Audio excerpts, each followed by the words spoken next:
The Wizard of Wall Street and His Wealth, or The Life and Deeds of Jay Gould by Trumbull White. Break time preface. The history of any man who had been able to distinguish himself by acquiring in his lifetime the greatest amount of wealth ever accumulated by one man would necessarily be of interest, even if his success had been won by the most ordinary of methods, or the most marvelous succession of good fortune.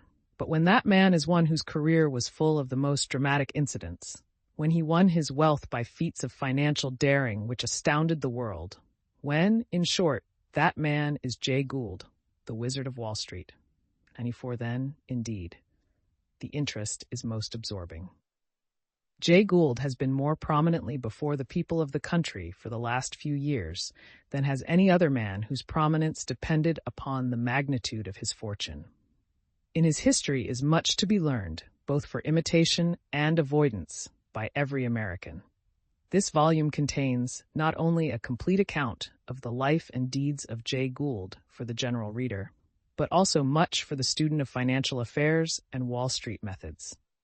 The particular effort of the author has been to secure its absolute accuracy and to make it entirely reliable.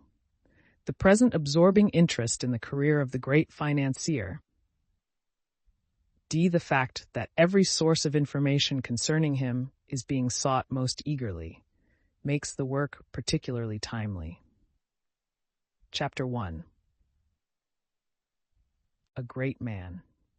In every walk of human life, in every imaginable human occupation, that man who stands at the very top, who is superior to all others in that particular occupation, is of necessity a great man.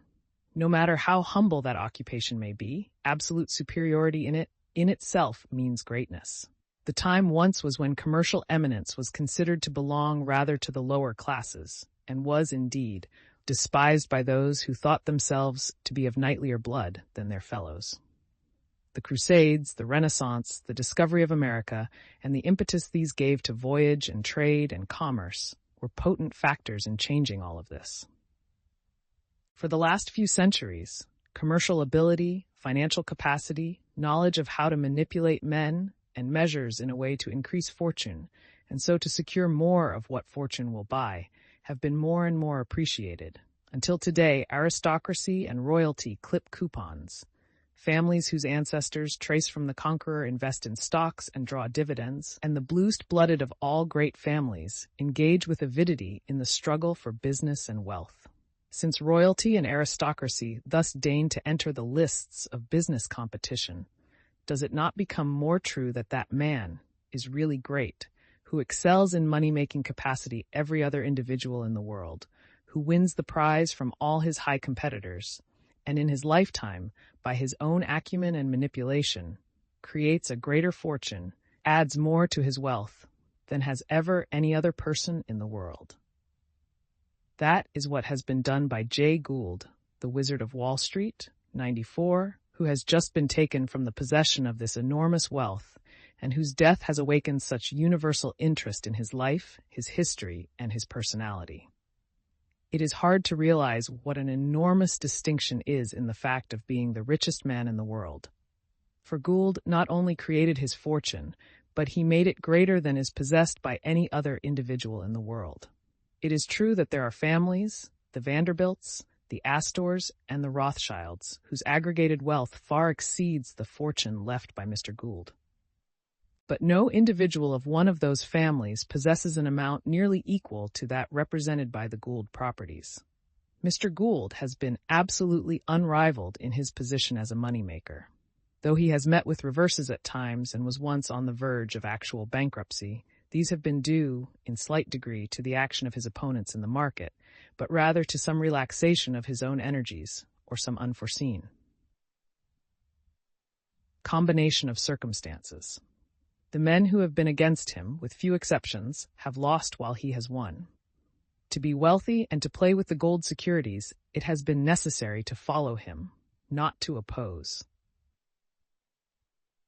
In downright dramatic interest, in its exhibition of results achieved through the exercise of intellectual qualities, which were themselves an achievement, and in the examples which it furnishes of the consistent development of traits, which can scarcely be considered as the dower of heredity, and yet were already apparent at the outset.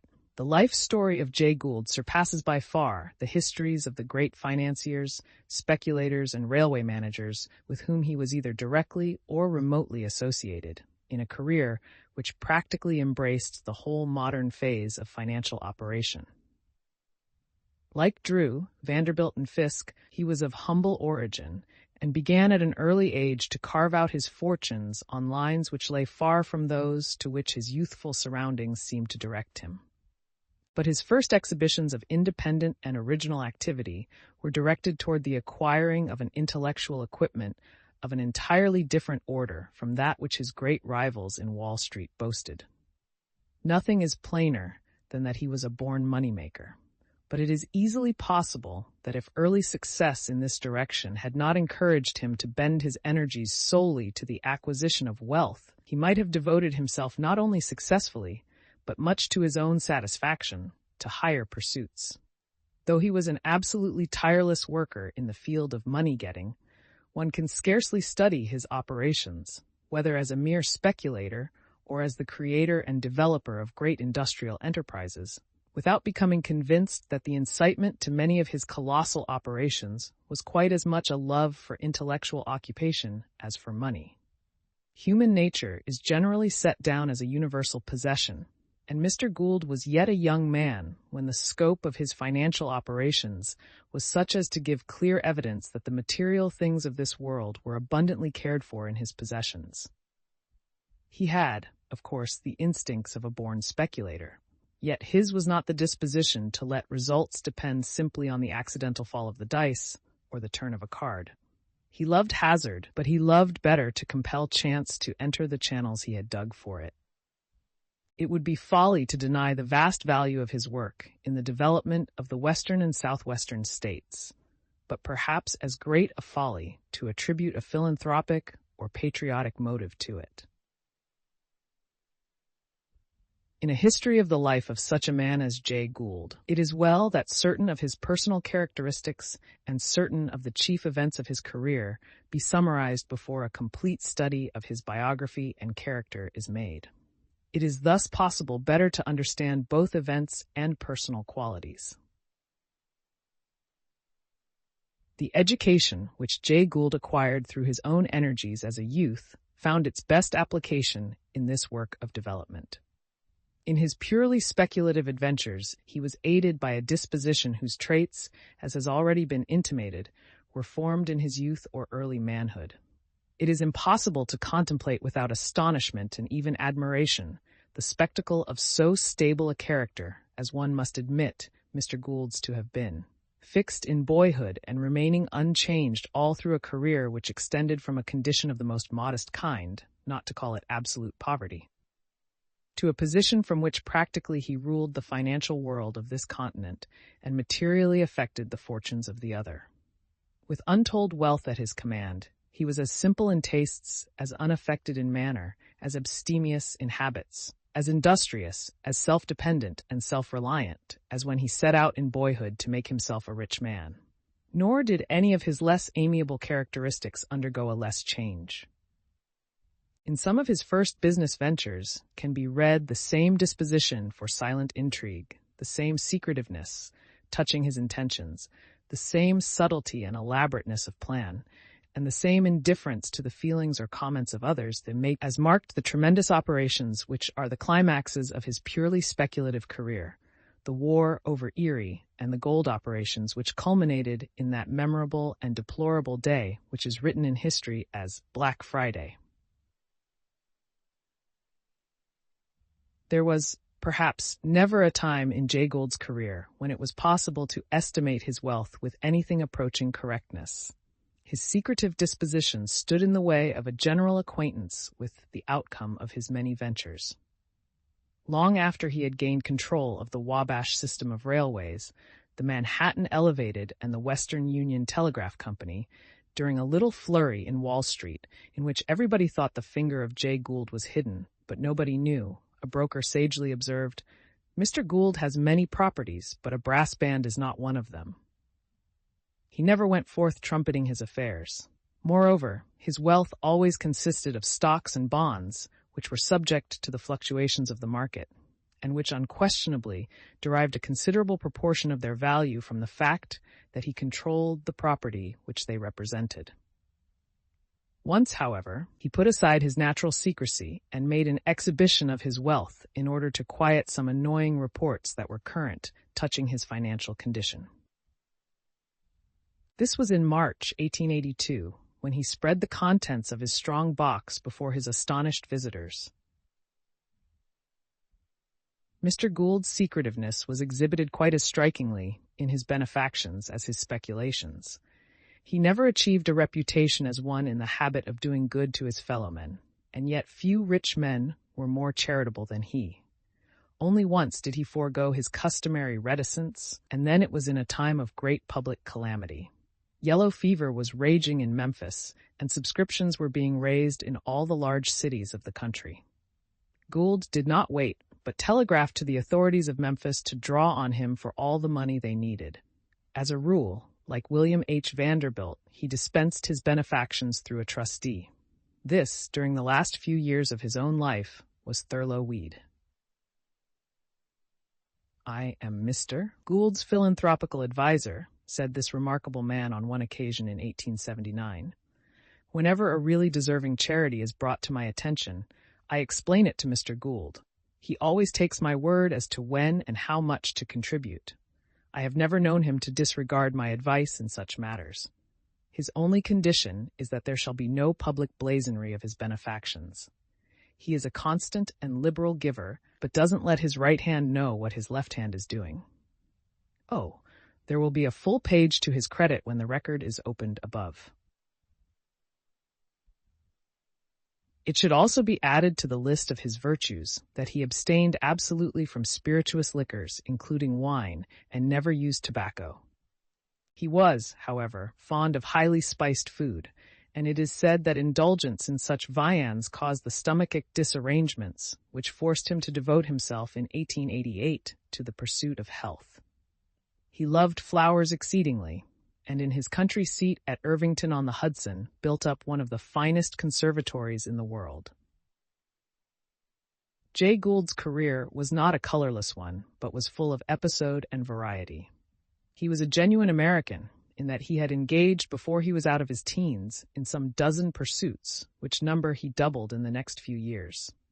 Milking 20 cows in his father's dairy, clerking in a country store, running a hardware shop, learning the tinner's trade, working in a country newspaper office, and writing a history of Delaware County were among his earlier employments. And then came his enlistment in a surveying corps and his experience in map drafting, which led up to the leather industry. This chapter in Mr. Gould's career is a sensational one.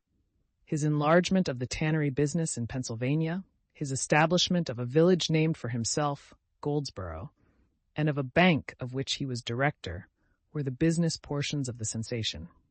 The suicide of his partner and the war for possession of the tannery, between two bands of roughs fighting one for Gould and one for his partner's estate, were sensations of another kind. Next, Mr. Gould went into the railroad business, drifting there by the aid of his father-in-law, who wanted to make the best of a marriage which he had opposed. From that time to this, Mr. Gould has been prominently before the public in financial operations, and his history is the history of Wall Street. Opinions of Mr. Gould have been just as varied as his break-time 400 pursuits. There are those who laud him to the skies for the success he had in creating his enormous fortune, and who think him the sum of all good things.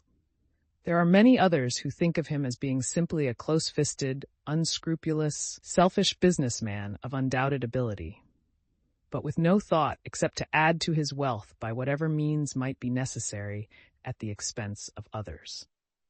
And there is another large class of those who consider Mr. Gould to have been a type of all that is worst in Americans, a man who wrecked fortunes and honor of others to add to his own, who purchased legislatures at will whenever he had anything to desire from them, and who had absolutely no redeeming traits of character. It will be our effort to show what justification there may be for each opinion. Whatever other merit may be claimed for this modest biography of a rich man, it is certainly to be considered as entirely fair, with no bias for or against its subject, and no inclination to do anything but justice to his memory. No effort has been spared to secure reliable, accurate, and exhaustive information on the history and personal characteristics of Jay Gould. Inasmuch as great influence is exerted on every man's life by those business associates most closely connected with him, attention has been given to those other noted financiers whose association with the wizard with him have been the nearest. The ever-present influence of ancestry and immediate family make that subject also an essential one to the true understanding of the man. The history of Black Friday and its disastrous consequences are treated in full. Also the investigation of the Senatorial Committee and Gould's connection with Missouri Pacific and Western Union. His domestic life, his yacht, his home on the Hudson, his magnificent conservatory, all indications of the spirit and tastes of the man are also given careful attention. The early life of such a man must perforce afford an interesting study, and no apology is necessary for a pretty full account of Jay Gould's boyhood, youth, and early manhood.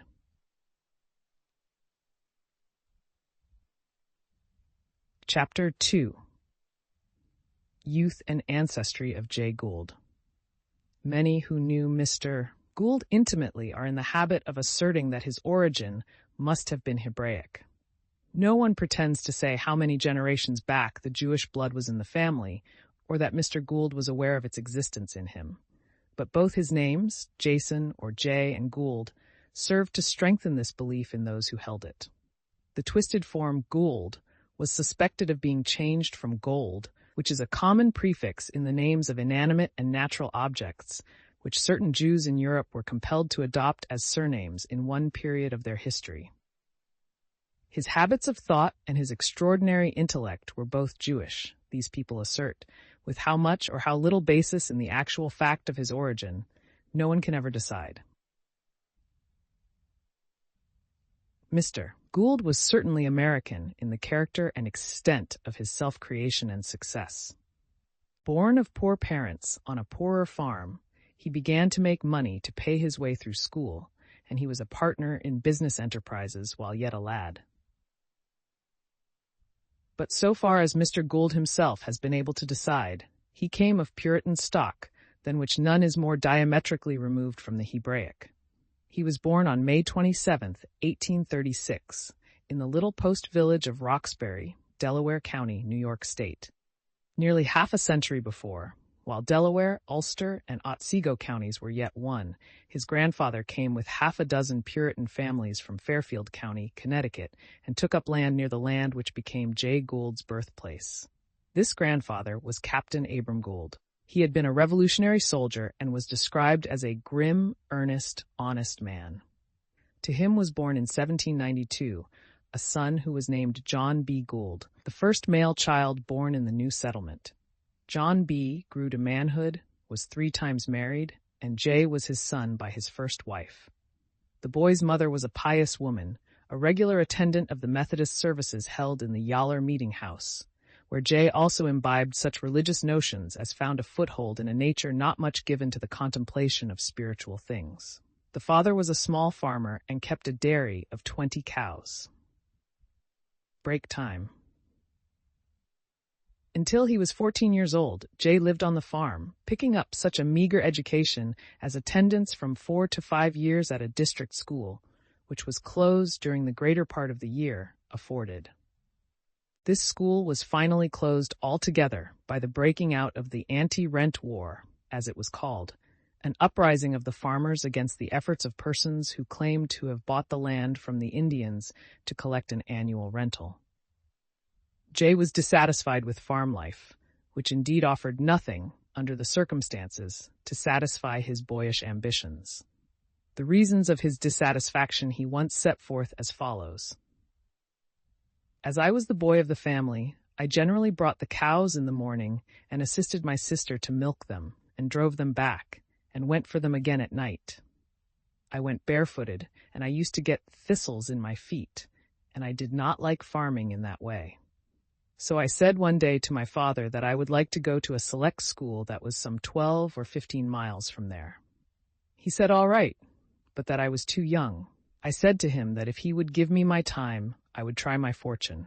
He said all right, that I was not worth much at home, and I might go ahead. So next day I started off. I showed myself up at this school, and finally I found a blacksmith who consented to board me, as I wrote a pretty good hand, if I could write up his books at night. In that way I worked myself through this school. During these years of the embryo financier, he was a pale, slender, delicate little fellow, studiously inclined and disliking the customary sports as much as the toil of the people around him. It is remembered of him that he was different from the other boys with whom he associated in school. He was not what is generally termed a manly boy. He kept out of the rough, good-natured games.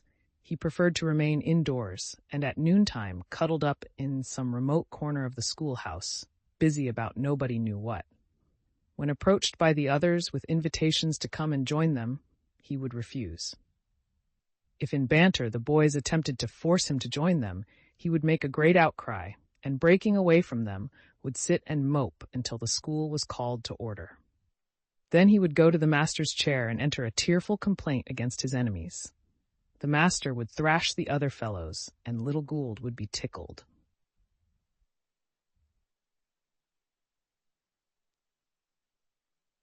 It was because his father became unpopular in the village by opposing the anti-rent movement at that time that young Gould was obliged to leave the school nearest his home.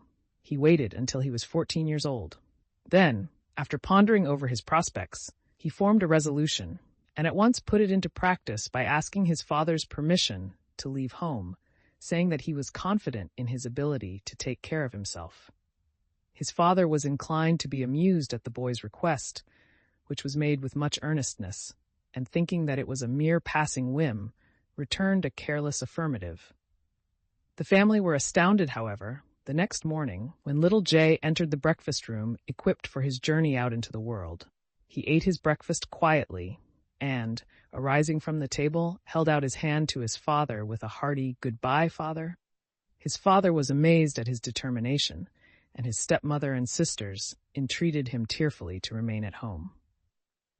Unshaken in purpose, however, the future Wizard of Wall Street hastily caught up his little bundle and left his parents' house. His bundle contained a spare suit of clothes, and he had 50 cents in his pocket. Young Jay trudged hopefully through the mountainous road between Roxbury and Hobart, where there was an academy that he had long desired to enter. He went directly to the principal of the academy and told him of his anxiety to obtain an education and his desire to get employment that he might earn money to pay the tuition fees. The principal became interested in the boy and secured for him the position of bookkeeper in a store kept by the village blacksmith. This school was kept by Mr. Oliver, and Jay's course there was completed in 1851. During this year, however, he must have made considerable progress in mathematics, in spite of the fact that it used to be related of him in the neighborhood that he grew tired once of going to school, and was locked up on morning in the cellar by his father as a measure of correction, and forgotten until his non-return in the evening caused comment. The taste for mathematics it was that opened up to him the first steadily lucrative employment in which he became engaged, and also led him, by easy steps, into the career which destiny seemed to have marked out for him. On leaving school, he got a place as a clerk in a tin shop in Hobart, and at 15 years of age was a partner in and manager of the business. Not only that, but this amazing boy was up at daybreak every day to pursue the study of surveying and such engineering as he found books and instruments to help him to. Moreover, when the elder Gould sold his farm, young Jay took him into the tin shop on a salary. Innumerable anecdotes are related of Jay's early life. all the world has heard the mousetrap story. It was in 1853, when the World's Exhibition was held in New York, that young Gould, then about 17 years of age, is said to have made his first visit to the metropolis in which he was to become such a power. He carried with him a showy mahogany case containing an invention which the boy hoped would bring him fame and fortune. The invention was a mousetrap. He entered a horse car and, leaving his valuable model on the seat, stepped outside and stood on the platform where he could view the glories of the great city. The box was picked up by a thief, but not without the observation of young Gould, who pursued the rascal and captured him. This exploit was related next day in the Herald, this being the first newspaper reference to Gould, whose renown has since filled columns of the daily press for years. The mousetrap was a success, but its inventor has been far more successful with his future traps, which he laid for speculative mice, and with which he caught them all his life. That Gould's great fortune was not the result of a streak of luck, but of strict attention to business and hard work, is clearly proved in all the events of his life. His plans were the result of careful thought, and they were carried out by hard work. The man in whose family young Gould worked for his board when going to school thus speaks of his conduct at that early date. He was an excellent boy. His habits were good, and he devoted most of his evenings to study. He was always the first one up in the morning, and he had the fire burning and the tea kettle boiling by the time my wife was ready to prepare breakfast. It was while working in the tin store, shortly after this, that Gould took part in a transaction in which one cannot fail to recognize one of the distinctive traits of his future business career. If the king of Wall Street never went hunting for snipes with a brass band, neither did the country lad. The merchant for whom he was working also did a real estate business. His employer was negotiating for the purchase of some property belonging to an estate in Chancery, and Jay carried on the correspondence for him. By virtue of his position, he thus learned the particulars of a bargain which his employer desired to make on the piece of land. The executor demanded $2,500, but the would-be purchaser offered only $2,000. Jay undertook a little investigation on private account and became convinced that the property was bound to appreciate in value. While the negotiations were in progress, Jay borrowed $2,500 of his father and, outbidding his employer, quietly scooped in the property. He had the deed made out in his father's name and within 2 weeks sold out for $4,000. It is said that his employer looked at the transaction in the light of a breach of confidence.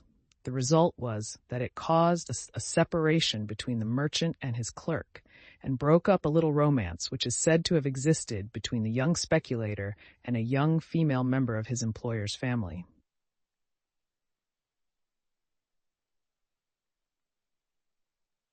This was practically the end of his life and associations with the little villages, Roxbury and Hobart, though his map work and surveying in the following years were largely done in the surrounding counties. As a matter of fact, he had exhausted the possibilities for him in those country villages. He had squeezed what knowledge and profits were to be obtained there and was ready to seek new worlds to conquer. While the little towns furnished him no inducements for permanent residence, and but little of the start toward his colossal fortune, nevertheless, the influences that the towns and their people exerted on his early life must be credited with much of the better business qualities, of perseverance and method that gave much of his success in later years. Gould's mother died in 1841 when he was but 5 years old. His father died in 1866, and some years ago their distinguished son erected over their graves a handsome monument in the village cemetery. The elder Gould had a farm of about 150 acres and was esteemed by his neighbors as a worthy citizen. The house in which Jay was born and spent his boyhood is described as a 2-story, box-like frame building covered with a coating of white paint. In July 1880, Jay Gould visited his birthplace and also Hobart, where he went to school. He used to walk the entire distance to school every Monday morning, returning Saturdays. He was enthusiastically received by the inhabitants at the time of his visit, as the most noted man ever born in that region. When he visited the old house, it is to be wondered if he recalled the first instance in which he ever showed a combative spirit of bravery. It was during the anti-rent war, when a party of anti-renters visited his father's house to compel him to cease paying rent. John B. Gould and a neighbor, Hiram Moore, belonging to the conservative farmers, known as high renters. The rebels were masked and in bad temper, but John B. Gould stood out stoutly for his rights, while 10-year-old Jay, who stood in the doorway at his side, urged his father to shoot his assailants down.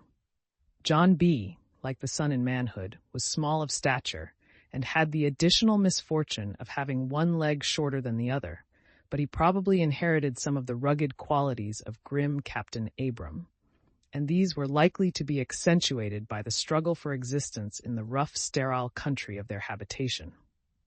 The Vigilance Committee, at any rate, left the little man unharmed, though they promptly proceeded to tar and feather his neighbor, Hiram Moore. These anti-rent troubles were caused by the refusal of the occupants of certain large tracts of land in Delaware and adjacent counties to pay an annual rental to persons who claimed to have purchased the land from the Indians. Such rentals had been paid with a fair degree of regularity up to 1844, when the farmers rebelled, declaring that the exactions were oppressive and unlawful. In some cases, the rent exacted had consisted of so many bushels of wheat, a certain number of fowls, or a few days' labor per year. In other cases, cash payments were demanded. Secret organizations were formed in Delaware County, and some of the aggressive movements were particularly directed toward John B. Gould, who declined to join the anti-rent party. The officers of the law were resisted in their attempts to levy on or sell property for non-payment of rent. The anti-rent men claimed that the land really belonged to the Indians, and they armed themselves and went about the country disguised as Indians. They carried tomahawks and applied tar and feathers to several men whom they accused of persecuting them.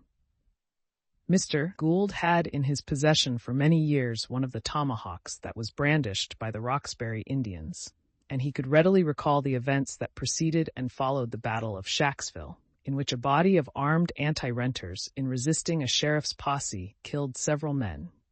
Governor Silas Wright was then obliged to declare several counties in a state of insurrection, and many arrests were made. The state authorities overcame armed resistance, but the anti-rent men carried their grievance into politics and succeeded in electing John Young for governor over Silas Wright. Mr. Gould used to tell his intimate friends that whatever nerve he possessed, he inherited from his father. While working at the tin shop, young Gould retained all his fondness for mathematics and mastered several of the best authorities on surveying, trigonometry, and engineering, besides reading a course of history. He rose at 4 in the morning and devoted the time he could call his own to reading and study. Having made a particularly nice tin whistle, he invited the boys of the town to join him in amateur surveying expeditions. And with a borrowed compass and other necessary instruments, the boys acting as flagmen and chain bearers, he soon became an expert surveyor. In the tin business, he made himself so useful that at the age of 15 he was a full partner in the concern, and when he visited Albany and New York to purchase material, he succeeded in opening accounts with Phelps, Dodge & Co. and other firms well known to the public. It was at this point in young Gould's career that the unvarying routine of life in a tin shop became too monotonous, and he abandoned it for a pursuit that would at least enable him to see something of the surrounding country and possibly be more profitable. He decided to make use of the knowledge that he had gained and become a surveyor. Chapter 3. Gould as Surveyor and Historian. The tin shop was profitable but slow, and with an outcropping of the avidity which he afterward showed, he sought for something more lucrative. In 1852, he transferred his interest to his father and arranged to take charge of a surveying party at $20 a month. Gould had heard of a man in Ulster County who was looking for an assistant. He was making a map of that county, and Gould wrote to him. When he left home to take the position, his father offered him money, but he left all his capital in the store, burned his ships behind him, and took only money enough to pay his fare to the place where the new position was to begin. His new employer started him out to make the surveys, to see where the roads were and to locate the residences. He also instructed young Gould to get trusted for his living expenses along the way, and that he would pay them following after him. 2 or 3 days later, Gould ran against the first objection to this arrangement from one of his entertainers, who knew that the employer had already failed 3 times. He agreed to trust young Gould, but would not trust the employer.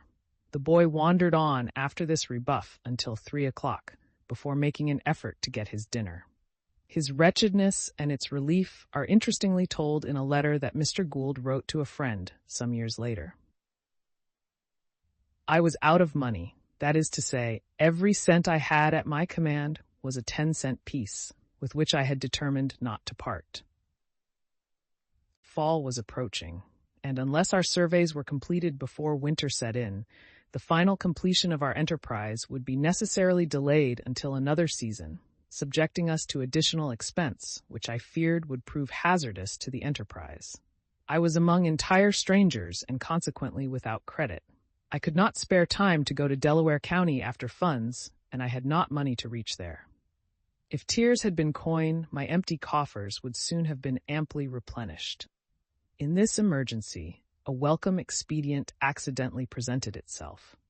I was prosecuting my surveys at this time in the town of Shawangunk, and while the tears were even trickling down my cheek, a farmer came running after me and asked me if I would not return with him to dinner and make a noon mark, which is a north and south line, to indicate, by the shadow caused by the rays falling against an upright object and striking the line, the hour of midday. I accepted the invitation with pleasure, as a couple of crackers was all I had eaten since the preceding night, and I had been working since daylight and was consequently hungry and faint. After dinner, I made the noon mark, and, turning to leave, the farmer asked me my bill. I replied that he was welcome. He insisted, however, on paying me $50, which he assured me a neighbor had paid for one, which I accepted, and started on my way. And had I that moment discovered a continent, it would have afforded me less joy. I saw that I could turn this discovery to practical account, and I felt already half rich, and I prosecuted my labors with a lighter step than for many a day. The fame of my noon marks preceded me, and the applications from the farmers were numerous. By this means I paid all the expenses of the surveys and came out at the completion with $6 in my pocket.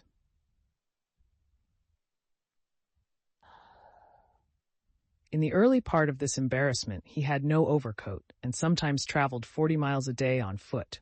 His employer failed completely, and Gould continued the business for himself. Jay proposed to the 2 other young surveyors, who had also been engaged on the work, to complete it on their own account.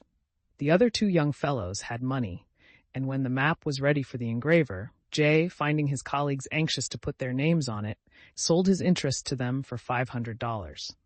With that capital, he undertook similar surveys of Albany and Delaware counties and was successful in turning out satisfactory maps of those regions. He sold enough maps to bring his capital up to $5,000. The accuracy of his survey of Ulster County in the meantime had attracted the attention of John Delafield in Albany, who applied to the legislature for aid in the completion of a topographical survey of the entire state by Mr. Gould. Mr. Delafield died before any material progress was made in this work. His application to the legislature was not successful. Some particulars of interest in regard to the map-making business are related by Oliver J. Tilson, one of his partners in the map-making enterprise, after the failure of the man who had first employed him in the business.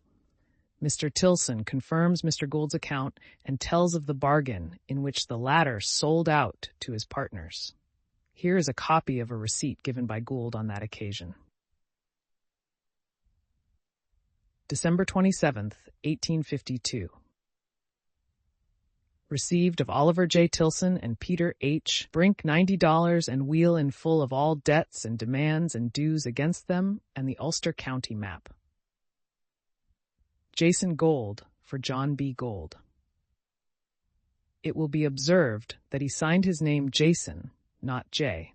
He was christened Jason, but about this time began to change it to J, by which he was ever after known. There wasn't any foolishness in Jason's books, says Mr. Tilson, referring to the books in which Gould had made his notes of the surveys. He was all business in those days, as he is now. Why, even at mealtimes he was always talking map. He was a worker, and my father used to say, "Look at Gould, isn't he a driver?" This, in fact, is the testimony of all his contemporaries. From his earlier years he was absorbed in schemes for making money, and his whole aim in life was to get on. With every passing year his ambition broadened until it enveloped a continent. It is a striking coincidence that young Gould and his two partners in the map business were sued by the man who first employed the former in the project, and they placed their case in the hands of lawyer T.R. Westbrook, who succeeded in having the suit dismissed. Westbrook afterward became, and this is the coincidence, the Supreme Court judge, who years after scandalized the legal profession by holding court in Jay Gould's private office and issuing an order in one of the Manhattan Railway litigations. He and his cousin, with whom he entered into partnership at Albany, increased the map business to the extent of sending surveyors into various portions of Ohio, Pennsylvania, and Michigan, but afterward the contracts were transferred to a surveyor in Philadelphia. From this time he was continuously employed as a surveyor until a severe attack of typhoid fever compelled him to give up outdoor exposure. He had determined to make a complete survey of the entire state of New York, and he did complete maps of Albany County, the village of Cohoes, the Albany and Niskayuna Plank Road, and Delaware County.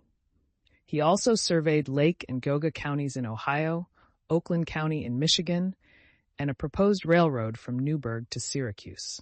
Then he was seriously ill for several months, but his money was not used up, and he wrote with some degree of interest and also profit a history of Delaware County and partial histories of Greene, Ulster, and Sullivan counties. Gould had gathered his ideas of casual writing from a brief experience in a country newspaper office where he had worked gratuitously. The history of Delaware County was 400 pages long and is said to have been an exceedingly creditable performance, both as an example of diligence and care in the collection of facts and skill and taste in the literary presentation of them. It never came into general circulation, however, probably because the printer, who lived in Philadelphia, insisted, in spite of copy and proof corrections, in spelling the name of the author Gould. When the books arrived in Roxbury and the young historian discovered the blunder, he shipped them all back to the manufacturer and would have nothing more to do with them. Gould's taste of money and profits had acted upon him almost as does the taste of blood to a lion. By this time, he was making enough money to furnish himself a realization of what money could do and to make him want it with an insatiable desire. His child life had been a short one, and he was a man in business and responsibility at an age when most persons of no greater age are considered to be but the merest children. And what there was of his child life had been cold, and not of a character to teach him, what few yet know, that money is the least important thing in the world. All his life he had felt the lack of it. He had been needy. He had been compelled to struggle to supply his physical necessities, and then at times they were but scantily supplied. One favorite sister, his elder one, who was his first teacher of mathematics, was almost the only person whose recollection at home was any delight to the boy and young man. So, now that his well-applied and earnest labors have brought fruit to the extent of several $1,000s of cash capital available to him, it is not strange that he sought for some enterprise in which the profits would be certain and large. This opportunity opened before him, and he grasped it. It is very doubtful if, at that period in his career, young Gould had ever read the works of Shakespeare. But be that as it may, he followed that great bard in the opportunity which was now his. Shakespeare says, "There is a tide in the affairs of man, which taken at the flood leads on to fortune. Omitted, all the voyage of our life is bound in shallows and in miseries. On such a full sea are we now afloat, and we must take the current when it serves, or lose our ventures." Gould's tide was in, it was turning, and the chance of his life was waiting to be taken. It was this same faculty of being able to recognize what was the right thing to do that all his life stood him in good play. He recognized it now and changed the whole current of his life. The lessons to be learned from this early period of the life of the one who was in future time to be the Wizard of Wall Street are not in anything obscure. Unceasing vigilance and unflagging energy were the qualities that were most prominently developed in him from his very youth. These qualities, properly directed and controlled, are in this age bound to win success for any young man. Gould never lost an opportunity to make more money by increased efforts. He was not afraid to assume any amount of extra work if he saw in it a just amount of remuneration. From the time when he left his father's house and started out into the world to take care of himself and make his own living, there was never a man with whom he came in contact who did not consider the young fellow a valuable person to have attached to his business. Gould always made it a point to prove himself valuable. He made his employer's interests his own and was always ready for whatever appeared necessary to be done. In all of this, his example is most worthy of emulation. And while it is not to be expected that the same efforts will bring to everyone equal results, one may rest assured that they will amply repay for their adoption.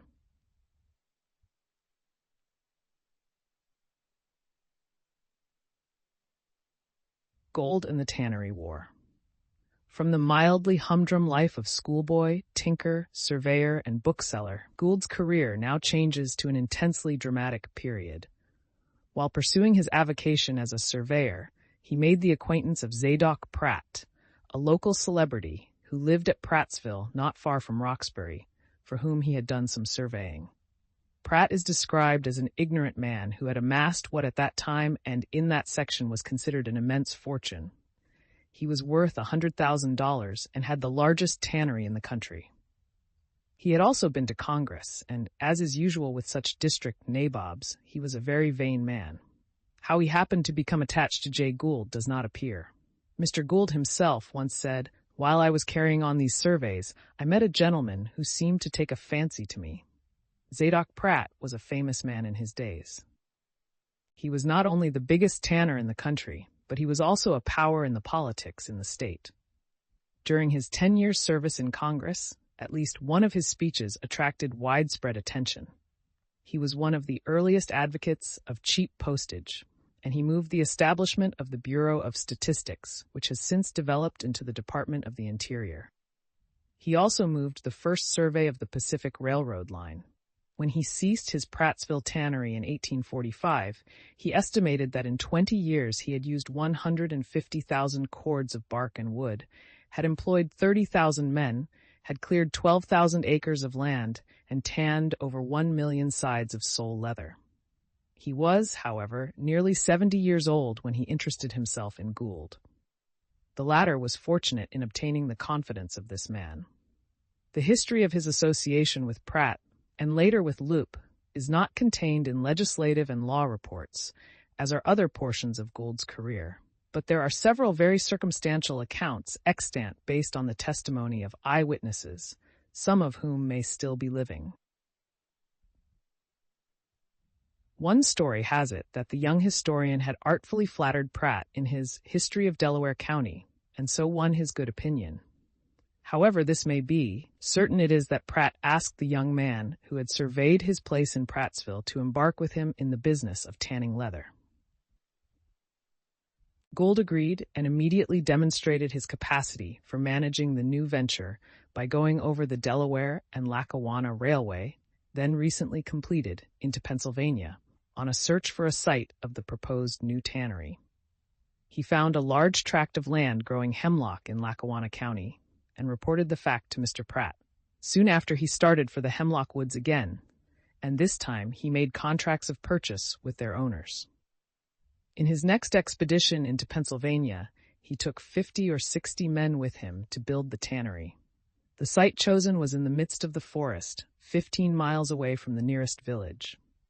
The men took with them a portable sawmill. Gould went in and chopped down the first tree, which was sawed up, and transferred it into a blacksmith shop, under the roof of which J. Gould passed the first night, sleeping on a bed of hemlock boughs. Thus the tannery, a very large one, the largest in the country at that time, to use Mr. Gould's own words, was built. Near it there soon sprung up a village which was called Goldsboro, and in this village Gould established a bank of which he elected himself director by means of proxies obtained from relations whom he had persuaded to take stock. Pratt was taken with young Gould's snap and energy and considered him just the kind of material to use in pushing a new enterprise. Pratt furnished all the capital, and Gould conducted the active operation. The capital of the firm was $120,000, and the tannery at Goldsboro, Pennsylvania, became the biggest concern of its kind in the country. Gould threw the whole energy of his being into the enterprise. Pratt made occasional visits to Goldsboro, but the business was left practically in Gould's hands, and it grew rapidly. After a while, Mr. Pratt became dissatisfied with the condition of affairs. Apparently, a rushing business was being done from which there was no adequate return. After a while, Mr. Pratt, having invested $55,000, sent an agent to Goldsboro to investigate affairs. The books seemed to be so mixed that it was quite impossible to ascertain just how the firm stood. Gould soon saw that his partner was becoming suspicious and determined to be ready for him. On the growth of the business, Gould had of course occasion to frequently visit New York, where he became acquainted with most of the merchants in the swamp, then as now, the center of the leather trade. Among others, he became acquainted with Charles M. Loop, a merchant of the old school, honorable and correct in all his dealings. He was a man of great refinement and of poetic temperament, and possessed many literary and artistic tastes. He was a man of wealth and owned a fine mansion on the corner of Madison Avenue and 25th Street. Mansion is still standing, but has been altered into an apartment house. Up to Two's time, it was probably the handsomest and best constructed private dwelling in the city and cost about $150,000. It was an evil day for Mr. Loop when Gould came to him and proposed that he advance the money to purchase Mr. Pratt his interest in the tannery. That was the beginning of Mr. Lup 92's troubles, but at that time he considered the proposition an advantageous one, and he consented to advance the cash. Gould never seems to have had at any period in his career any difficulty in interesting the wealthiest and most powerful men in his schemes. He has himself said that it is just as easy to obtain the acquaintance and secure the friendship of the most powerful as of the most insignificant, if only one will set about it in the right way. Well, Gould returned to Goldsboro with the 92's backing. He found Pratt looking over the books and puzzled by their intricacies. He discovered that Gould had started a private bank at Stroudsburg in his own name, and he became suspicious that the firm two's funds were used in the bank. Pratt then demanded an explanation and finally threatened to close up the tannery and dissolve the partnership. Gould protested that this would ruin him when Pratt said that he must buy or sell. This was what Gould was waiting for, and he told Mr. Pratt to make him an offer. Pratt gave his energetic young partner the choice of two alternatives: either to take $10,000 for his interest in the business and retire from the firm, or pay $40,000 for the interest of the senior partner. Gould got 10 days 92 time in which to make up his mind, and at the expiration of that period, surprised Mr. Pratt by buying him out on his own terms. Of course, he drew on Loop for the money. This made Gould a partner of Loop with full powers. He continued with Loop the policy he had begun with Pratt. He branched out in many speculations in Loop 92's name, but without his knowledge. It is said that he bought another tannery, attempted to get up a 93 corner 4 in hides, and in other ways entered into many hazardous enterprises. He continued to draw on Loop for money and to display his incapacity as a bookkeeper until Loop became suspicious, just as Pratt had.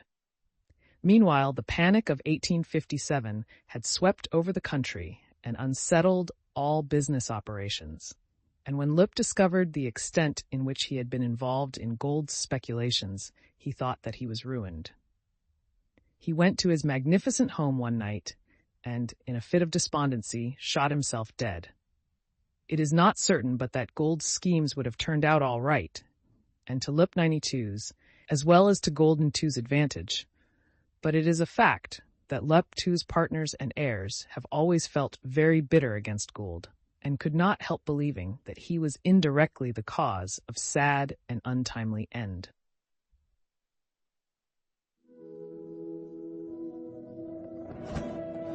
Iron notions had been terribly shocked, for Gould had gone into corners in hides and other tanneries, which might and might not have turned out well.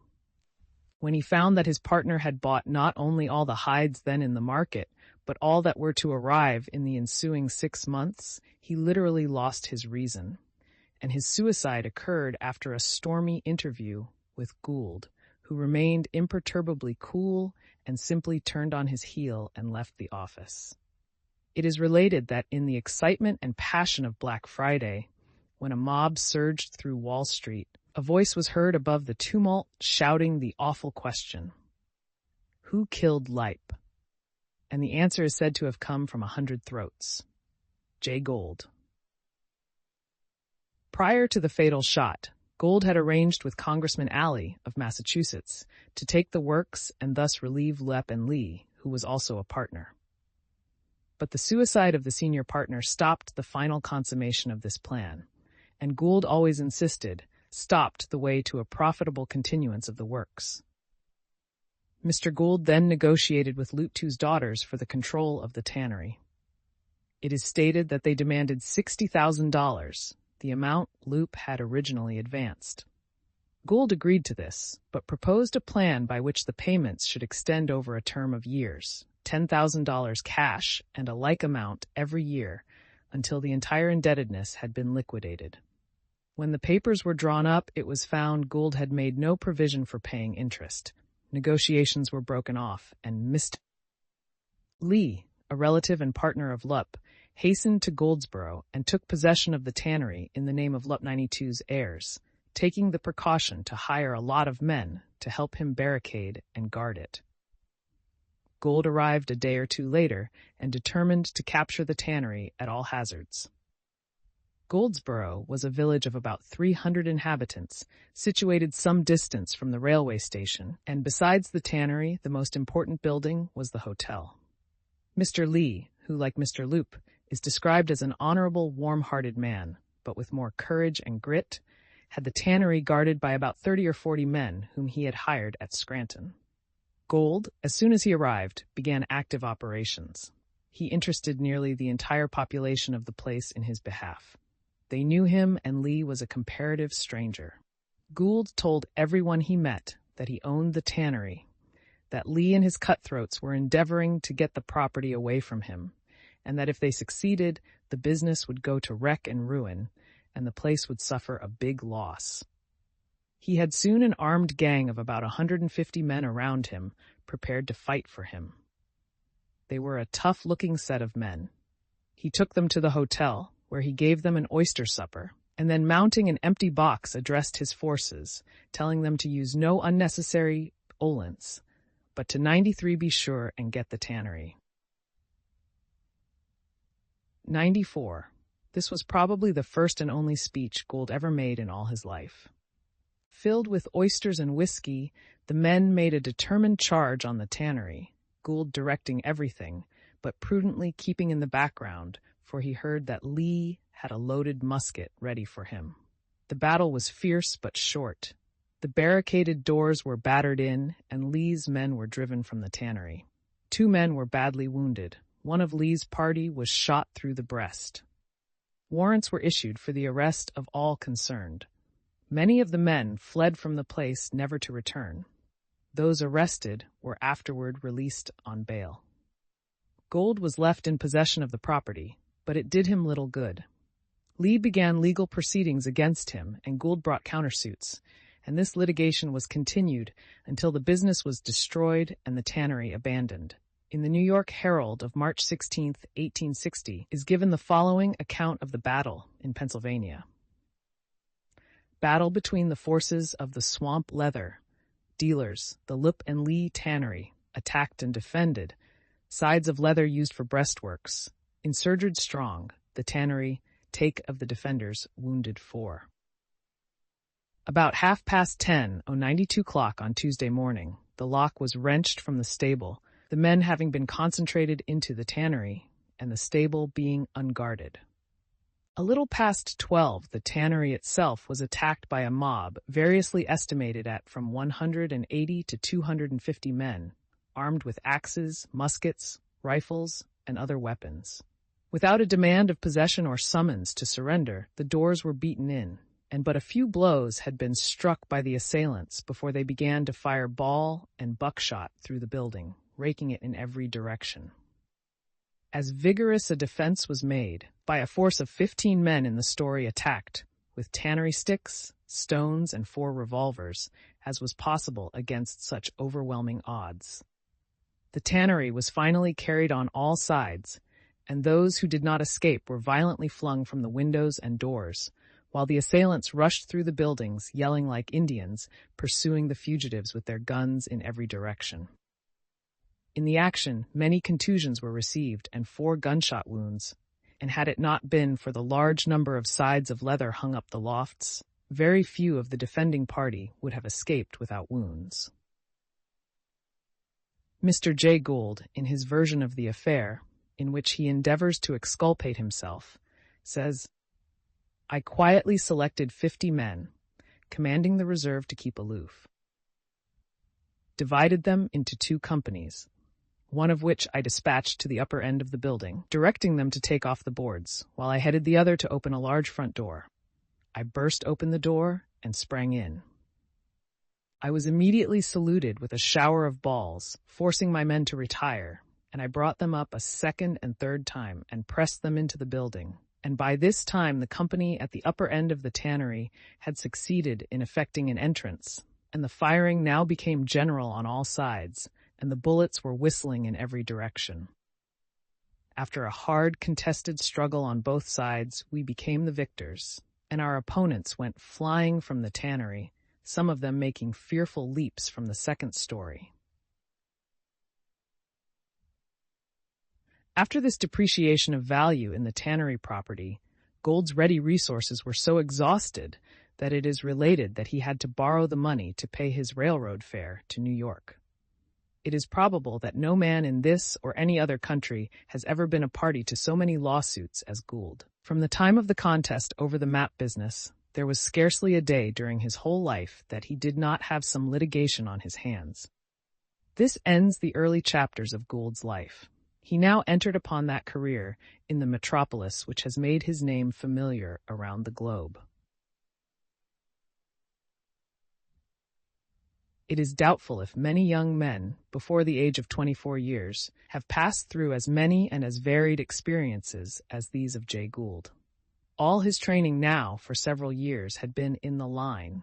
First, of competition with others in the same business as his own, and then in direct conflict and war with those who had been his associates. He had learned not only to conquer his enemies, but to conquer his friends. He had thoroughly developed and made apparent to everyone who came in contact with him that spirit that remained with him through all his life, the mania for the aggrandizement of his own fortune, no matter whose money must be lost for him to gain it. The last chapter of his tannery experiences was a dark one, and there is nothing in it to be held up for admiration by any one, but rather as an example of the first notable evil in the nature of financial wrecking of the many that are found in a complete retrospect of his life. Gould himself always realized the discreditability of his actions in the tannery matter, as is evidenced by the way in which he tried to smooth it over before the investigating committee 10 years later. As a matter of fact, he probably realized and recognized whatever else he did that was evil in his far greater financial operations during the next 3 decades. But if he did, he gave no sign, nor did he ever indicate that he had any regrets in his career. Chapter V. Gould's romantic marriage and his first railroad. When Jay Gould reached New York in 1860, after the Tannery War, he was almost impoverished. He settled down at the Everett House, a comfortable hotel, and there he lived for a little time while waiting for something to turn up. Gould was not very busy just then and used to wander around the city, uptown and downtown, through Wall Street and Lower Broadway, where in later years he became such a power. Maybe, even then, wondering if he would ever reach the point in wealth and influence that belonged to the men he met, and figuring, as everyone does at times, what he would do if he were a millionaire. He knew the tannery business thoroughly and had many influential acquaintances in the swamp, which was the seat then, as it is now, of the leather trade in New York. But he most wanted to get into the railroad business. He believed that greater opportunities were there than in any other occupation for the acquiring of wealth and influence. So he bent all his energies in that direction. One day, just before the war, Gould came walking down the street toward his hotel, and looking up toward the window of the parlor, he saw seated there, looking toward him, a most charming young lady. He was not by any means inclined toward flirtation, but he could not avoid an appearance of interest in her, and he passed on into the hotel. Soon after that, the same episode was repeated. By a little investigation, Mr. Gould learned that the young lady was Miss Ellen Miller, whose father, a wealthy New York merchant, was a member of the grocery house of Philip Dater & Co. She lived in a house across the street, and a delightful flirtation with the girl whose pretty face appeared at the window preceded any formal acquaintance. Circumstances, however, permitted them to meet socially, and they became excellently well acquainted. After a few weeks, the acquaintance became more and more intimate and finally ripened into love. Miss Miller's father indicated opposition to their marriage, their desire for which they made evident, and they were compelled to seek some roundabout way to accomplish their purpose. The result was that after trying several ways to circumvent the unsympathetic parent, they decided upon a secret marriage, and this was actually accomplished. There were no runaway features about the match, except that to avoid the opposition that they were certain would come, they simply walked to a minister's, a short distance from their home, and were married without letting anyone know of it. When they returned, Mr. Miller indicated no ill will at their action, and went to work to make the best of it all. He did this by giving the famous financier his first introduction into the railroad business. Mr. Miller owned some shares in the Rutland and Washington Railroad. He asked his son-in-law to look the property over and see if anything could be done to save the investment. The road was 62 miles long, running from Troy, New York to Rutland, Vermont. The Panic of 1857 had left this road in a demoralized condition, and Gould found that he could buy a majority of the first mortgage bonds at 10 cents on the dollar. He had now found the true field for his peculiar talent. He made himself president, treasurer, and general superintendent of the road, studied the business of railroading on the ground, developed the local traffic, and finally effected the Rensselaer and Saratoga consolidation. By this time, both bonds and stocks were good, and he sold the latter for $120. There has been no time when it was possible to estimate the wealth of Mr. Gould, and as he was secretive in those early days, as in his later, there was no saying what he was worth when in 1860 he came into Wall Street.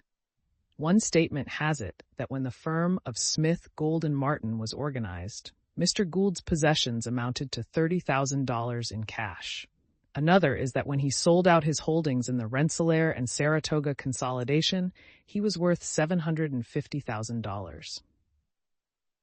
With a mind peculiarly alert to all the influences which affected the values of railway securities, with habits of great industry, with phenomenal tenacity of purpose, with a fair amount at least of capital to back him, it is not surprising that Mr. Gould profited largely by his speculation in railway stocks and gold during the War of the Rebellion. The keen-sighted, intelligent men in the street at that time nearly all made money, and Mr. Gould was at least a millionaire when the Confederacy fell. What his methods were at the time, it is useless to speculate about. It was before the day when, by absolute mastery of gigantic railway and telegraph systems, he could at his will depress the value of almost any institution on which he fixed his eye by setting on foot a ruinous war in rates until he had made it to be his own interest to restore a more normal and healthful condition of affairs, by ceasing his antagonism and building up the property which he had acquired cheaply during the period of depression. But the details of his operations were always so subtle as to be shut out from the discovery of either friend or foe.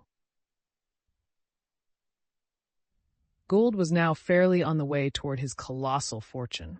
Though friends warned him against entering into the whirlpool of blasted hopes and ruined fortunes of Wall Street, his inclinations in that direction were too strong to be resisted. Gould was a born speculator. It is true that his great fortune was created mainly in hazardous enterprises outside of Wall Street, and that in stock speculations, pure and simple, he was not always so successful or so infallible as many have supposed, but by nature and habit Gould was at this time of his life a commercial gambler, and it was as natural that he should enter Wall Street as for a duck to take to water. It was in 1859 or 1860 that Gould first entered Wall Street, as not very long before he stepped to the front rank. What a long list of brainy and courageous men do Gould's contemporaries in the street make. With most of them, Gould has been at sword's point. With a few, he has been an ally. With some, he has been both ally and enemy. Most of them are no longer powers in the speculative world. Some of them are dead. Not a few have been overwhelmed in the swift, resistless torrent of stock speculation.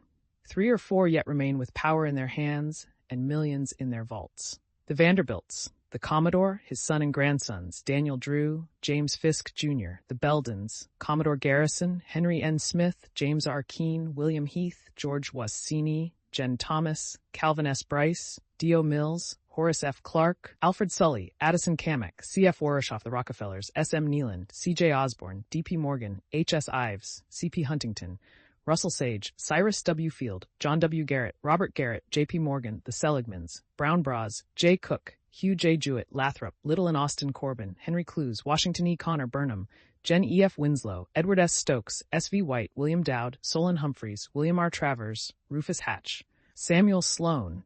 These were some of the men identified with various Wall Street interests, with whom Gould has been allied or at enmity, or both, during his long career in the street.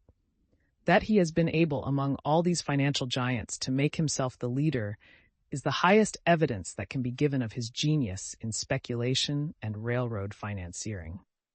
As we read some of these names, there arise before our eyes the visions of murder, of suicide, of bankruptcy, of the debtor's prison, of the felon's cell, of ruined fortunes and blasted reputations. Others of the men have achieved wealth and honorable names. It is interesting to note that at the time Gould first entered the street, one of his fellow boarders at the Everett House was James Gordon Bennett, the elder, with whose son and successor he became engaged in such bitter business and personal antagonisms. Gould not only gambled in Wall Street, but he defended the operation. People, he told a state Senate committee, which was investigating into stock and grain corners, will deal in chance. Your minister, doctor, and barber all have the same interest in speculation. Would you not, if you stopped it, promote gambling? Jay Gould was 23 years old when he went into Wall Street as a broker. In addition to whatever amount of money he had the confidence of 2 or 3 large capitalists, which is the best capital of all for beginning a business of speculation. He started on his Wall Street career in a small office and frequently took his stand with the curbstone brokers. He made money right along. In 1860, he became intimately acquainted with Henry N. Smith, who was then one of the big men in Wall Street. Soon the firm of Smith, Gould, and Martin was formed, and it was prosperous from the start. Gould made a careful study of the railroad situation and became an expert in the manipulation of railroad securities in the speculative market. He paid the closest attention to business, allowing himself few of the social pleasures of which young men are usually fond. He had no small vices, being a teetotaler. During the War of the Rebellion, the firm did a large business in railway securities and also made a great deal of money speculating in gold. Gould had private sources of information in the field, and he was able to turn almost every success or defeat of the Union Army to profitable account. At last, Gould had found his exact niche, the corner in which the railroads were put away. That corner was ever after, the one in which he found both his labor and his recreation, his fortune bad and good. He was a natural railroad magnate. Almost always he won, and when he did not, it was simply because he attempted schemes that would have seemed to any other man entirely beyond possibility. From this time, his history never loses its intense, dramatic interest and never goes back to the humdrum life that he had abandoned. From this time, there could be no night in which Jay Gould could sleep in dreamless rest, with no thought of the morrow. From this time, there could be never a day of freedom from the intensest strain of business anxiety. He had chosen speculation for a life work, and its cares must sit upon him. His could not be the experience of the man in mercantile life, or of the man of smaller affairs, who finishes his work in the evening and goes to his home with never a thought of the cares tomorrow will bring. Great enterprises make great responsibilities. From this time, the enormous weight of the responsibilities upon Jay Gould's shoulders could never again lessen. Did he ever, in those years of scheming and fighting for wealth, cast his recollection backward to the old days at Roxbury, when he was but a barefoot farmer's boy, with nothing more oppressive on his mind than the necessity to go through the rain for the cows, or to find the nest that the blue hen had hidden away some place in the haymow? There was little in the associations that he made during these first Wall Street years to remind him of those days. For while many of the men with whom he came in contact had been like himself, the sons of farmers with the first years of their lives spent far from the city, yet from this time all their watering of stock was entirely in the direction of stocks which represented the value of railroads and other properties, and all their knowledge of farm products was devoted to the manipulation of grain markets.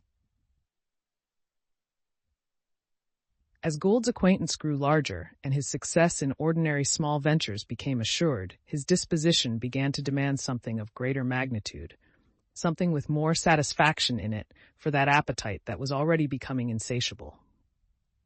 A few small railroad ventures were carried through in a manner bordering upon perfection, and this increased the confidence in him of those speculators who were already his acquaintances. The way opened for him to enter into the manipulations of Erie, and as before, when opportunity came, he recognized and grasped it. Chapter 6. Gould's Assault upon Erie. The most thrilling, the most discreditable portion of Gould's career is contained in the 10 years following the close of the War of the Rebellion. The blackest pages in the history of American railways comprise the chapter relating to the Erie, and the most shameful efforts to wreck the fortunes of 1,000 men for the aggrandizement of the fortunes of a few were made in connection with the schemes that resulted in Black Friday.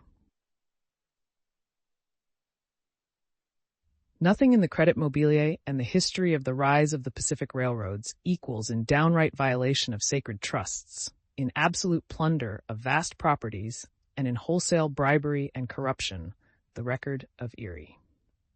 Even Mr. Gould, in his sworn autobiography in that celebrated investigation before the Committee on Labor and Education, while careful to give minute details about other periods of his history, significantly preserved an entire silence as to Erie and Black Friday, two incidents in his career which nothing but an effort to conceal could explain his silence regarding. That this is no exaggeration of language, an examination of the facts will show. There is no intention to speak maliciously of Gould. Beside an open grave, charity and forgetfulness stand guard on either side. But the lesson of Gould's career would be lost if even at this time the facts were not plainly and openly told. To say that Gould ruthlessly plundered the Erie Railway is to speak the plain truth.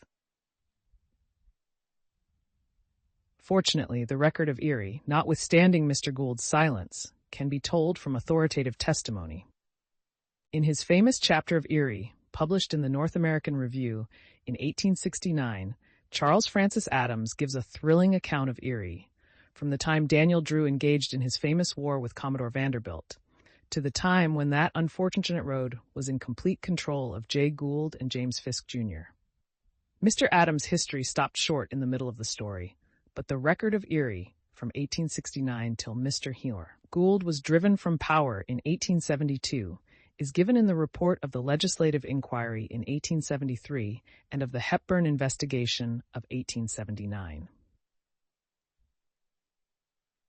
It is a curious fact that years after writing this chapter, Mr. Adams, having become president of the Union Pacific, sat in the same board of directors with Gould, but only for a comparatively brief period, and Mr. Adams never repudiated or recalled his early history of Gould in Erie. It is a striking illustration, however, of the power of millions that Gould should live to sit in the same board with the representative of the aristocratic Adams family, which furnished 2 presidents to the United States, that after an effort to involve the administration of President Grant in the disgrace of Black Friday, he should, in after years, be joined with him in business enterprises, that after having been publicly branded as an unscrupulous gambler in a congressional report written by James A.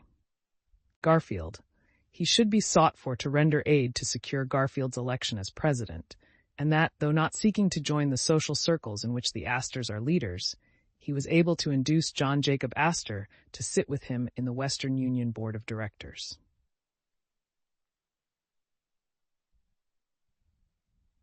"20 years ago, after Mr. Adams wrote his chapter of Erie, he was himself president of the Union Pacific, and it must have given Mr. Gould the keenest satisfaction to have been the occasion of his retirement from that position.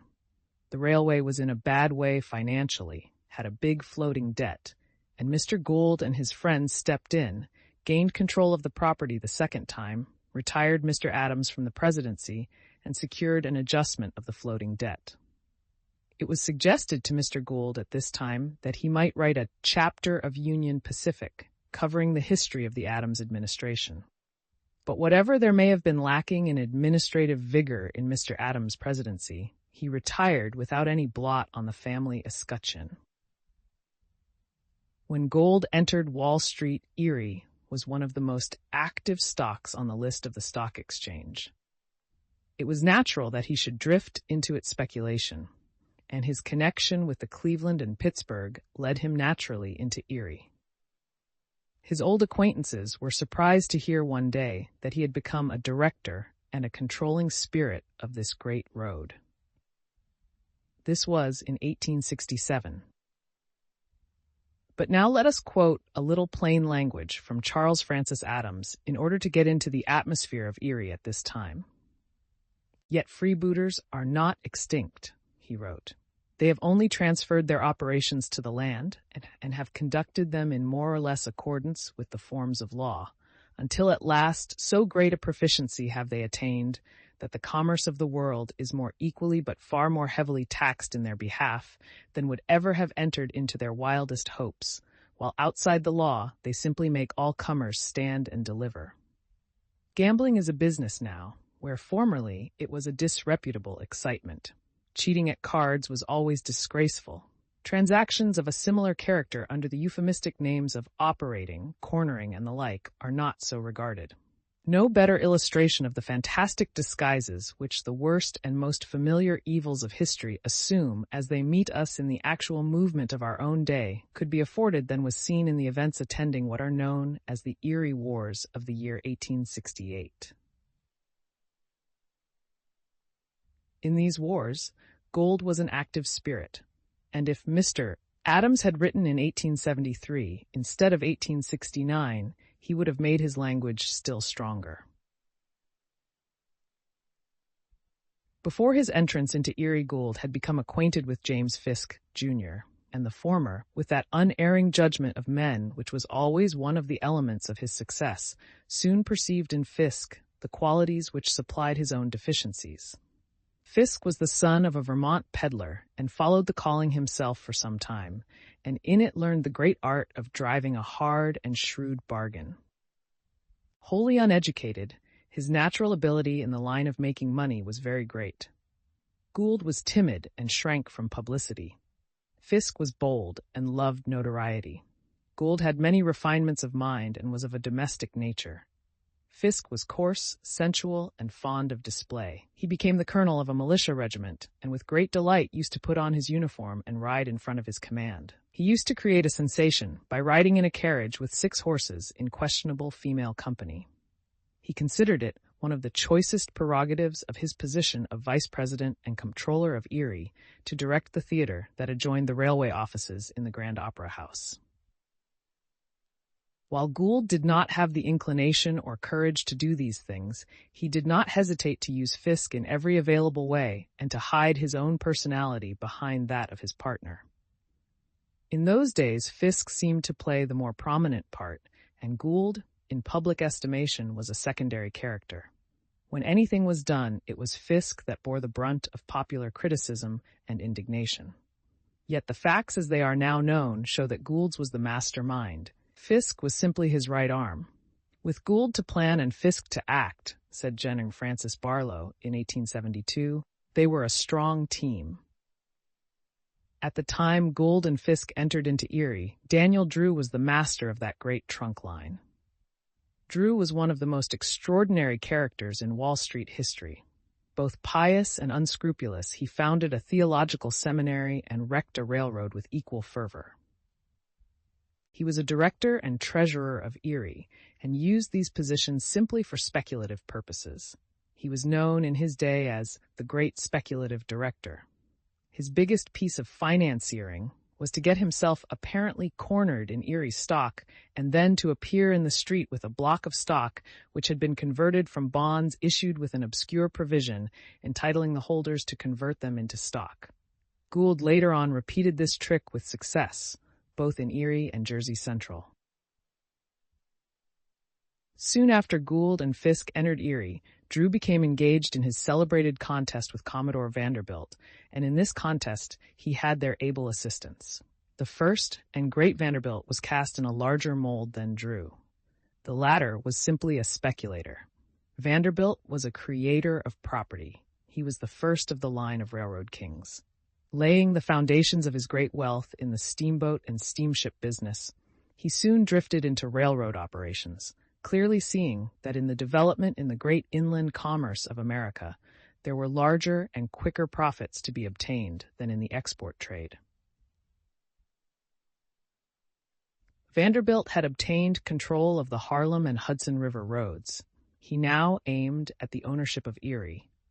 Space will not permit the telling of the story of this famous contest. It can be found in detail in Mr. Adams's interesting chapter.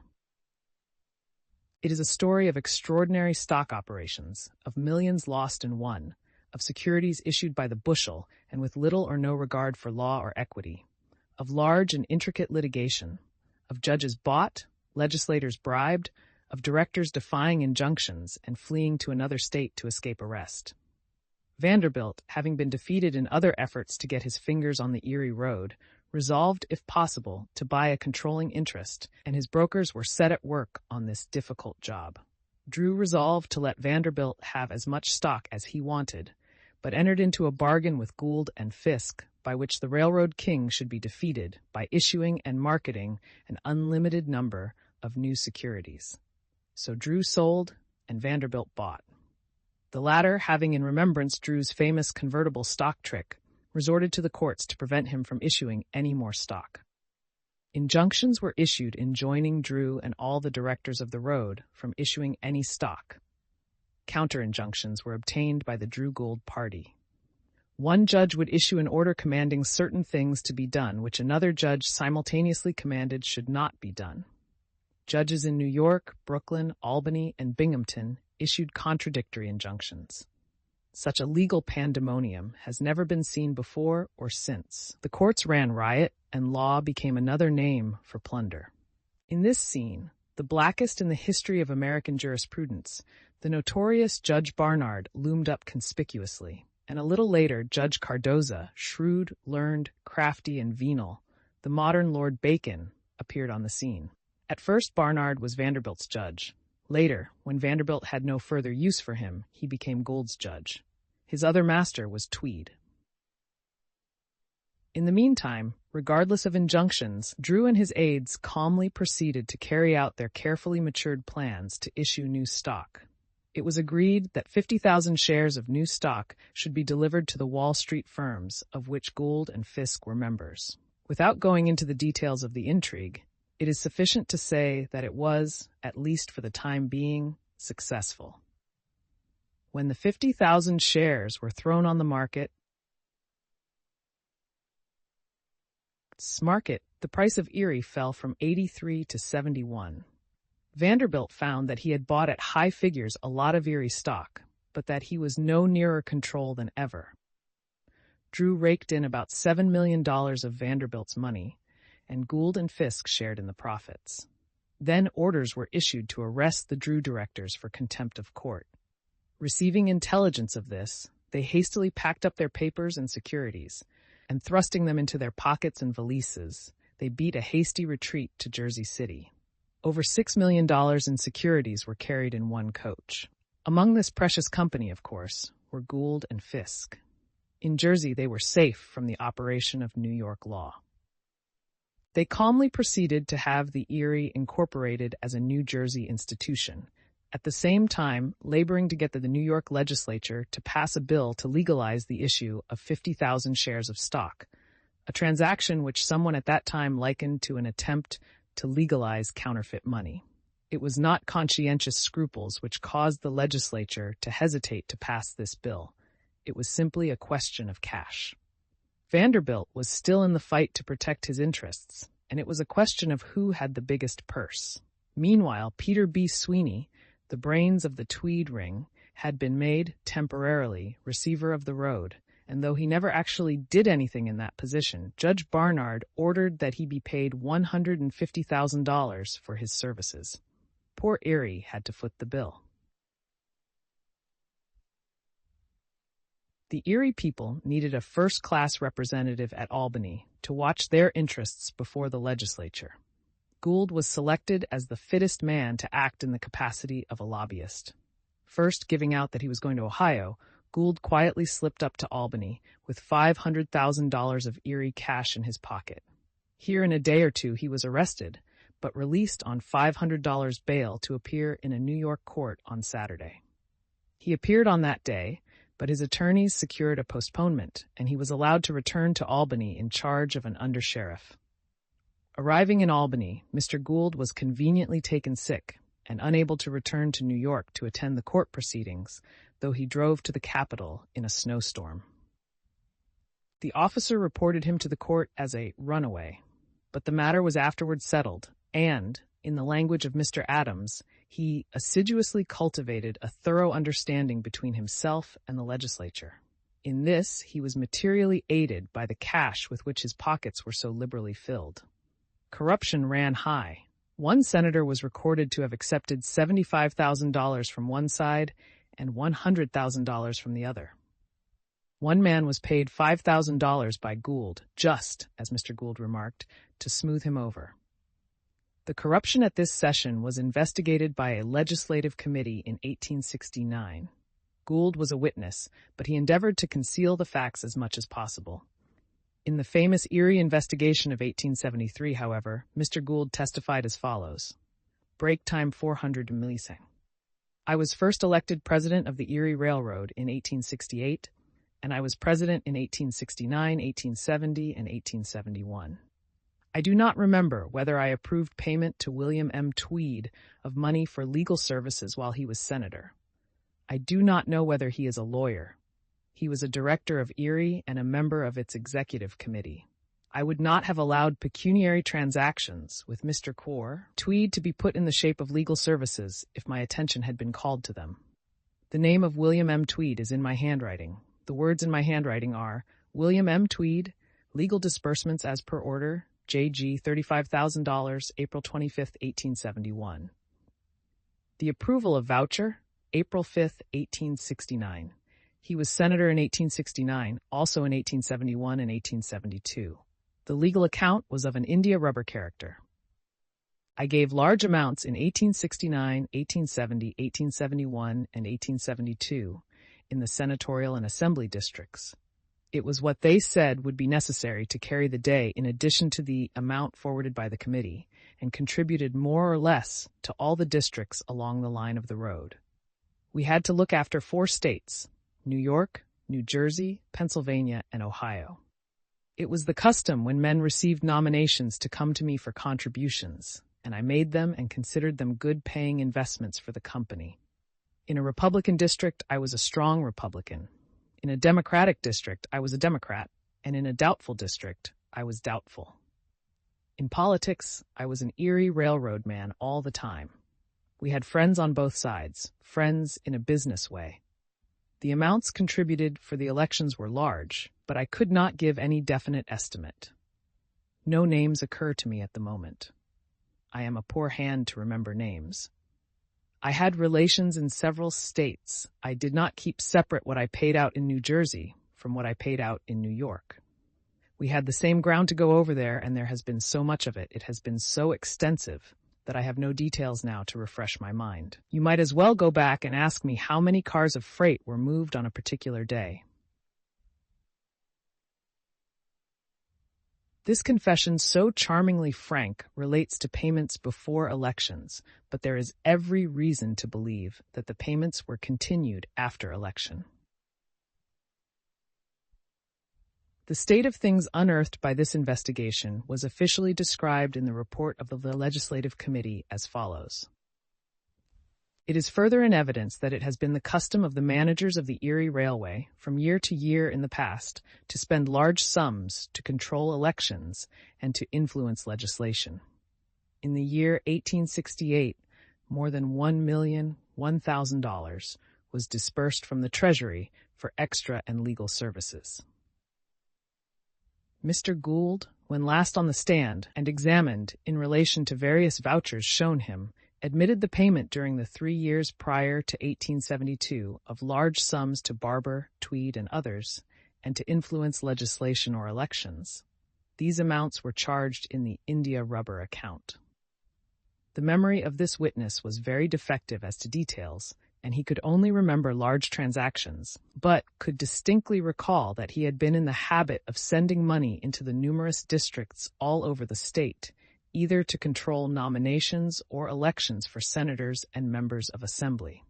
Considered that, as a rule, such investments paid better than to wait till the men got to Albany, and added the significant remark, when asked a question, that it would be as impossible to specify the numerous instances as it would to recall to mind the numerous freight cars sent over the Erie Road from day to day.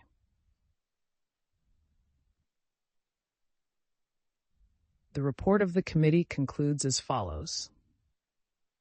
It is not reasonable to suppose that the Erie Railway has been alone in the corrupt use of money for the purposes named, but the sudden revolution in the direction of this company has laid bare a chapter in the secret history of railroad management, such as has not been permitted before. It exposes the reckless and prodigal use of money wrung from the people to purchase the election of the people's representatives and to bribe them when in office. According to Mr. Gould, his operations extended into 4 different states. It was his custom to contribute money to influence both nominations and elections. Mr. Adams did not have this report before him when he wrote his chapter. His record closes in 1868, soon after Mr. Gould had been elected president of the road. This had been brought about in the following manner. While Gould was engaged in fixing the legislature and the courts were filled with Erie suits, the various parties in interest got together and effected a compromise. Vanderbilt got rid of the useless stock he had bought at high figures. Drew pocketed his profits and returned from exile in Jersey. The Boston, Hartford, and Erie crowd, which had figured in these transactions, having got all they could out of Erie for the benefit of their own bankrupt road, withdrew. All litigation was stopped and injunctions revoked. Bills were rushed through the legislature favorable to both Vanderbilt and Erie. Drew resigned from the road. Vanderbilt relinquished his ambition for control, and the property was turned over to Gould and Fisk. Drew may have thought that by this time the poor old road was a squeezed lemon, but if so, he was mistaken, for Gould and Sage found that the property had not yet been worked for all that was in it. What their administration cost the road is very plainly set forth in the testimony given before the Hepburn Committee of 1879 by J.W. Guppy, Assistant General Superintendent under Gould. For many years connected with the road into whose service he first entered as a telegraph operator. When Gould was ousted from the control in March 1872, the total stock was $86,536,910, the funded debt $26,395,000, and the floating debt $2,517,301, a total of $150,449,211, an increase during the time of Gould's identification with the road of $64,383,168. Yet Mr. Guppy testified that not a dollar of this vast sum was represented by any additions to the road. At the time that the Gould-Fisk ring was sucking the lifeblood of Erie, the Tweed-Sweeney ring was plundering the city of New York. The two were really one. From Mr. Gould's testimony just quoted, and from other facts here presented, it will be seen how closely allied they were. Tweed was one of the executive committee of the Erie and was paid large sums for so-called legal services. This was a great day for the spoilsmen. It was a long feast of corruption. Dishonesty walked openly in the streets, bribery influenced elections and controlled legislatures, and plundering was a fine art. Great as was Tweed at this time, his prosperity was soon to end in flight, capture, imprisonment, disgrace, and death. But Gould survived the exposure and lived to enjoy his wealth and power. Break Chapter 7. Gould's victory and final defeat in Erie. During these years of Erie conflicts, Gould not only fought his enemies most bitterly, but hardly appreciated the usual feelings of men to be true to their friends. Gould and Fisk now had practical control of Erie. They saw the October election coming, and they were nervous. But the crops were good, and Erie's traffic brought in good returns. Englishmen had become strangely fascinated with the stock and had bought over 100,000 shares. On August 19th, the stock had dropped to 44, and then to the astonishment of Wall Street, the transfer books were closed, preparatory to the annual election on October 13th. The election went off well for Mr. Gould and his friends. Peter B. Sweeney and William M. Tweed were among the new directors. Then, it is said, Mr. Gould began a system of locking up money. This culminated on October 27th, when members of the New York Stock Exchange waited on Mr. Gould, who had obtained large loans on Erie. Mr. Gould told the committee that $10,000 of convertible bonds had been issued, half of which had been converted into stock and the rest would be. This was a new issue. The money, he said, had been used to purchase the $5,000 of Boston, Hartford, and Erie. The committee was not satisfied. It wanted to know if more stock would be issued. Gould replied, "In certain contingencies," meaning for his loans. The Secretary of the Exchange afterwards said that the stock of the corporation had been increased from $34,265,003 on July 1868 to $57,766,300 on October 24th, or by 235,000 shares within 4 months. These new issues forced Erie to 35. There was over $12,000 in greenbacks locked up, and all values were depressed. The situation was so serious that Secretary McCulloch of the Treasury, a contractionist, was compelled to announce that if necessary, $50,000 additional currency would be forthcoming for the relief of the community. Their next achievement, after securing entire possession, was to corner their old associate Daniel Drew. The latter, after a short retirement from the street, returned to speculation and naturally drifted into Erie, but this time from the outside. He was caught just as many times he had caught others, and Gould repeated, only in a more aggravated way, his trick of issuing new stock and flooding Wall Street with it. This new stock was issued by Gould and Fisk without even going through the form of consultation with the other directors. Mr. Adams calls this the most extraordinary feat of financial legerdemain which history has yet recorded. Drew found that even he, old and experienced in all the tricks of his trade, was no match for Gould. He appealed to the courts for relief, but Mr. Gould fought him in the same way. Realizing that he had no other avenue of escape, Drew actually called on Gould and Fisk one night and appealed piteously to be permitted to get out without loss, though his companions in loss might be squeezed to Gould's heart's content. Gould and Fisk bowed their aged associate out without satisfaction and smiled as they closed the door on the old man. That was on a Sunday. Next day, in the name of August Belmont, Justice Sutherland was asked to enjoin the issue of any more new Erie stock and to appoint a receiver. Drew signed the affidavits, but, to his chagrin, Gould was ahead of him by 2 hours. On the petition of one McIntosh, a man in Gould's employ, Justice Barnard restrained all suits and appointed Gould the receiver of the railroad. Erie stock fell only to 48. Justice Barnard allowed Mr. Gould to buy and cancel 200,000 shares of Erie. This was intended to crush Daniel Drew, who had to have 70,000 shares to deliver in a few days. Gould's purchases rushed the stock to 62, and then it turned out that thousands of shopkeepers and barbers, tailors, and all sorts of people had a share or 10 shares of Erie and wanted to realize on them. Gould could not meet the rush of shares these people had to sell. He and Fisk fought like tigers, but they could not stand the drain, and Drew settled his contracts at 57, losing $1,500,000. Then Erie fell to 42. The Open Board of Brokers refused to deal in Erie unless the stock was registered at a reputable banker's. Erie was knocked off the list, and Gould organized a new board of his own, where trading in Erie went on as before. Gould at this time actually posed as an anti-monopolist before the public. All his extraordinary acts as president of the Erie were defended on the ground that he was endeavoring to protect the system against consolidation or affiliation with other trunk lines, and there were some honorable persons who really put faith in this statement. Gould, said Mr. Adams, posed as a public benefactor with unspeakable effrontery. There was more fighting in the courts over Erie. Justice Sutherland vacated Barnard's order making Gould receiver, and Noah Davis was made receiver. Barnard stayed Sutherland, and Sutherland granted a motion to show cause why Barnard's stay should not be vacated.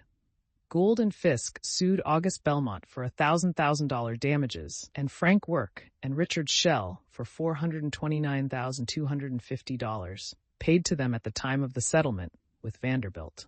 Gould and Fisk even went to the United States District Court, and on a petition of one of Gould's clerks, Henry D. Welpley, a stockholder, Judge Blatchford appointed Gould receiver and directed the Erie Company to place $8,000 in his hands to protect the rights of the plaintiff, Welpley, who protested that he had been injured by certain issues of stock. The marvelous business acumen displayed by the manipulators of these properties was aided by the blind zeal of certain foreign investors for American securities, then as prevalent as now. The wonderful financial operations of the Drew and Gould regimes in Erie could not have been possible but for the extraordinary fascination which the stock possessed for English capitalists. While Americans looked with more than suspicion on the Erie securities, England was possessed of an irresistible craze to get as many of them as possible. English capitalists would not take the United States bond even when selling below par, but they bought with avidity every share of Erie they could get hold of. At last, however, the eyes of the English stockholders were opened to the true condition of affairs, and under the lead of James McHenry, they organized to get the control of the property. At this time, Daniel E. Sickles, one of the heroes of Gettysburg, was minister to Spain. He was engaged to lead the anti-Gould forces against the Erie strongholds. He did his work well, and it is said was paid a very big fee for his labors. He obtained a leave of absence from Madrid and returned home to conduct the operations in person on the ground. This was the last of the Erie Wars. It should be recorded at this time, however, that the famous partnership of Gould and Fisk had been dissolved by death. Fisk, late in 1871, had been shot by Edward F. Stokes, and after a few days had died from the wound. He and Stokes had at one time been friends, but had quarreled over business matters and about a woman, the beautiful but notorious Josie Mansfield, and the quarrel led to the murder. It will surprise no one who has read this history thus far that in the course of the Erie litigations, a Supreme Court judge once held court and issued orders from Josie Mansfield's apartments. Stokes was tried 3 times. Once the jury disagreed. He was convicted of murder in the 1st degree and sentenced to be hanged by Judge Noah Davis. This verdict being overruled by the Court of Appeals, he was tried again and convicted of manslaughter in the 3rd degree. After serving a few years in Auburn prison, Mr. Stokes returned to New York, where he soon became a prosperous businessman, intimate for a long time with John A. Mackay, the California millionaire, and president of a telegraph system competing with Gould's Western Union. Before his death, the belief is that Gould and Fisk had substantially parted company. The New York World of that day gives an account of an interview between Gould and Fisk, in which the former asked Fisk for his resignation as vice president and comptroller of Erie. Fisk is represented as saying to a friend who was about to leave for Europe, "I would like you to do me a favor. If you find in Europe a mean man who can do a meaner thing to his best friend or tell a bigger lie than Jay Gould, I want you to telegraph me at once." After Fisk's death, however, Gould acted handsomely by his widow. Whatever else may be said of Fisk, he was certainly a more popular man than Gould, and after the former's death, Gould did not long remain at the head of Erie. "The feeling against Gould," said Jennin Barlow, at the time of the anti-Gould revolution, grew in great part since Fisk's death. Fisk was always popular with the people of the road and in the office. Had he been alive, we should have had more trouble, or perhaps the move would never have been made. Besides Barlow, Jen Sickles had other efficient aid, and the anti-Gould movement was strengthened by such names as Jenner John A. Dix, who in the same year was elected governor of New York, Jenner George B. McClellan, and William R. Travers. In March 1872, the blow was struck. A man named Archer had been elected vice president in place of Fisk, and with his aid, the revolution was accomplished. Gould had made him vice president with the view of conciliating the opposition. 9 members of the board of directors had been won over to the opposition. These wrote to Gould, asking him to call a meeting of the board. As Gould did not respond, Vice President Archer called the meeting. The revolutionists assembled at Barlow's house and prepared to carry the Grand Opera House by storm. Gould had this barricaded by his men, with instructions to permit no one to pass in. But the revolutionists succeeded in passing the picket line and passed in, and Mr. Archer called the meeting to order. Then ensued an extraordinary scene which lasted all night. Gould ordered the conspirators, as he called them, to leave the building. They refused. Gould at this time had the benefit of the legal advice of David Dudley Field and Thomas G. Shearman. Mr. Field was long one of the leaders of the New York bar. One of his brothers sat on the Supreme Court bench of the United States, and the other, Cyrus W. Field, was the father of the Atlantic Cable, and soon one of the closest of Gould's business associates. Mr. Shearman, who afterward became famous in the defense of Henry Ward Beecher, had before this time published an article on the corruption of the New York judiciary, which attracted widespread attention, but he was now counsel to a man who owned 2 or 3 Supreme Court judges, and a few months later publicly admitted the distribution of a corruption fund. Space will not permit the telling of all the incidents of that night. Shearman appeared with 40 policemen and ordered the revolutionists to leave, but they shut themselves up in their rooms and refused to do so. Gould obtained from Judge Ingraham a temporary injunction to restrain Archer and the other directors from acting, but they calmly proceeded to elect new officers and directors. Field and Shearman declared that Gould's legal position was absolutely perfect, but notwithstanding this, he was finally obliged to give in. The opposition elected Jen Dix as president and Jen McClellan as one of the directors. The World of March 11, 1872, thus describes this memorable night. The scene at the Grand Opera House was one to be remembered. Gould and Eldridge, with their counsel, in one room and the newly chosen directors in another, the doors of both rooms barred, opening to no one but an avowed friend, each fearful of orders of arrests being served on them. Every spare room in the offices filled with blue-coated officers of the peace, sitting in all the chairs and on all the tables and lying on the floors, and an intense sense of subdued excitement pervading the heavy air of the place. The only communication between the two hostile parties was by means of Peter B. Sweeney, who acted as go-between. Finding that he was defeated, Gould then resorted to one of those acts of audacity with which at different periods in his career he has surprised the public.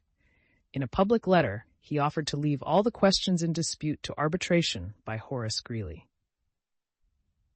Thus, he attempted to place himself in favorable light before the public. But it should not be supposed that Greeley was in any sense a friend of Gould. On the contrary, the Tribune of that day shows how severely he criticized Gould.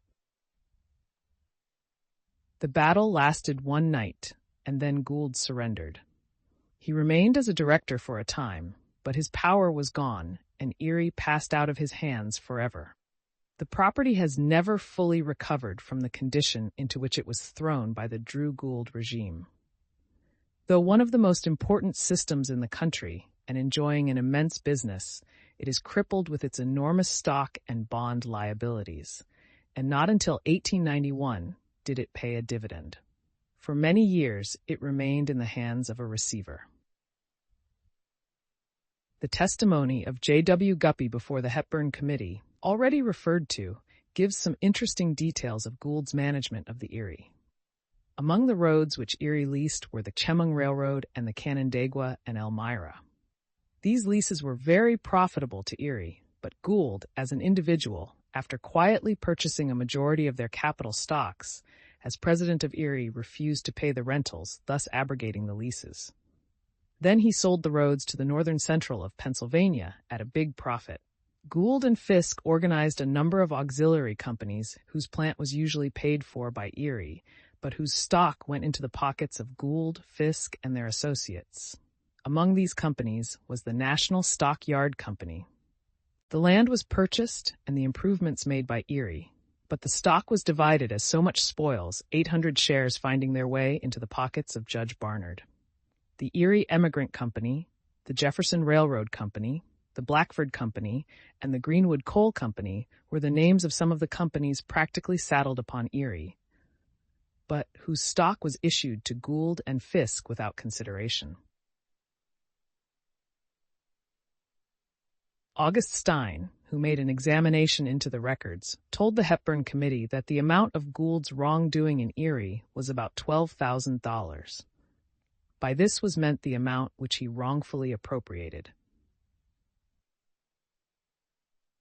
Mr. Gould's smartness was never made more apparent than in his manner of pretending to restore the money which he had misappropriated. He had to make restitution of this stolen money. Stolen is the word used by the Hepburn Committee. After he had left Erie, the new management sought to ascertain how large was the plunder carried away by Gould. This information could be obtained with complete accuracy only from Morosini, the auditor of the company, and he refused to make up the accounts, leaving Erie to join his fortunes with those of Gould. Morosini now became inseparable from Gould and a notable figure in Wall Street. He was a tall, athletic Italian, shrewd and faithful, an ideal private secretary.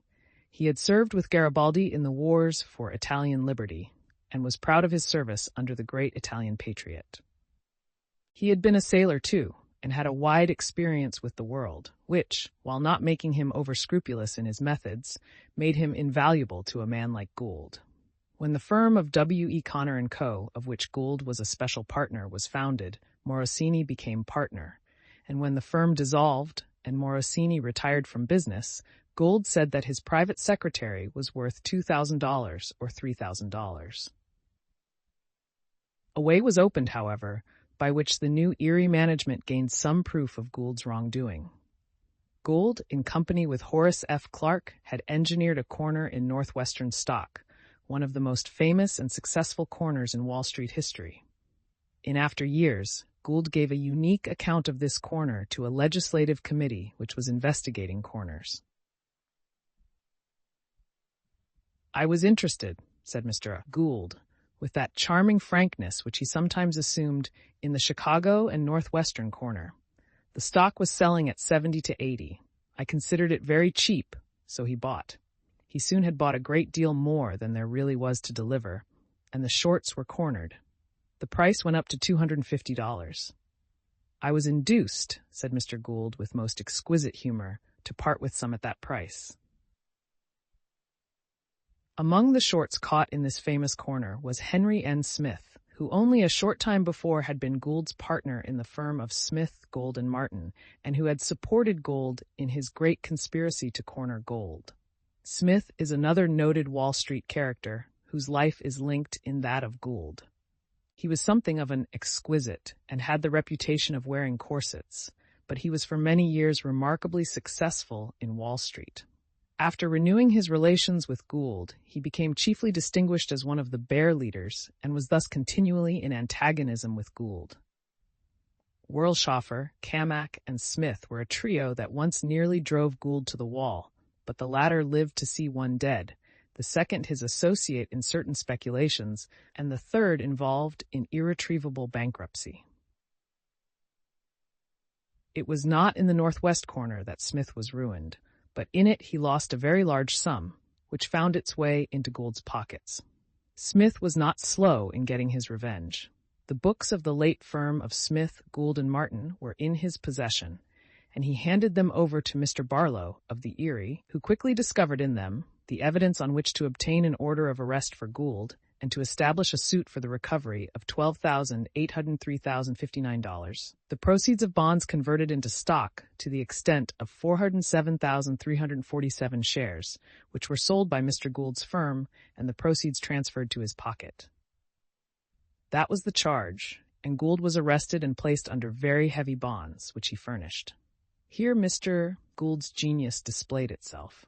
He actually entered into a big speculation based on his restitution of this plunder.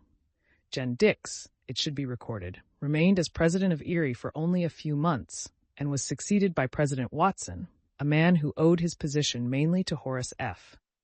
Clarke, who, as has been seen, was in intimate business relations with Gould. Clarke undertook to arrange a compromise between Watson and Gould, and all three evidently united to rig the stock market by the operation. One day it was reported that Gould intended to restore his plunder, and the price of Erie advanced with a bound. A day or two later, a denial of the report would come, and down would go the price. This was repeated 2 or 3 times, and Gould, of course, bought at the low figures and sold at the top, and the profits must have been big. Finally, the restitution, so-called, was announced with a flourish of trumpets. On the face of the agreement, Gould made over to Erie an immense amount of property, and all suits were withdrawn, and Gould released from all criminal responsibility. A clause in the agreement said that in making this transfer of property, Gould expressly stipulated that it should not be considered as an admission of wrongdoing. The Opera House and adjoining buildings and other real estate, with the exception of Gould's Fifth Avenue mansion, were made over to the Erie, and in addition, a mass of stocks of the par value of about $6,000. As a matter of fact, most of these stocks were worthless. J.G. Guppy told the Hepburn Committee that he would not give $200,000 for the entire lot. Among the securities were $1,000 of United States Express stock to be issued, and which Gould guaranteed to be issued, but which, as a matter of fact, never was. When Hugh J. Jewett became receiver of Erie, he discovered the utter sham of this alleged restitution. He told the Hepburn Committee, Mr. Watson had made a settlement with Mr. Gould, in which he received in liquidation of this account, or such portion of it as he supposed he could recover, certain assets. When I came here, I sought to realize on these assets. I found many of them totally worthless, and some which were of value were encumbered by existing liens. By the closing of these transactions, Mr. Gould was entirely freed from all connection with Erie and was enabled to seek new fields for cultivation. It had been a few years before, during the Erie troubles, that Gould and his coadjutors originated the scheme for cornering gold, which consummated on the day which is now remembered as Black Friday, the other most disgraceful of the conspiracies of his life. Chapter 8. The Gold Conspiracy.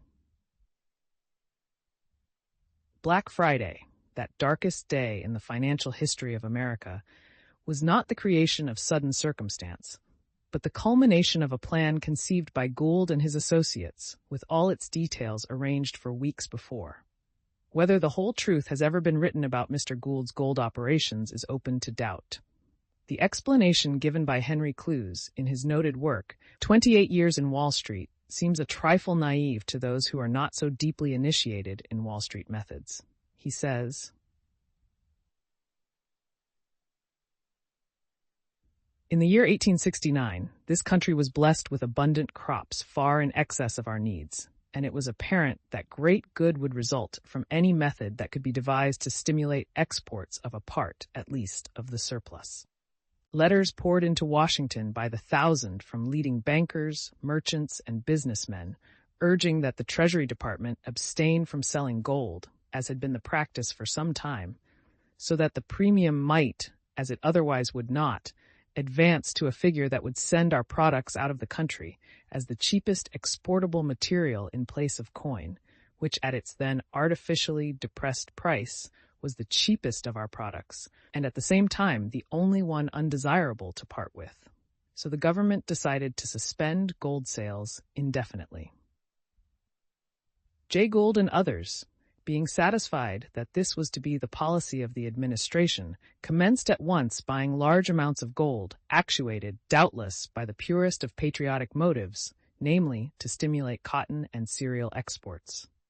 They succeeded in accumulating a considerable amount of gold at prices ranging from $135 to $140, covering a period of 3 months' steady buying.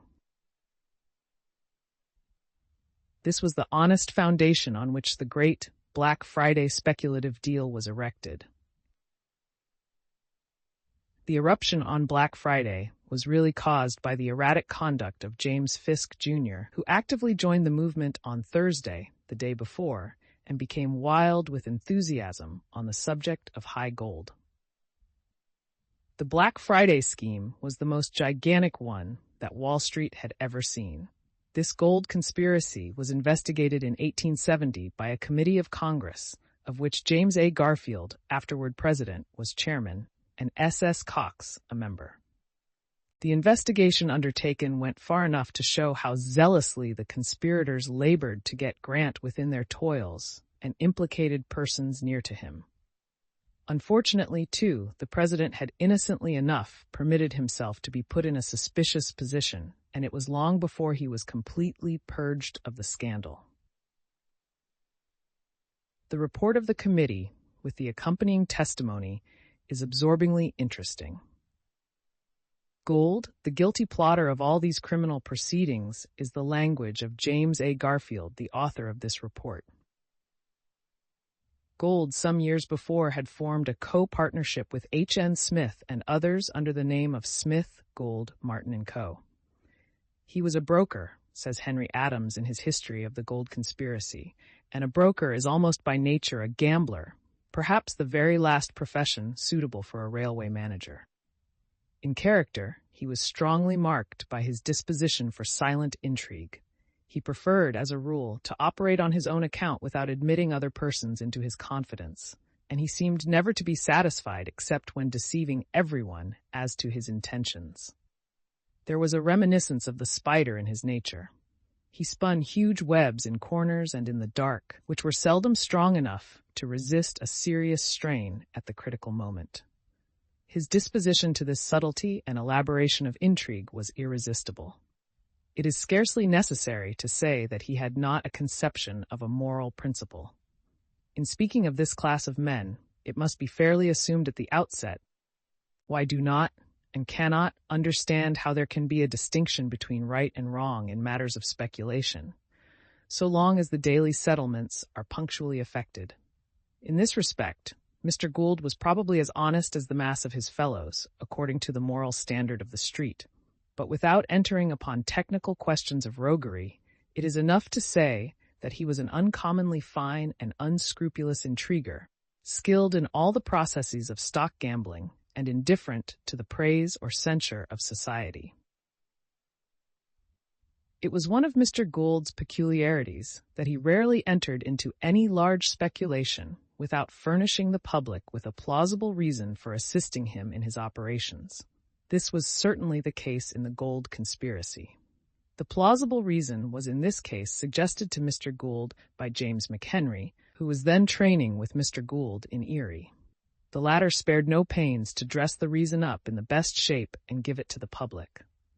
Mr. Gould argued with much apparent force, but actual sophistry, that an advance in the price of gold would benefit the Western farmers in giving them a bigger price for their grain, and Mr. Gould backed up this theory with many facts and figures. Jenny Grant had just become president. His Secretary of the Treasury was George F. Boutwell. The key to the situation was the financial policy of the government. No successful corner in gold could be established if the Treasury should sell gold with a liberal hand. It should be explained that the war had caused a lively speculation in gold, which continued after the war until the resumption of specie payments made the greenbacks equal in value to gold. Speculation in gold was carried on in the Gold Room, an institution separate from the stock exchange. It became essential to the success of Mr. Gould's plans that the Grant administration should either become a party to the speculation or else an honest believer in his crop theory. Failing in both of these, the public must at least be impressed with the idea that the administration was in the deal, whether it was or not. So Gould began to lay systematic siege around the administration. He seems to have entered alone into this speculation. It was only when he was unable to carry the burden alone that he took in others, and it was not until late in the game that Fisk entered. Gould found a brother-in-law of President Grant, a convenient tool in his operations. The name of this brother-in-law was A.R. Corbin, who had been something of an adventurer all his life, and whose chief hold on respectability was his relationship to the president. Gould unfolded enough of his plans to Corbin to enlist him in his service and to bind him by interest to the speculation. Gould bought for Corbin $1,500,000 of gold and promised him that all the profits should be turned over to him. Every rise of 1% in the price of gold made Corbin $15,000 richer. Corbin claimed to have great influence with the president, and Gould evidently placed much reliance in him. "I am right behind the throne," said Corbin to Gould at one stage of the proceedings. "Give yourself no uneasiness. All is right." Mr. Henry Adams, in his celebrated chapter, The New York Gold Conspiracy, makes the following interesting explanation of circumstances preliminary to Black Friday. In order to explain the operation of a so-called corner in gold to ordinary readers with the least possible use of slang or technical phrases, two preliminary statements are necessary. In the first place, it must be understood that the supply of gold immediately available for transfers is limited within distinct bonds in America. New York and the country behind it contain an amount usually estimated at about $20,000. The national government commonly holds from $75,000 to $100,000, which may be thrown bodily on the market if the president orders it. To obtain gold from Europe or other sources requires time. In the second place, gold in America is a commodity bought and sold like stocks. In gold, as in stocks, The transactions are both real and speculative. The real transactions are mostly purchases or loans made by importers who require coin to pay custom on their imports. The speculative transactions are mere wagers on the rise or fall of price, and neither require any actual transfer of gold or even imply its existence, although in times of excitement, hundreds of millions nominally are bought, sold, and loaned.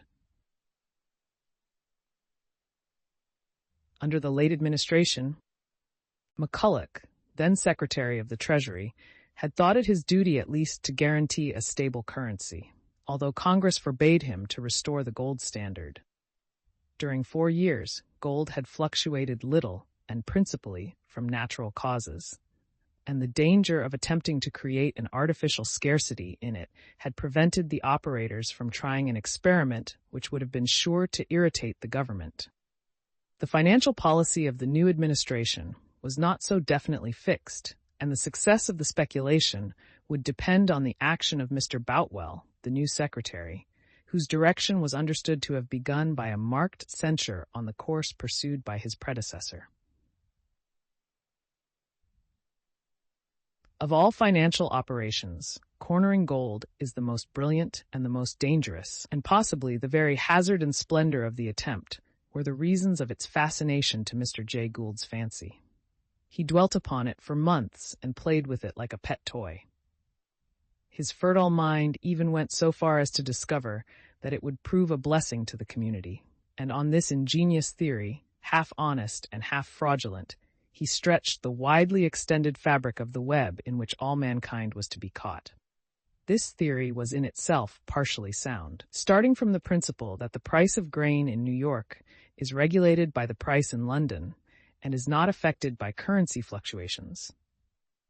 Gould argued that if it were possible to raise the premium on gold from 30 to 40 cents at harvest time, the farmer's grain would be worth $1.40 instead of $1.30, and as a consequence, the farmer would hasten to send all his crop to New York for export over the Erie Railway, which was sorely in need of freight. With the assistance of another gentleman, Mr. Gould calculated the exact premium at which the Western farmer would consent to dispose of his grain, and thus distance the 300 sail which were hastening from the Danube to supply the English market. Gold, which was then heavy at 34, must be raised to 45.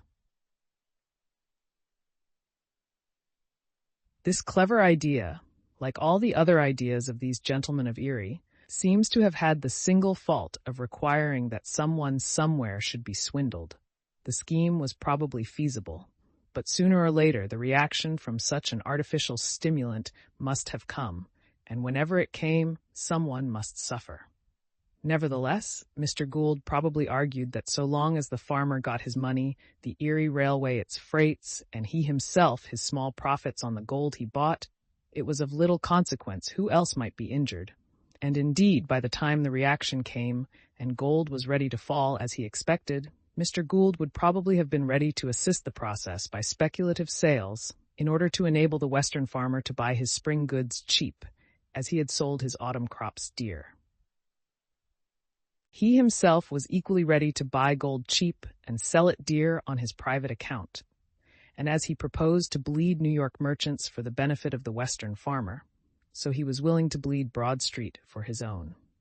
The patriotic object was, however, the one which, for obvious reasons, Mr. Gould preferred to put forward most prominently, and on the strength of which he hoped to rest his ambitious structure of intrigue. Here is the story in brief. In March 1869, the price of gold touched 130, which was the lowest figure that it had reached in 3 years. Jay Gould, as president of the Erie Railway and the principal owner of the 10th National Bank, had the command of large sums of money. He proposed to Fisk that they take advantage of the low price of gold and corner it. Fisk did not think the scheme practicable and declined at first to go in. Subsequently, he reconsidered his determination and joined in the undertaking zealously. Gould bought $7,000 of gold at 132 and put up the price to 140. He induced other brokers to buy heavily, and within a few days gold advanced to 144.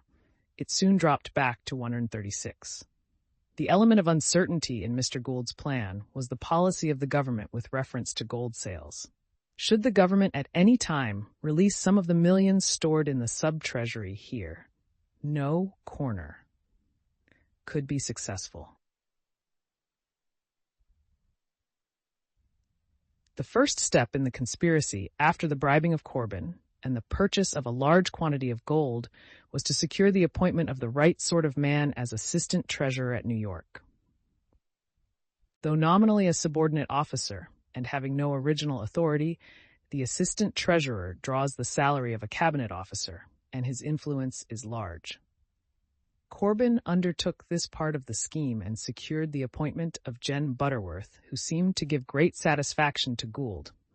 Butterworth was afterward exonerated by Congress of all guilty connection with the gold conspiracy, but Gould purchased for his account $1,000 of gold.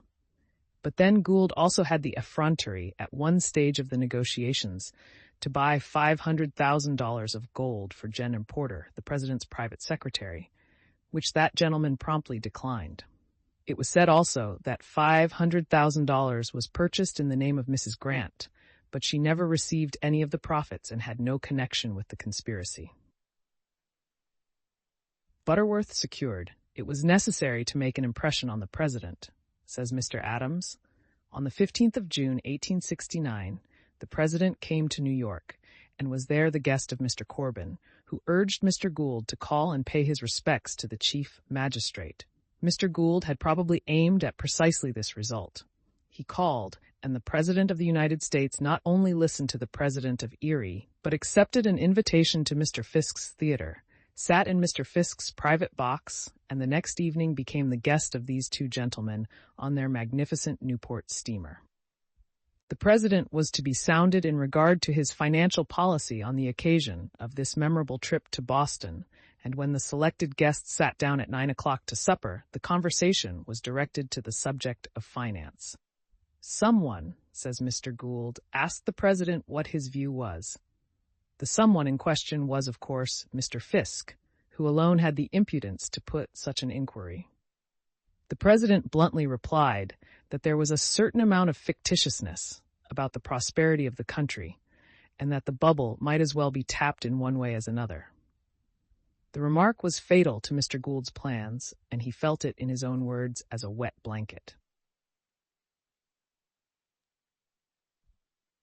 Mr. Fisk, in his testimony, frankly said, "On our passage over to Boston with Jen Grant, we endeavored to ascertain what his position in regard to finances was.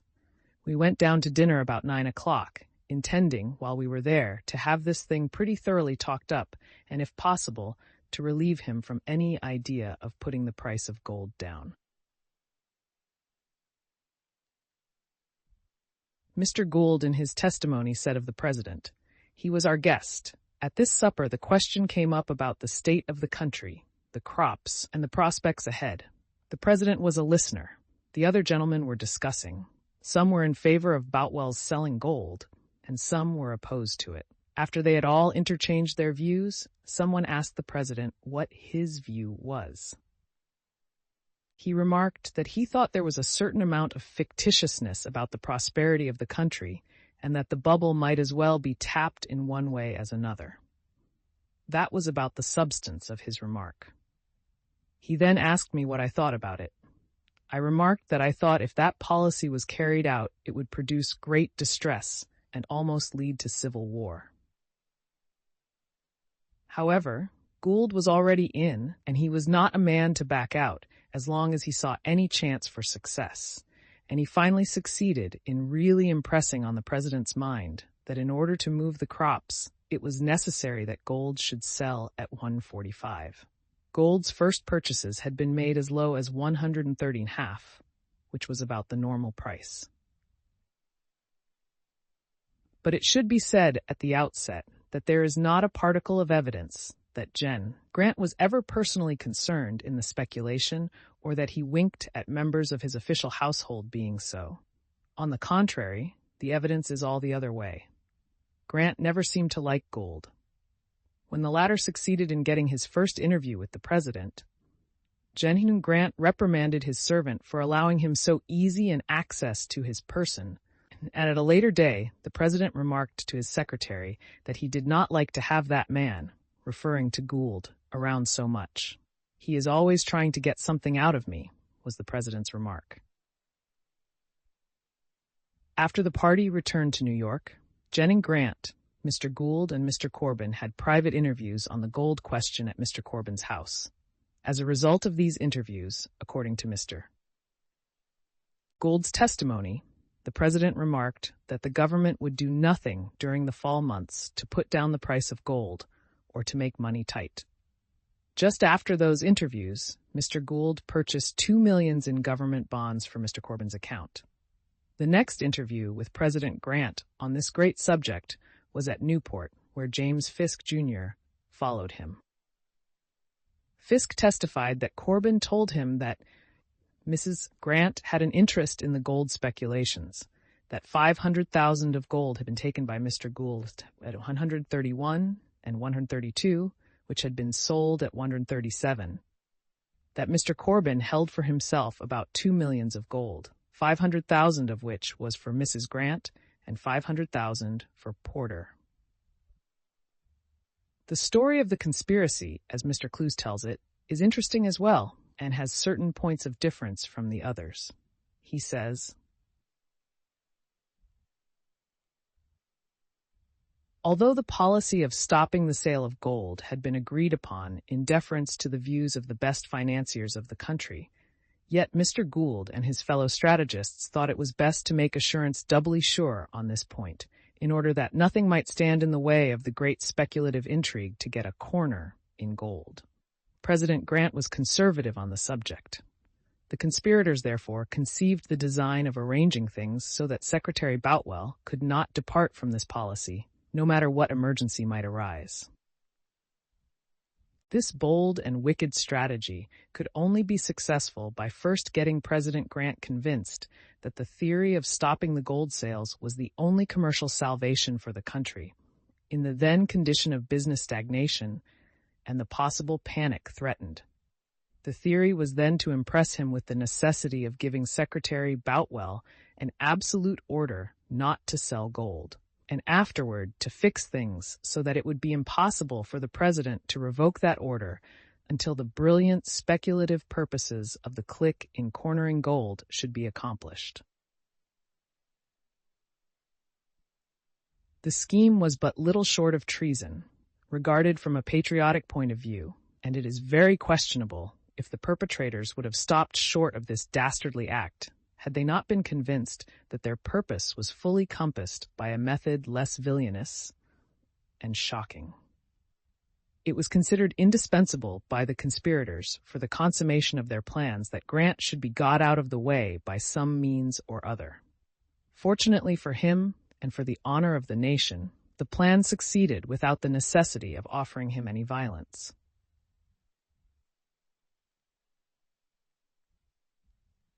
It was arranged that Jen and Grant should accompany a party one beautiful evening in the middle of June, who were going to attend the great Peace Jubilee of Patrick Sarsfield Gilmore in Boston.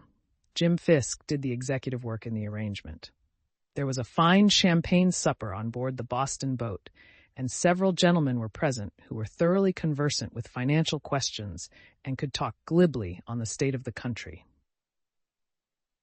Mr. Gould said in his testimony, "I took the ground that the government ought to let go of the loan and let it find its commercial level, that in fact it ought to facilitate an upward movement in gold in the fall." This reference to its commercial level is rich, coming from the head center of the plotters who wanted to put the article up to 200. About the time the above events were transpiring, the Assistant Secretary of the Treasury, Mr. H. Van Dyke, resigned his office in this city. Mr. Gould's chief ambition was to name his successor in order that he might be able to control the Treasury when the time to get a corner in gold should be ripe. Mr. Abel R. Corbin came in quite handy at this juncture to help to further the designs of Mr. Gould. He was a man of fair education and considerable experience both in business and politics. He had been a lobbyist in Washington for some years. He was well informed on financial matters, a pretty good writer, and could talk like a book. His wife was a sister of Mrs. Grant, and he had good opportunities for reaching the presidential ear, which he employed to the best advantage. A gentleman named Robert B. Catherwood, who was married to a stepdaughter of Mr. Corbin, was approached by Gould and Corbin on the subject of the assistant treasurership. They were anxious that Mr. Catherwood should take the office and told him that he would make a great deal of money in a perfectly legitimate manner if he were once installed. So Mr. Catherwood stated in his testimony before the investigating committee, but he adds, "My ideas differed from theirs in what constituted a legitimate manner, and I declined the office." The office then sought another man in the person of Jennings, Daniel Butterfield. He received the intimation of his appointment in a very different spirit from Mr. Catherwood, showing that he was fully equal to the occasion. He wrote a letter to Mr. Corbin, thanking him kindly for the offer, saying that he was under numerous obligations to him, and expressing a hope that he would be eminently successful in his undertaking. Butterfield received his commission in due course.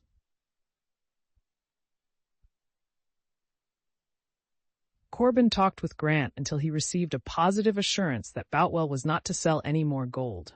At a meeting in Grant's house, where Gould and Corbin were present, the president said, "Boutwell gave an order to sell gold, and I heard of it and countermanded the order." It was not until Gould had received positive assurance from the president's own lips that he considered his scheme perfect. But the links of this strategic chain were now nearly all forged. The bankers and merchants were largely in his favor through commercial necessity. The sub-treasury was fixed, as he thought, and the executive fiat had placed the Treasury of the United States itself where it could not spoil the deal if Grant did not change his mind. There were reasons, of course, to apprehend that he would do so in case of an emergency, for he never was privy to the scheme, no matter what his traducers and political enemies may have said. To ensure perfect safety, then, Grant must be put out of the way temporarily. This was the crowning effort of the conspirators. After the Boston Peace Jubilee, this cabal spent the remaining part of the summer in maturing its designs. It seemed necessary that all the members of the cabal should be fully acquainted with the combination to Grant's purposes as regarded his orders to Boutwell, and that his ideas should remain fixed on the theory of increasing exportation for the country's safety. Accordingly, it was arranged that Jim Fisk should visit the president at Newport, where he was on a visit sometime about the middle of August, a month or so prior to Black Friday. It would seem that Grant at this date was still wavering and adhering to his policy of selling gold, in spite of the order which he had given Boutwell. He may have been suspecting that the anxiety of Gould, Corbin, and Co. for the prosperity of the country was not altogether genuine. The necessity of bringing further pressure to bear upon him was, therefore, clearly manifest.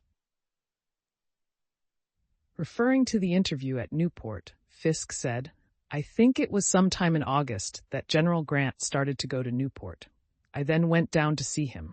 I had seen him before, but not feeling as thoroughly acquainted as I desired for this purpose, I took a letter of introduction from Mr. Gould, in which it was stated that there were 300 sail of vessels then on the Mediterranean, from the Black Sea, with grain to supply the Liverpool market. Gold was then about 34. If it continued at that price, we had very little chance of carrying forward the crop during the fall. I know that we felt nervous about it. I talked with Jen and Grant on the subject and endeavored, as far as I could, to convince him that his policy was one that would only bring destruction on us all. He then asked me when we should have an interview, and we agreed upon the time. He said, 'During that time I will see Mr. Boutwell, or have him there.'" The president was carefully shadowed after this by the detectives of the clique, and great care was taken to throw men across his path who were fluent talkers on the great financial problem of the day, the absolute necessity of stimulating the export trade and raising the premium upon gold for that patriotic purpose. In this way, President Grant began to think that the opinion of almost everybody he talked with on this subject was on the same side, and must, therefore, be correct. About the 1st of September, it was considered that the opinions of the president had been worked up fairly to the sticking point, and Gould bought $500,000 in gold at $132.50 for Corbin. Gould, however, was timid in his purchasing at first, as he had heard that a number of operators who were short of gold were making arrangements to give Secretary Boutwell a dinner. On further assurance from Corbin that the president had written Boutwell to sell no gold without consulting him, Gould prepared to go ahead with the execution of his great scheme. Nothing remained to be done in the completion of the plot, except to stow away the president in a place of safety until the financial storm should blow over. Chapter 9. Culmination of Conspiracy, Black Friday.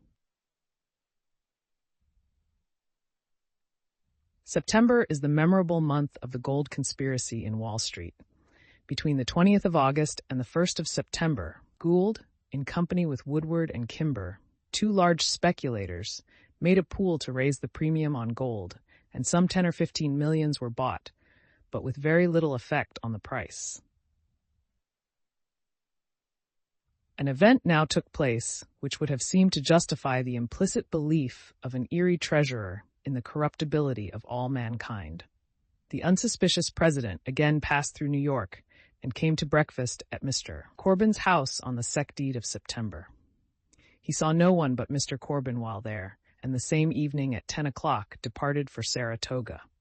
Mr. Gould declared afterward, however, that he was told by Mr. Corbin that the president, in discussing the financial situation, had shown himself a convert to the Erie theory about marketing the crops, and had stopped in the middle of a conversation in which he had expressed his views and written a letter to Secretary Boutwell. In regard to this letter, Secretary Boutwell testified as follows. I think on the evening of the 4th of September, I received a letter from the president dated at New York, as I recollect it. I'm not sure where it was dated. In that letter, he expressed an opinion that it was undesirable to force down the price of gold. He spoke of the importance to the West of being able to move their crops. His idea was that if gold should fall, the West should suffer, and the movement of the crop would be retarded. The impression made on my mind by the letter was that he had rather a strong opinion to that effect. Upon the receipt of the president's letter, I telegraphed to Judge Richardson, "Send no order to Butterfield as to sales of gold until you hear from me." Mr. Gould had therefore succeeded in reversing the policy of the national government, but this was not all. He knew what the government would do before any officer of the government knew it.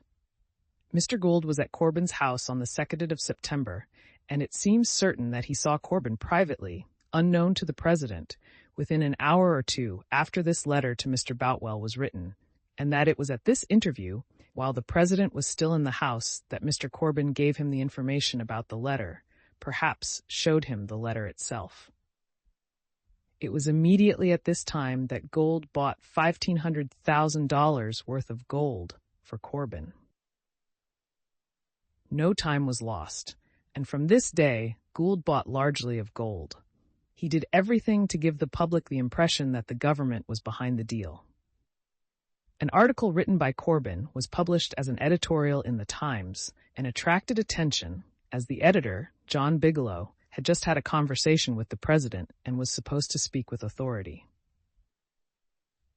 Notwithstanding the authorship of the article, it is just to say that the Times detected the odor of Wall Street about it and quarantined the article before making it public. Its effectiveness for Gould was much lessened. Gould wrote to Boutwell with a view of obtaining an official statement from him, but received a reply that said little and that diplomatically. Meanwhile, Gould had been buying millions in gold and had formed a pool that bought millions more. That the movement was fictitious is shown by the fact that the impression on prices was comparatively small. Fisk looked on incredulously. "The country is against you," was his criticism of the scheme. Down to this moment, Jim Fisk had not appeared in the affair. It was not until after September 10th that Gould appears to have decided that there was nothing else to be done but to take him into confidence. Fisk immediately bought 7 or 8 millions, and the market began to respond slowly to these enormous purchases. Meanwhile, Mr. Gould had placed another $1.5 million of gold to the account of Jenham Butterfield and notified him of the purchase. So Mr. Gould swears, in spite of Jen Butterfield's denial. The date of this purchase is not fixed. Through Mr. Corbin, a notice was also sent by Gould about the middle of September to the President's private secretary, Jenham Porter, informing him that $500,000 was placed to his credit. Jenham Porter instantly wrote to repudiate his purchase, but it does not appear that Butterfield took any notice of Gould's transaction on his account. On the 10th of September, the President had again come to New York, where he remained his brother-in-law's guest till the 13th, and during this visit Mr. Gould appears again to have seen him, although Mr. Corbin avers that on this occasion the President intimated his wish to the servant that this should be the last time Mr. Gould obtain admission.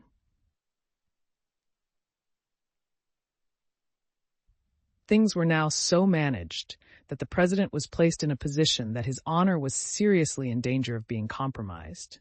Yet so ably was the matter engineered that he was perfectly unconscious of the designs of the plotters. He was prevailed upon to go to a then obscure town in Pennsylvania named Little Washington. The thing was so arranged that his feelings were worked upon to visit that place for the purpose of seeing an old friend who resided there. The town was cut off from telegraphic communications, and the other means of access were not very convenient. The President set out on his journey on the morning of the 13th, and there he was ensconced to remain for a week or so, about the time the cabal was fully prepared for action. Gould then said to Fisk, "This matter is all fixed up. Butterfield is all right. Corbin has got Butterfield all right, and Corbin has got Grant fixed all right, and in my opinion, they are all interested together." This was patriotism with a vengeance. Just think of the audacity of it. Gould enters into a scheme to place the President in a position where he could not interfere with the plan of getting a corner on gold. And then he turns around and accuses the first magistrate of the Republic with being privy to a plot that was calculated to create a panic and cause widespread disaster in business circles and make him an object of universal contempt. Some of the members of the pool got frightened and sold out, but Gould continued to buy. "I had to buy," testified Gould afterward, "or show the white feather. The other fellows deserted me like rats." Gould had the material aid of the 10th National Bank, an institution which he owned and which he used as an adjunct to his speculative operations. The extent to which he used it in the gold conspiracy was shown by the fact that it in one day over-certified Gould's checks to the amount of $7,500. Garfield called this bank a manufactory of certified checks. As Gould bought, the bears sold short, and the battle became intensely exciting. Fisk's assistance was as valuable as Gould expected it to be. He took no stock in the crop theory, but the idea of making the administration a partner in the diabolical enterprise seems to have attracted him. "Nothing," said Garfield in his report to Congress, "nothing but the scent of corruption could sharpen the appetite of Fisk for the game his leader, Gould, was pursuing." The compounded villainy presented by Gould and Corbin was too tempting a bait. So Fisk was drawn into the movement when his aid was most needed. This corner was a glittering edifice built on a foundation of deceit and corruption. It could not long stand. The most that Gould and Fisk could do was to frighten the shorts into covering before Grant awakened to the realization of how he was being used and issue orders to sell gold. Wall Street was soon filled with rumors that the administration was in the deal, and the excitement ran high.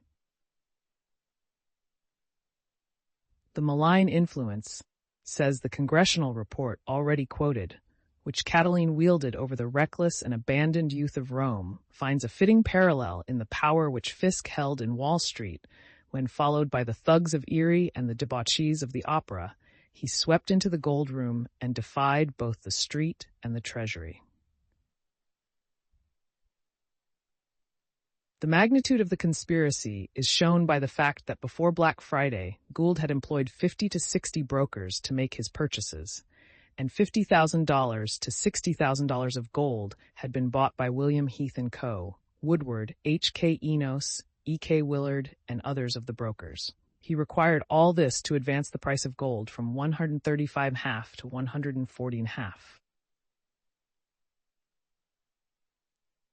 Fisk's entrance into the game was a powerful help to Gould, for it not only furnished another purchaser for gold, but directed public attention from himself to Fisk. The ex-peddler loved to bask in the sun of public notoriety.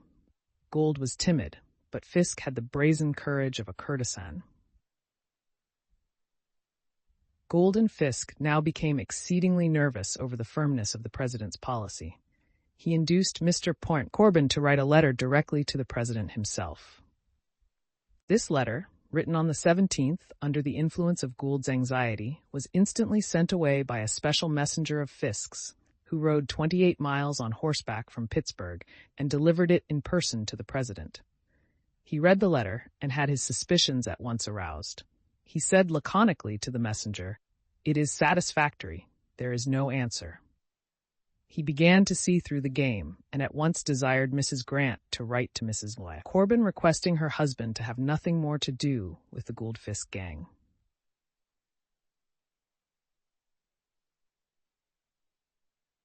The messenger telegraphed all right to the conspirators. We now come to the week which was to witness the explosion of all this elaborately constructed mine. On Monday the 20th, gold again rose. Throughout Tuesday and Wednesday, Fisk continued to purchase without limit and forced the price up to 40. At this time, Gould's firm of Smith, Gould, and Martin, through which the operation was conducted, had purchased some $50,000, and yet the bears went on selling, although they could only continue the contest by borrowing Gould's own gold. Gould, on the other hand, could no longer sell and clear himself, for the reason that the sale of $50,000 would have broken the market to nothing. The struggle had become intense. The whole country was looking on with astonishment at the battle between the bulls and the bears. All business was deranged and all values unsettled. There were indications of a panic in the stock market, and the bears, in their emergency, were vehemently pressing the government to intervene. Gould now wrote to Mr. Boutwell a letter so inconceivably impudent that it indicates desperation and entire loss of his ordinary coolness. Sir, there is a panic in Wall Street, engineered by a bear combination. They have withdrawn currency to such an extent that it is impossible to do ordinary business. The Erie Company requires $800,000 to disperse, much of it in Ohio, where an exciting political contest was going on, and where we have about 10,000 employed, and the trouble is charged on the administration. Cannot you consistently increase your line of currency? From a friend, such a letter would have been an outrage, but from a member of the Tammany ring, the principal object of detestation to the government, such a threat or bribe, whichever it may be called, was incredible. Mr. Gould was, in fact, at his wits' end. He dreaded a panic and felt that it could no longer be avoided. The conspirators interpreted the telegram from their messenger, reading all right to mean a favorable answer to the letter, and they were much elated.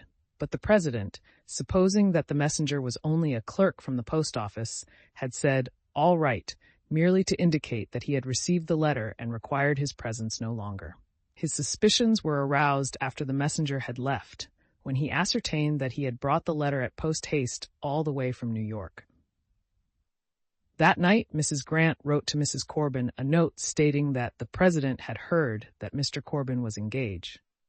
ed in Wall Street speculations, and if it were true, he desired that he should immediately dissociate himself from them. This letter filled Gould with consternation. He and Corbin sat in the latter's house all night, reading and rereading the note and endeavoring to grasp the meaning between the lines.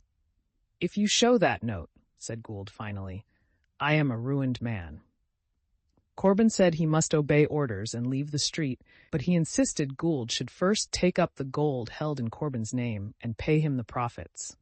Corbin had already received a check for $25,000, but Gould had already all the gold he wanted, and after standing for a while in silence by the door, his brow black with mystery, he left the house.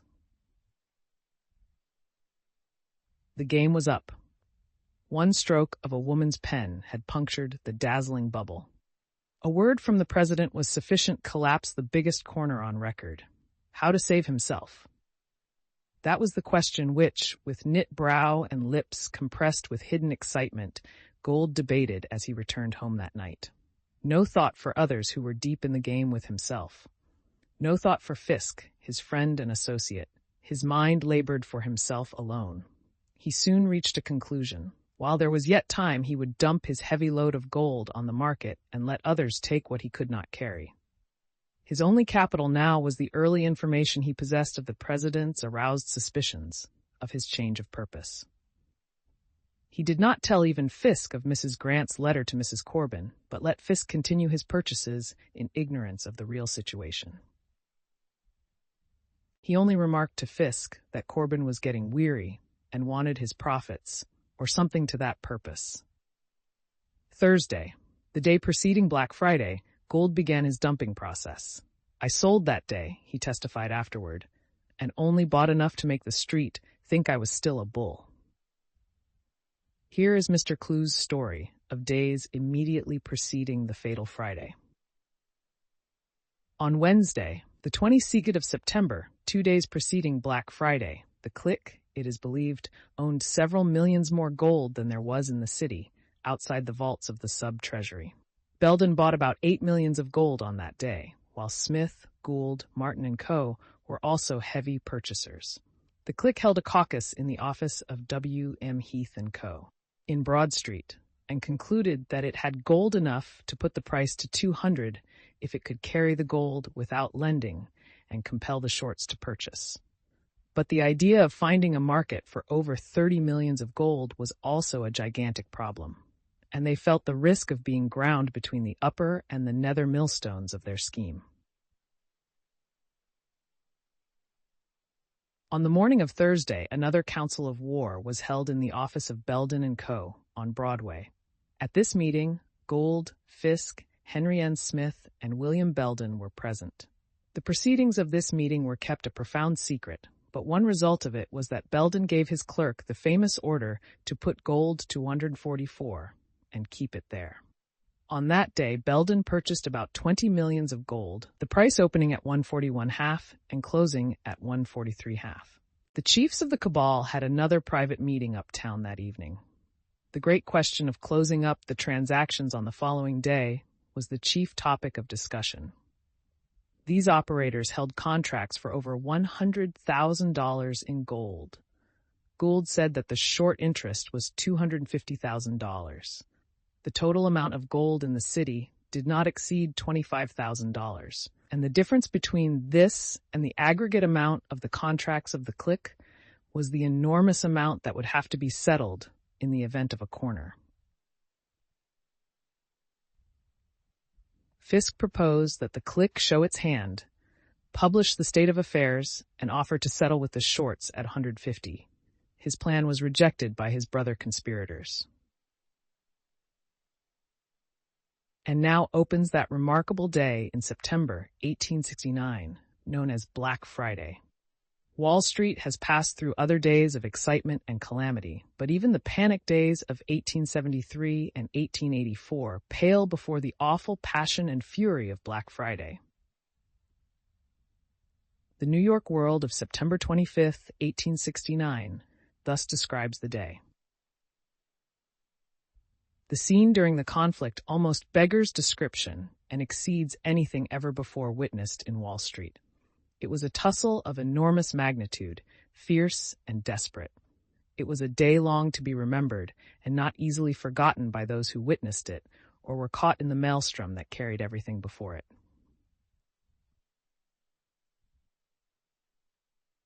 The conspirators were early in the street, and the offices of Smith, Gould, and Martin, Fisk and Belden, and William Heath & Co. were the center of enormous excitement.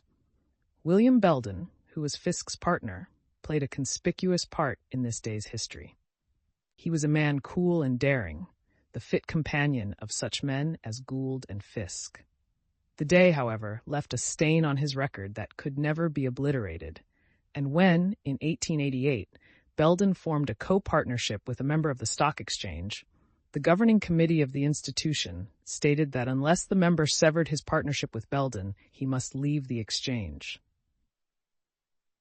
Gould, Fisk, Belden, and their brokers held a council of war and laid out the work of the day.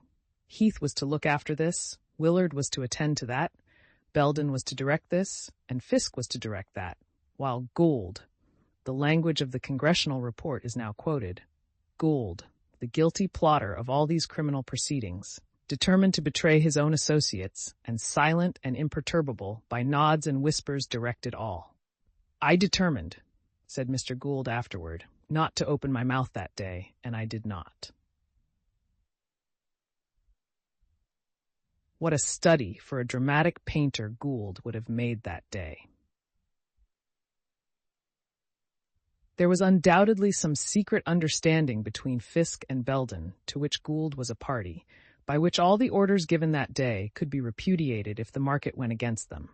A ready tool was found in Albert Speyer, who accepted verbal orders from Belden in the presence of Gould and Fisk to buy, and who went into the boardroom and did buy immense quantities of gold at the highest prices.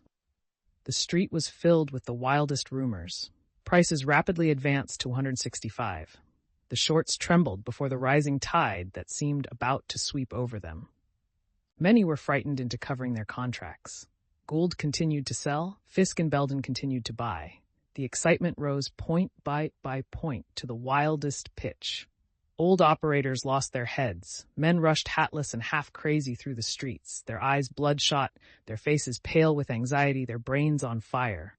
There came rumors of contemplated selling of gold by the Treasury, and the street went mad. Where these rumors started, no one ever knew, but they were the forerunners of actual fact. James Brown, the Scotch banker, appeared in the board and began to offer gold at declining figures. Then the earthquake started, and the golden edifice built by Gould began to tumble. Soon the Treasury order to sell $4,000 of gold appeared, and then the terrible collapse. Prices fell from 165 to 133.5. The boardroom was the scene of contending furies. Albert Speyer completely lost control of himself. His hair is said to have turned white that night after he went home a ruined man. Wall and Broad streets were filled with men wild with excitement. Infuriated mobs surrounded the offices of Fisk and Belden and Smith, Gould, and Martin. Threats of violence were made. Speyer went about saying, "Someone has threatened to shoot me. Let him shoot." The Gold Exchange Bank was obliged to suspend operations. Its clearances that day amounted to over $300,000 of gold. Trading was stopped in the Gold Board. Fisk and Belden suspended, and their contracts were repudiated. The fortunes of hundreds were swept away in that day's battle. Several firms were driven to the wall and announced their failures. The administration was involved in suspicion which it took years to remove. The nation was disgraced and its credit was broken. But Gould, the guilty plotter of all these criminal proceedings, went home saved. What he made or what he lost in that struggle is unknown. But though he had involved others in ruin and had betrayed others, he had saved himself from overthrow. To have gone down in the fight would have been a display of heroism. To save himself alone from the wreck was dishonor. It is not strange that in his sworn autobiography, delivered to the Committee on Labor and Education, Mr. Gould omitted all mention of Black Friday. But when as a witness before the Committee on Corners, he was asked about the Black Friday panic, he calmly said that it was the break time result of overtrading and that its real cause was the fluctuations in the price of gold caused by the war. It is a singular coincidence that exactly 22 years after Black Friday, on the very anniversary of the day in 1891, Gould caused another big flurry in Wall Street. After several years of depression, a boom in stocks was in progress when the sudden announcement was made that the Missouri Pacific, of which Gould was president, would pass its dividend. The announcement caused a revolution in prices, and the boom completely collapsed. Mr. Clues tells a graphic story of what he saw. On the morning of the fatal day, Belden and William Heath had an early breakfast together at the Fifth Avenue Hotel and repaired immediately to their offices. Belden announced that gold was going to 200. "This will be the last day of the gold room," he added. Moved by Belden's threat, a large number rushed to cover. In the language of Henry N. Smith, they came on with a rush to settle. He was settling in the office of Smith, Gould, and Martin at 150 to 145, while Albert Speyer, acting as broker for Fisk and Gould, was bidding up to 160 for $1 million at a time. It was only when the price came down to 133 that Speyer realized the humorous absurdity of his position. He had then bought $26 million since morning at 160. A voracious demand for margins about midday brought the work to a crisis. The scene at the office of Heath was indescribable when Belden went there to see Gould and his confederates, to find out what was to be done next with the frenzied purchasers. An eyewitness thus describes the scene at Heath's office. "I went outside while Belden went in. I walked up and down the alleyway waiting for him to come out. Deputy sheriffs, or men appearing to be such, began to arrive and to mount guard at Heath's office to keep out visitors.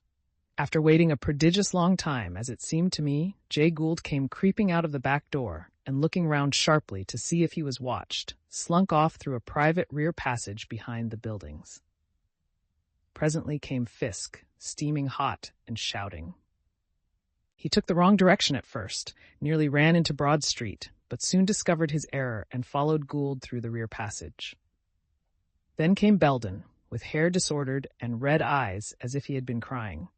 He called, 'Which way have they gone?' and upon my pointing the direction, he ran after them. The rear passage led into Wall Street. At its exit, the conspirators jumped into a carriage and fled the street. They did not fly the street, however, but went to the Broad Street office of Smith, Gould, and Martin, where the crowd assembled, evidently with riotous intent, apparently bent upon an application to Judge Lynch for justice, and had any of the gentlemen appeared outside the confines of the front wall, the chances were that the lamp-post nearby would have very soon been decorated with a breathless body. To ensure their safety inside, however, a small police force kept guard outside, which made the barricade complete. These gentlemen remained under this shelter until the small hours of the morning, busily endeavoring to find out where they stood in the result of the gold deal. And the more they pondered over it, the greater grew the doubt in their minds whether they were standing on their heads or their heels. The story told by Mr. Adams is also worthy of repetition as a graphic description of the terrors of the day. Beginning with the morning before, he says, "It was the morning of Thursday, the 3D. Gould and Fisk went to Broad Street together, but as usual, Gould was silent and secret, while Fisk was noisy and communicative. There was now a complete separation in their movements. Gould acted entirely through his own firm of Smith, Gould, and Martin, while Fisk operated principally through his old partner, Belden. One of Smith's principal brokers testifies, Fisk never could do business with Smith, Martin, and Gould very comfortably. They would not do business for him. It was a very uncertain thing, of course, where Fisk might be. He is an erratic sort of genius. I don't think anybody would want to follow him very long. I am satisfied that Smith, Gould, and Martin controlled their own gold and were ready to do as they pleased with it without consulting Fisk. I do not think there was any general agreement. None of us who knew him cared to do business with him. I would not have taken an order from him, nor had anything to do with him. Belden was considered a very low fellow, I never had anything to do with him or his party," said one broker employed by Gould. "They were men I had a perfect detestation of. They were no company for me. I should not have spoken to them at all under ordinary circumstances." Another says, "Belden is a man in whom I never had any confidence in any way. For months before that I would not have taken him for a gold transaction." And yet Belden bought millions upon millions of gold. He himself says he had bought 20 millions by this Thursday evening, and this without capital or credit except that of his brokers. Meanwhile, Gould, on reaching the city, had at once given secret orders to sell. From the moment he left Corbin, he had but one idea, which was to get rid of his gold as quietly as possible. "I purchased merely enough to make believe I was a bull," says Gould. This double process continued all that afternoon. Fisk's wild purchases carried the price up to 144, and the panic in the street became more and more serious as the bears realized the extremity of their danger. No one can tell how much gold, which did not exist, they had contracted to deliver or pay the difference in price. One of the clique brokers swears that on this Thursday evening, the street had sold the clique 118 millions of gold, and every rise of 1% on this sum implied a loss of more than $1 million to the bears. Naturally, the terror was extreme, for half Broad Street and thousands of speculators would have been ruined if compelled to settle gold at 150, which they had sold at 140. It need scarcely be said that by this time nothing more was heard in regard to philanthropic theories of benefit to the Western farmer.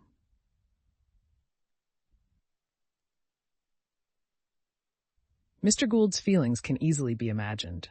He knew that Fisk's reckless management would bring the government upon his shoulders, and he knew that unless he could sell his gold before the order came from Washington, he would be a ruined man. He knew, too, that Fisk's contracts must inevitably be repudiated. This Thursday evening, he sat at his desk in the Erie offices at the Opera House, while Fisk and Fisk's brokers chattered about him. "I was transacting my railroad business. I had my own views about the market and my own fish to fry. I was all alone, so to speak, in what I did, and I did not let any of those people know exactly how I stood. I got no ideas from anything that was said there. I had been selling gold from 35 up all the time, and I did not know till the next morning that there would probably come an order about 12 o'clock to sell gold." He had not told Fisk a word in regard to Corbin's retreat, nor his own orders to sell.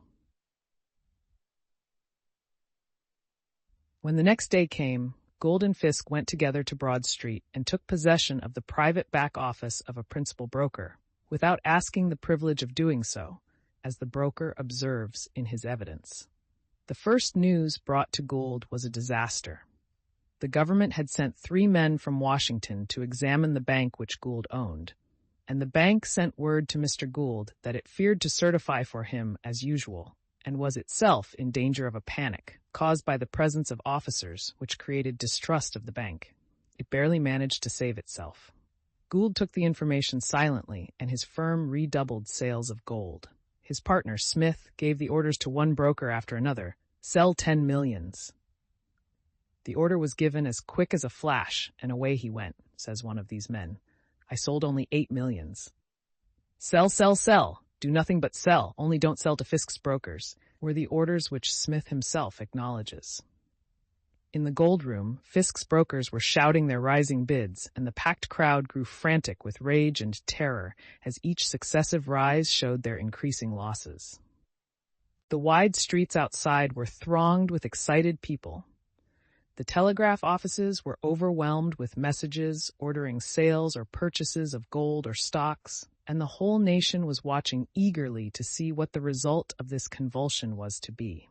All trade was stopped, even break time 400. The president felt that it was time to raise his hand.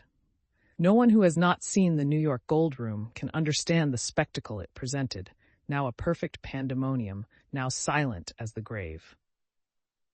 Fisk, in his dark back office across the street, with his coat off, swaggered up and down, a big cane in his hand, and called himself the Napoleon of Wall Street. He really believed that he directed the movement, and while the street outside imagined that he and Gould were one family, and that his purchases were made for the click. Gould was silently flinging away his gold at any price he could get for it. Whether Fisk really expected to carry out his contract and force the bears to settle or not is doubtful, but the evidence seems to show that he was in earnest and felt sure of success. His orders were unlimited. Put it up to 150 was one which he sent to the Gould room. Gold rose to 150. At length the bid was made. 160 for any part of 5 millions. 162 for 5 millions. No answer was made, and the offer was repeated. 62 for any part of 5 millions. A voice replied, "Sold 1 million at 62. The bubble suddenly burst, and within 15 minutes, amid an excitement without parallel even in the wildest excitements of the war, the click workers were literally swept away and left struggling by themselves, bidding still 160 for gold in millions, which no one would any longer take their word for, while the premium sank rapidly to 135. A moment later, the telegraph brought the government order from Washington to sell, and the result was no longer possible to dispute. Mr. Fisk had gone too far, while Mr. Gould had secretly weakened the ground under his feet. Gould, however, was saved. His 50 millions were sold, and although no one yet knows what his gains or losses may have been, his firm was now able to meet its contracts and protect its brokers. Fisk was in a very different situation. So soon as it became evident that his brokers would be unable to carry out their contracts, everyone who had sold gold to them turned in wrath to Fisk's office. Fortunately for him, it was protected by armed men, whom he had brought with him from his castle of Erie. But nevertheless, the excitement was so great that both Mr. Fisk and Mr. Gould thought it best to retire as rapidly as possible to a back entrance leading into another street, and seek the protection of the Opera House. There nothing but an army could disturb them. No civil mandate was likely to be served without their permission within these walls, and few men would care to face Fisk's ruffians in order to force an entrance. The subsequent winding up of this famous conspiracy may be stated in few words, but no account could possibly be complete which failed to reproduce in full the story of Mr. Fisk's last interview with Mr. Corbin, as told by Fisk himself. I went down to the neighborhood of Wall Street Friday morning, and the history of that morning you know. When I got back to our office, you can imagine I was in no enviable state of mind, and the moment I got up street that afternoon, I started right around to old Corbin's to rake him out. I went into the room and sent word that Mr. Fisk wanted to see him in the dining room. I was too mad to say anything civil, and when he came into the room, said I, "You damned old scoundrel, do you know what you have done here, you and your people?" He began to wring his hands, and "Oh," he says, "this is a horrible position. Are you ruined?" I said I didn't know whether I was or not, and I asked him again if he knew what had happened. He had been crying, and said he had just heard, that he had been sure everything was all right, but that something had occurred entirely different from what he had anticipated. Said I, "That don't amount to anything.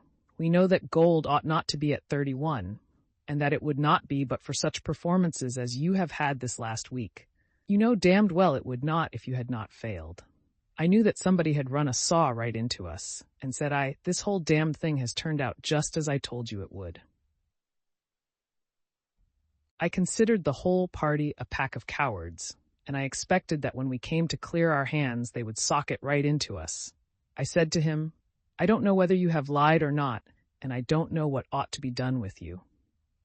He was on the other side of the table, weeping and wailing, and I was gnashing my teeth.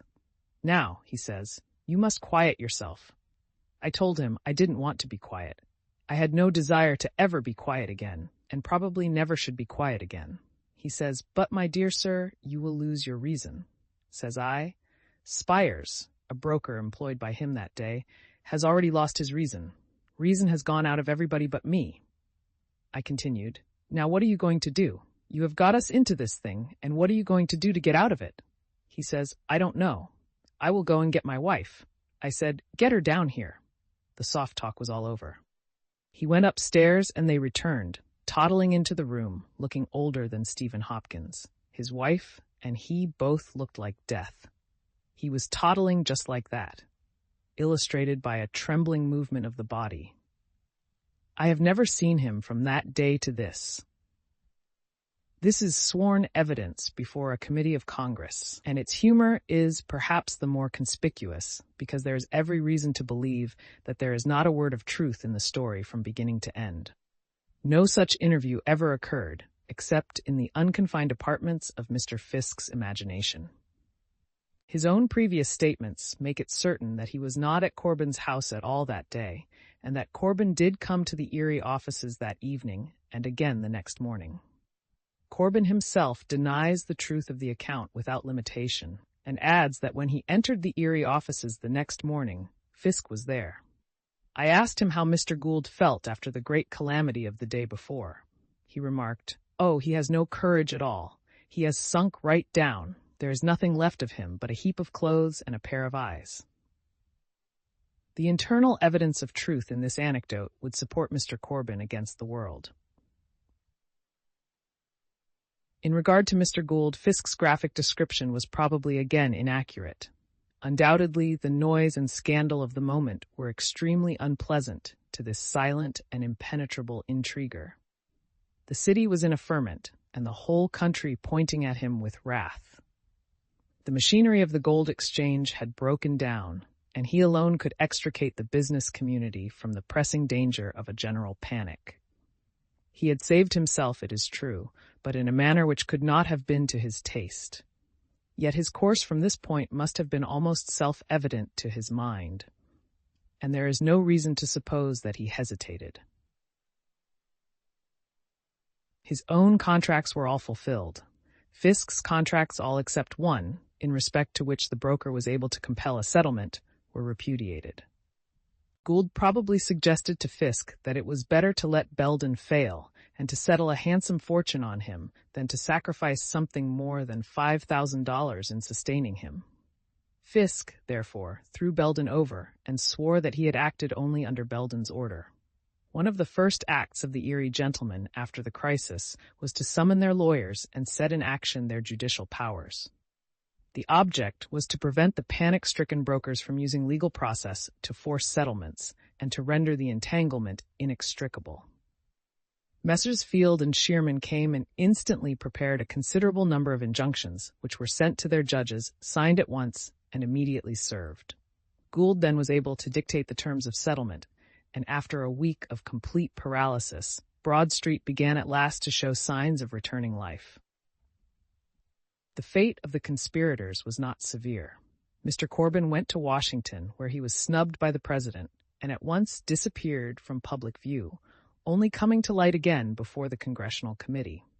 General Butterfield, whose share in the transaction is least understood, was permitted to resign his office without any investigation. Speculation for the next 6 months was at an end.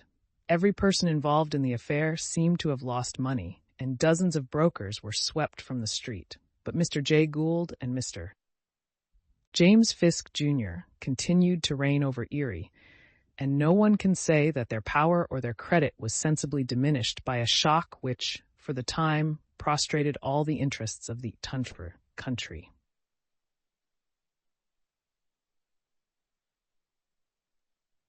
Chapter X: Gold and the Western Railway Systems.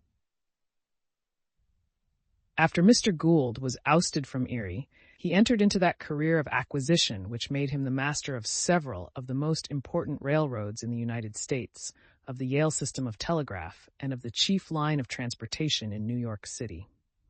In nearly all his railroad operations, he repeated, to a greater or less extent, his career in Erie. His scheme was to buy up cheap and bankrupt roads, reorganize them, issue new stock and bonds, unload on some other road, or else, by the payment of dividends, get the public interested in the property and sell at big profits. Or he would reverse the operation and take a great property and squeeze it like a lemon.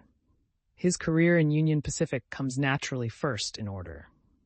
For 10 years he was master of this great system which, with the Central Pacific, constitutes the first and most important of the lines leading to the Pacific coast. His record in this road has been a matter of official investigation, and this part of Mr. Gould's history, as well as that of the Erie and Black Friday periods, is based on sworn testimony.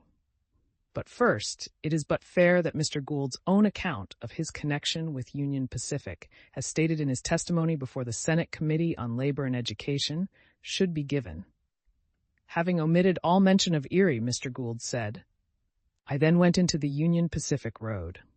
I met Horace Clark and Augustus Schell out west, and they gave me so good an account of the road that I concluded I would buy in it. I telegraphed to New York an order to buy at a certain price. When Mr. Clark got home, he was taken ill, and as soon as his brokers learned that his illness was to be fatal, they sold out his stock. That broke the market and filled orders, which I had sent at a price lower than I ever expected. When I got home, I found myself the owner of a large amount of this property, and at once inquired into its condition. I learned that it was saddled with a large floating debt, and that there were $10 million of bonds coming due within a month. It was in rather a blue condition. The directors were consulting who should be the receiver. I made up my mind that I would carry it through, and I told them that if they would furnish half of the money to pay the debt, I would furnish the other half. The stock went down to 15. It was a large loss, but still I kept right on buying. So when the turn came, there did not seem to be any top to it. It went up to 75, and I immediately went to work to bring the road up. I went out over it, started coal mines, and to the surprise of everybody, it soon began to pay dividends and has never passed a dividend since. Well, continued Mr. Gould, when this road began to be a financial success and developed other ways, there arose quite a clamor, and it was said to be Jay Gould's road, as though it were a dangerous thing to have one man control a road. I thought that it was better to bow to public opinion, so I took the opportunity when I could to place the stock in the hands of investors. In the course of a very few months, instead of owning control of the road, I was entirely out of it, and the stock was 20% higher than I had sold it for. Instead of being 30 or 40 stockholders, there were between 6,000 and 7,000, representing the savings of widows and orphans. There were also a great many lady stockholders. That was about 4 years ago, after Congress enacted very harsh legislation, after they had broken the bargain they had made to get the road through in its early stages. You refer to the Thurman Act? Asked the chairman. Yes, and that closed my connection with the Union Pacific Road. This is a very beautiful picture, and it makes out Mr. Gould to be a most public-spirited and generous man, one ready to sacrifice his own interests in obedience to the demand of public opinion. But, having looked on this picture, look upon that drawn by the Pacific Railroad Commission, appointed by President Cleveland in 1887, and composed of ex-Governor Pattison of Pennsylvania, E. Ellery Anderson of New York, and David Littler of Illinois. The commission made 2 reports, agreeing substantially, only that of ex-Governor Pattison was more severe in its conclusions. In the majority report, by Messrs. Anderson and Littler, the purchase of a controlling interest by Jay Gould in 1873, the subsequent increase in the capital stock to 200,000 shares, the inauguration of the policy of constructing branch lines in 1877, and the commencement of the action by the United States against the directors of the Union Pacific for misappropriating the assets of the company were detailed, and the report went on to say, "It appears from the minutes of the company that while this litigation was pending, certain proceedings were taken by the directors, whereby by their own acts and votes they undertook to release themselves from any obligations or liabilities to the company."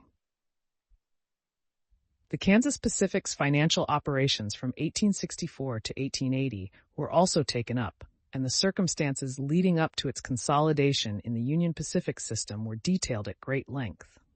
The acquisition by Jay Gould in 1877, at nominal figures, of several millions of securities of the Kansas Pacific was spoken of, and the reorganization of that company under the control of Gould was detailed and the methods severely condemned. The effect of the consolidation was to increase the stock of the Union Pacific from $38,000 to $50,000, and the bonded indebtedness from $88,000 to $126,000, and the other indebtedness from $4,000 to nearly $10,000. It was declared that the 3 years following the consolidation were years of great business activity, and the receipts of the Union Pacific for 1880, 1881, 1882, and 1883 were largely increased. But in the face of a very large and apparently profitable business, the company found itself early in 1884 on the verge of bankruptcy. Competition, the burden of its fixed charges, the extravagant sums paid for branch railroads of little or no earning power bought by Mr. Gould, and the lavish and reckless distribution of the assets of the company in dividends, all combined to produce this result. After stating that Gould's connection with the road ceased in 1883, the report says, "It is with a sense of great relief that the Commission turns from the history of this company from 1873 to 1883, the period of Gould's control, to the conservative, energetic, and intelligent management that has characterized the management from the opening of 1884 to the present time."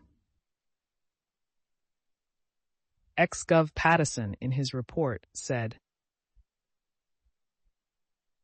"The Union Pacific Company has received $176,294,793.53 in surplus earnings and land sales during 18 years, and if its stock had been fully paid, as Congress required that it should be, and as its officers certified under oath that it was, nearly all of that money would be applicable today to the payment of the government debt.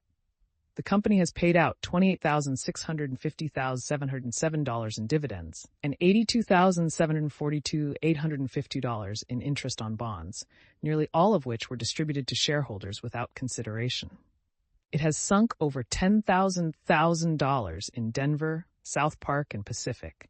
It paid out $10,000 to J. Gould and his associates for branch lines and other investments which were worthless, and which were unloaded upon the Union Pacific because of the faithlessness of the management of the company. The gross mismanagement of the Union Pacific and the other Pacific railroads has injured the credit of foreign investors to such an extent that hundreds of millions of dollars, which otherwise would have been sent here for investment and aided in the development of the country, have been locked up abroad."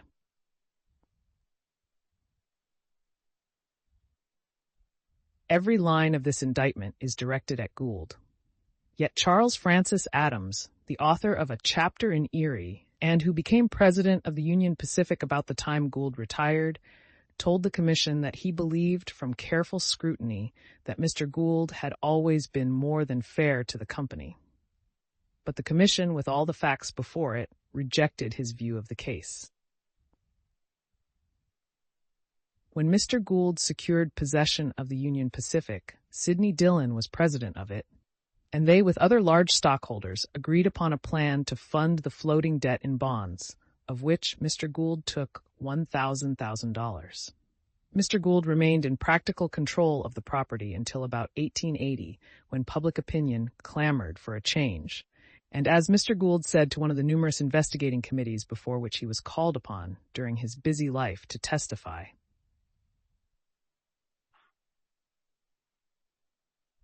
to public opinion, "I let outside parties in, and soon, instead of 30 or 40 stockholders, there were 6,000 or 7,000. Charles Francis Adams succeeded Sidney Dillon as president, and in a short time an astonished public beheld the spectacle of the author of the scathing Chapter of Erie standing sponsor for the man he had denounced. Mr. Gould managed to persuade Mr. Adams to view the future of Union Pacific through his, Gould's, eyes, and in consequence Mr. Adams unconsciously assisted Mr. Gould in disposing of large blocks of the stock to good advantage. In 1891, Mr. Gould again got control of the Union Pacific Road, owing to peculiar Wall Street conditions, and he calmly turned Mr. Adams out of the presidency and put Sidney Dillon back there. In 1876, Mr. Gould began buying Kansas Pacific stock because it was cheap. At that time, stock speculators did not regard the stock as being worth anything.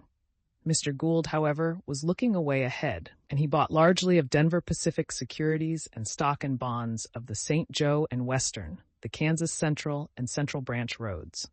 All of these securities he got at a very low price, and he realized an enormous profit when they were all turned in under the famous Union Pacific consolidation scheme in 1880. For his Central Branch stock alone, he received $239 per share. Mr. Gould was one of the first to suggest the consolidation of the Kansas Pacific and its subsidiary roads with the Union Pacific. He employed Solon Humphreys and Jenner Dodge to go west, look over the situation, and make a report on the practicability of the consolidation. In 1879, a consolidated mortgage was issued by the Kansas Pacific to wipe out the innumerable securities bearing different rates of interest, which were then burdening the road. J. Gould and Russell Sage were then directors of both the Union and the Kansas Pacific roads, and they were made trustees of this mortgage. Among the assets covered by this mortgage were 30,000 shares of the Denver Pacific Railroad, then of little value, but which, under the plan of consolidation, which Gould was then maturing, would become of great value. Sidney Dillon, who was associated with Gould and Sage in all three roads, asked them to release these stocks from the lien of the mortgage. Gould and Sage sat down at the same desk at which Dillon had written this modest request, and wrote suggesting that an action should be brought against them in the courts for the release of the stock. The action was immediately brought before Judge Donahue, to which Gould and Sage made no defense. Dillon testified that the stock was worth only $200,000 or $300,000. The order was given, the stock released, and the day after the consolidation was effected, which made the stock worth its face value, or $3,000. Stoop and Renz, of Amsterdam, claiming to be holders of the bonds, brought the charge against Mr. Gould and Mr. Sage that they had, without consulting with the other bondholders, appropriated to themselves the trust asset of $3,000. This revelation was made October 17, 1877, and an effort was made to secure the indictment of Messrs. Sage and Gould. It was a matter which at once attracted the widest interest. District Attorney Martin was asked to send the complaints before the grand jury, but pending any action on his part, Mr. Gould started on a trip abroad on his yacht Atalanta. Then followed probably the longest rest and only complete rest J. Gould ever enjoyed from the time he took up and pushed through the abandoned survey of Ulster County in 1852. He went first to Gibraltar, then to Marseille, cruised along the Mediterranean, going to Egypt and Italy. While he was absent, the legal war against him at home continued. His enemies in the Kansas Pacific still clamored for his indictment. The commissioners appointed by President Cleveland to investigate the affairs of the Pacific railroads made a thundering report against the management of those corporations, showing that they had received in aid from the government the sum of $447,000. Congressman Anderson offered a resolution in the House of Representatives recommending that suit be begun against Mr. Gould and others to enforce the Thurman Act. In March 1888, the grand jury failed to indict, and on that very day, Mr. Gould was complacently strolling about the streets of Algiers. 3 weeks later, Mr. Gould landed from his yacht at Jacksonville, Fla, and in a very short time he was at his desk looking after his great financial interests and manipulating the stock market.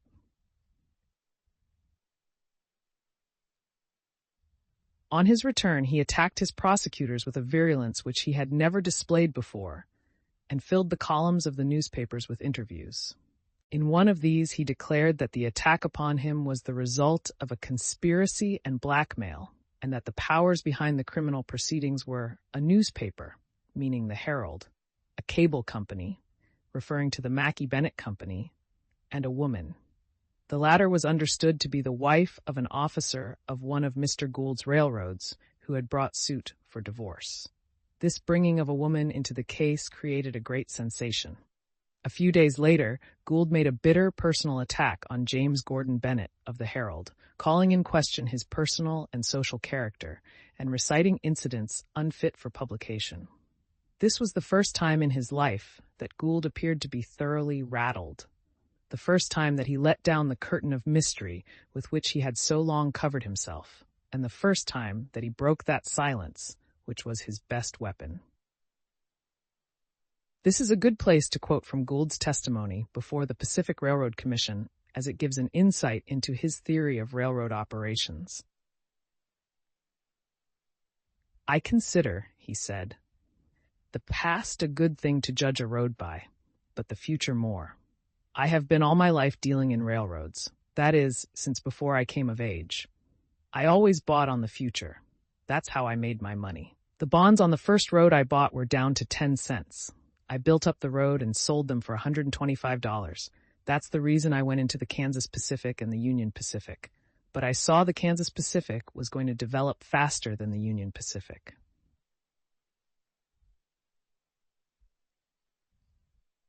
Gould's railroad operations were entirely too numerous to be followed in all their details, especially as enough has already been given to indicate the character of his enterprises. But no life of Mr. Gould would be complete without an account of his connection with Wabash. On this road, however, he simply repeated, though to a less degree, his tactics in Erie, and the result is a corporation almost hopelessly burdened with enormous obligations. In the North American Review of February 1888 will be found a full history of this unfortunate road. The writer says that Mr. Gould remains the leading figure in the chapter of Wabash, as he was of Erie.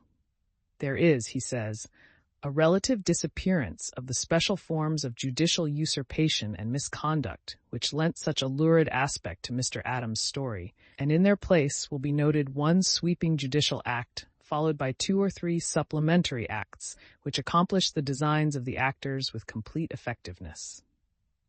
Gould gained control of the road in 1879 and became president in 1881.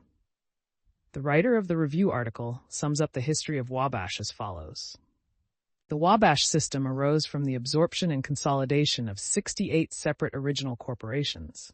When thus consolidated, the system owned and controlled in 1883 about 4,814 miles of railroad in the 6 states of Ohio, Michigan, Indiana, Illinois, Missouri, and Iowa. Its capital stock was increased between 1877 and 1883 from $40,000 to $50,174,700.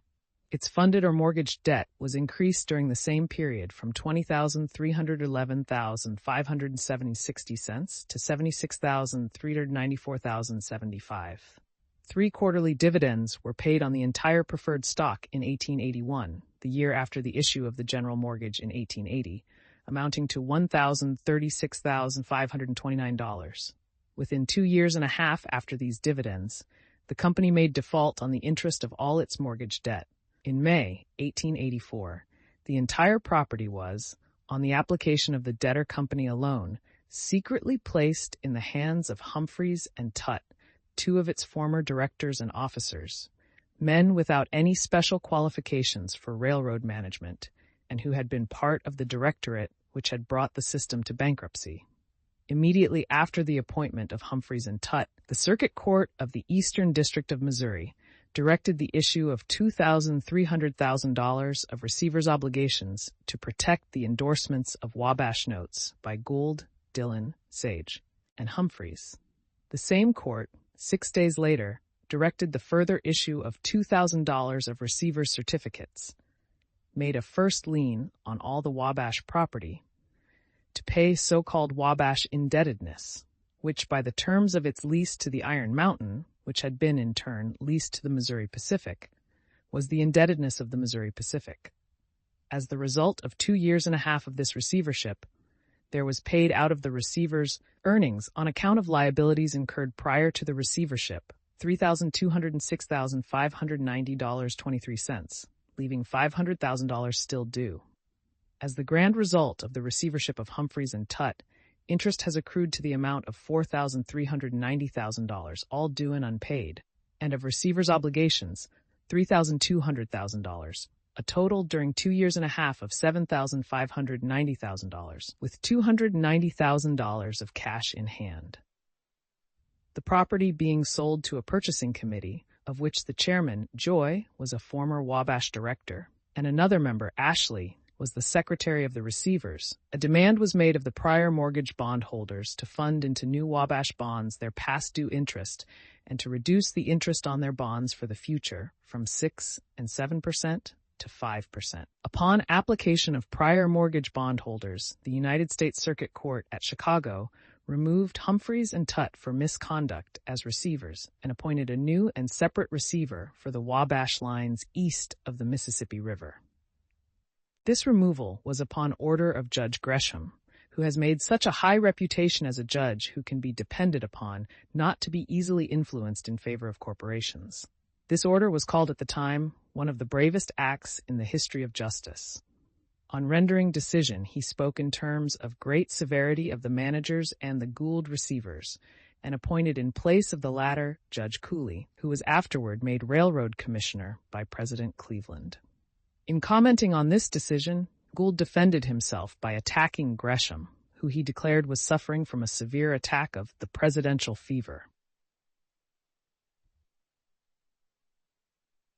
The Gould purchase of the Missouri Pacific Railway has a refreshing novelty in it on account of the manner in which it was bought. The road was owned in 1880 by Commodore Garrison, who was not friendly to Mr. Gould. The latter sent Russell Sage to find out how much the Commodore would take for his interest in the Missouri Pacific. The Commodore said that $2,000 would be about right. Sage offered $1,500,000, and Garrison shook his head brusquely. The next day, Sage returned and offered to close the bargain at $2,000. "No," said the Commodore, "the price has advanced to $2,800,000. "Break? Pooh, said Sage, and he went back and reported to Mr. Gould. The next day, Gould went himself and told Garrison that he would take his stock at $2,800,000. The Commodore replied that the stock had advanced in price to $3,800,000, and it would continue to go up $1,000 a day. Gould closed the bargain on the spot, giving Garrison his check for $3,800,000. The Missouri Pacific stock subsequently became very much depressed in the stock market, and a great many weak stockholders were obliged to let go. Gould was always ready to buy. After a while, he consolidated the Missouri Pacific with the Iron Mountain and the International and Great Northern, and Missouri Pacific stock went up rapidly. The Iron Mountain was a first-class money-earning road. This consolidation gave Mr. Gould a southwestern railroad system of more than 5,000 miles, which he subsequently extended largely. Gould's testimony in regard to this portion of his career before the Senate committee was as follows. The next great enterprise, if I may call it great, that I engaged in was the Missouri Pacific.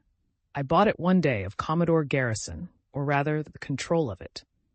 I had a very short negotiation with him. He gave me his price just as we are talking here, and I said, "All right, I will take it," and I gave him a check for it that day. At that time, I did not care about the money made.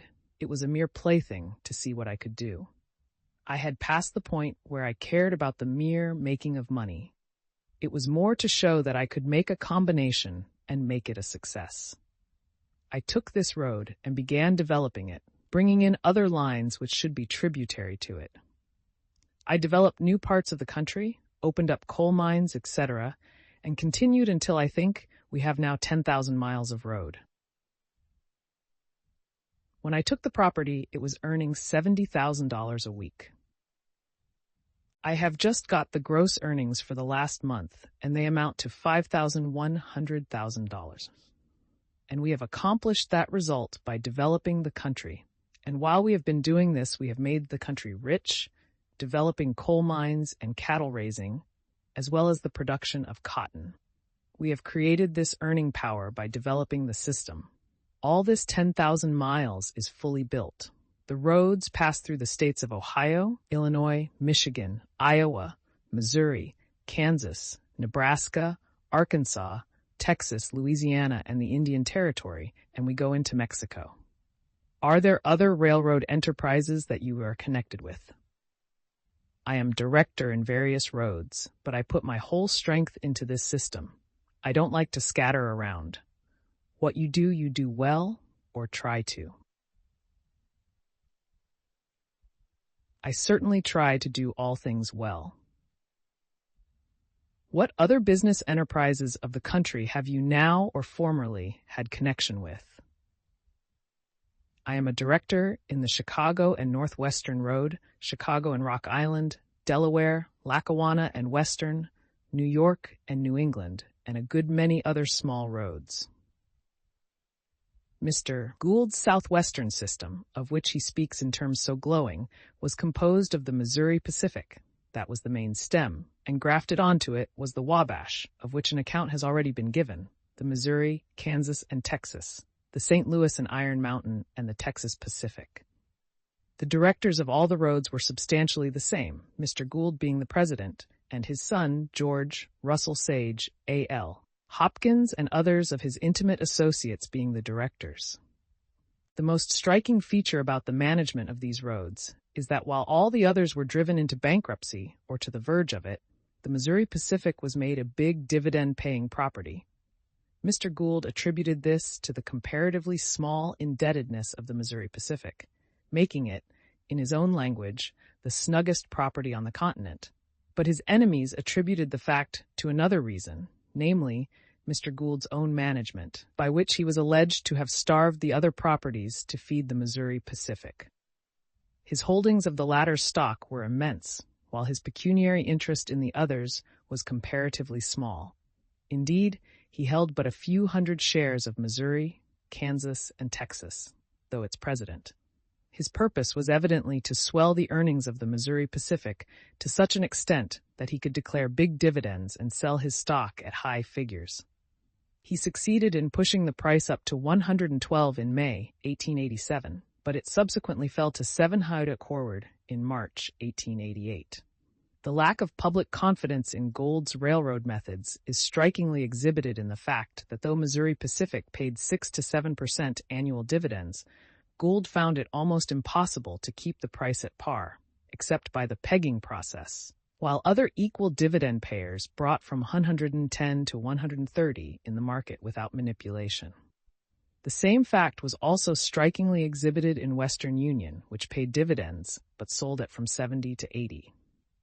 Finally, the stockholders of the Missouri, Kansas, and Texas became indignant at the destruction of their property. Much of the stock was held abroad and was only worth $13 to $15 per share of $100. They engaged E. Ellery Anderson, the same who had been a member of the Pacific Railroad Commission, and Simon Stern, who had been the counsel for the Hepburn Committee, to represent them. And in connection with such Wall Street men as W. L. Bull, shortly after elected president of the Stock Exchange, they hurled the Gould management from power.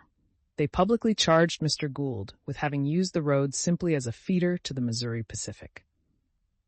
Mr. Gould succeeded, at least in part, with his plans in regard to Missouri Pacific, and is understood to have marketed a large block of his holdings in 1888.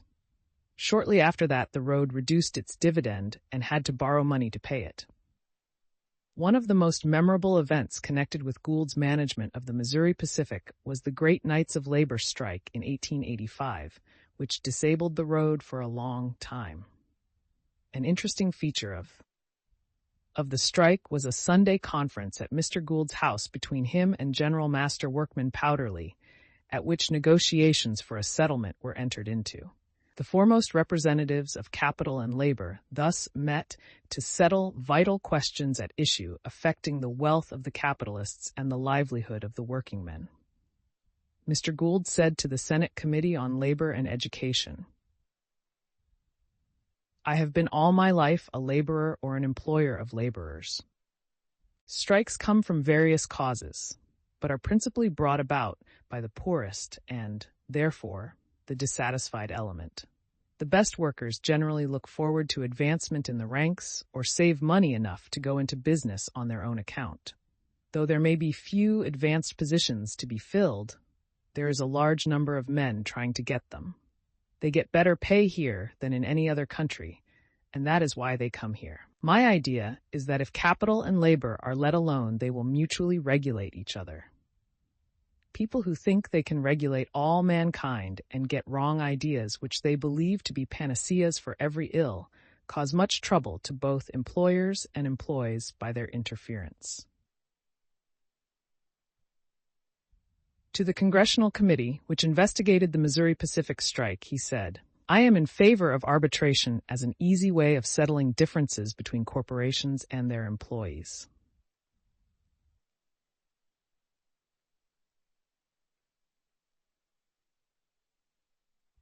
Gould and the telegraph monopoly.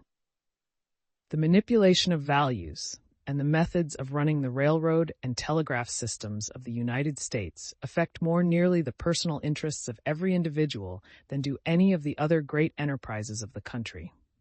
It is for that reason that Jay Gould's actions in his railroad properties and his telegraph companies are such an important factor of interest in the events of his life. Gould's connection with the Western Union Telegraph Company began in the early part of 1881. For a number of years, with the aid of the American Union and the Atlantic and Pacific Telegraph Companies which he controlled, he was able to advance and depress the stock of the Western Union at will. He was simply playing a great game with his larger rival and waiting the chance when he would take possession and unite all the lines. One example of Mr. Gould's finesse in connection with the Western Union will show his methods. By 1880, his American Union Company had become a constant menace to the other company. Rates to every competing point had been cut, and his lines reached to the Pacific. Western Union at one period was up to 116. The wires of the Western Union were taken from the lines of the Union Pacific and other great railroad systems controlled by Mr. Gould, and those of the American Union were substituted. The stock of the older corporation fell to 88. It was said at the time that Mr. Gould was short 30,000 shares of Western Union, and if that was so, he made $840,000. But in 1881, Mr. Gould and his associates had practically secured control of the Western Union. It was proposed to sell and transfer the entire assets and property of the American Union and the American and Pacific to the Western Union directors. Rufus Hatch, as a stockholder of the American Union, obtained an injunction restraining the consolidation, but on February 4, 1881, Judge Barrett refused to continue the injunction, and by the time he had concluded his opinion, the papers were drawn up. The consolidation was ratified by the directors of the three companies, and almost before the country knew it, there was one telegraph company where there had been three before. The stock of the Western Union Telegraph Company was at once watered $40,000, or 37%, and Mr. Gould became the leading spirit in that company, directing its affairs from his offices, which were in that building.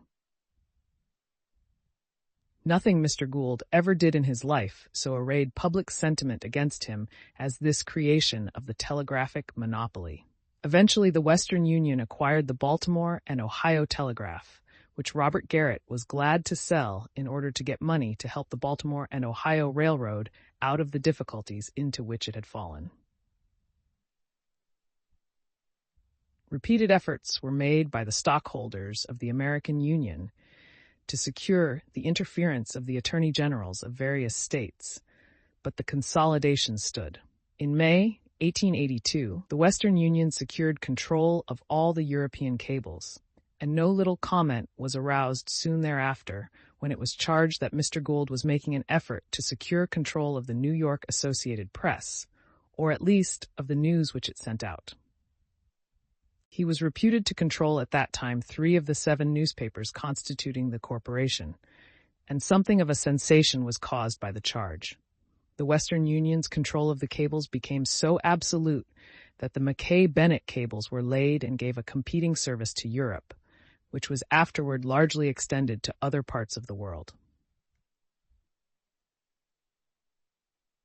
In probably no other country of the world would one man be permitted to control its telegraph system. But Gould became the absolute dictator of the Western Union and successfully overcame every competitor that arose. His record in Western Union, like that in his other properties, is that of a tremendous increase of securities. Like the wicked milkman, Gould always skimmed off the cream and poured water into all his properties. The comic papers delighted to picture him with a watering pot in his hand. The mainspring of the Western Union is monopoly. Its condition is such that it cannot exist with profit to its stockholders with a strong competition in the field. Thus is a grand aggregation of small companies. It has absorbed and will probably continue to absorb every rival in the field. Gould himself rode into control on the back of a competing company. This was early in 1881. His version of the story is given in his testimony to the Senate Committee on Labor and Education. "I am interested in the telegraph," he told the committee, "for the railroad and telegraph systems go hand in hand, as it were, integral parts of a great civilization. I naturally became acquainted with the telegraph business and gradually became interested in it. I thought well of it as an investment, and I kept increasing my interests. When the Union Pacific was built, I had an interest in a company called the Atlantic and Pacific, and I endeavored to make that a rival to the Western Union. We extended it considerably, but found it rather uphill work. We saw that our interest lay more with the Western Union. Through that we could reach every part of the country, and through a small company we could not. So we made an offer to sell to Western Union the control of the Atlantic and Pacific. At that time, a very dear friend of mine was the manager, and I supposed that he would be made the manager of the Western Union. But after the consolidation was perfected, it was not done, and I made up my mind that he should be at the head of as good a company as I had taken him from. The friend was Jenner Eckert, and for him I started another company, the American Union, and we carried it forward until a proposition was made to merge it also into the Western Union. As the stock of the latter went down, I bought a large interest in it and found that the only way out was to put the two companies together. Jenner Eckert became general manager of the whole system. Meantime, I bought so much of its property and its earning power that I have kept increasing my interest. I thought it better to let my income go into the things that I was in myself, and I have never sold any of my interests, but have devoted my income to increasing them. This is the whole history of it. This beautiful account of Gould's devotion to a friend, to the extent of starting a telegraph company for him, does not, however, tell the whole story. Gould's policy in regard to the American Union was twofold. It was to establish a competing company so strong that the Western Union would have to absorb it, or else it would absorb the Western Union. The result was that the Western Union did absorb the American Union, and Gould absorbed the Western Union. By the aid of his rival company, Gould kept hammering at the stock of the Western Union, then controlled by Vanderbilt. By every art known to Wall Street speculation, he forced the price down as low as he could. He sold the stock short in large amounts, and in buying to cover bought enough additional to place him in control. Then he consolidated the two companies, and 100,000 shares of American Union, which represented a comparatively small outlay of capital on the part of Gould, went into the Western Union at par and Gould's immense holdings. GS of Western Union were thus acquired at a low figure. Of course, if he had attempted to market his holdings in one lump, his profits would have been wiped out. But by carrying the load and letting the stock out by driblets, his profits were large, even if he sold under the market price, which was nearly always below par. On January 11, 1881, it became known in Wall Street that the consolidation was probable, and the price of Western Union rose from 78 to 103, and the next day to 114.5.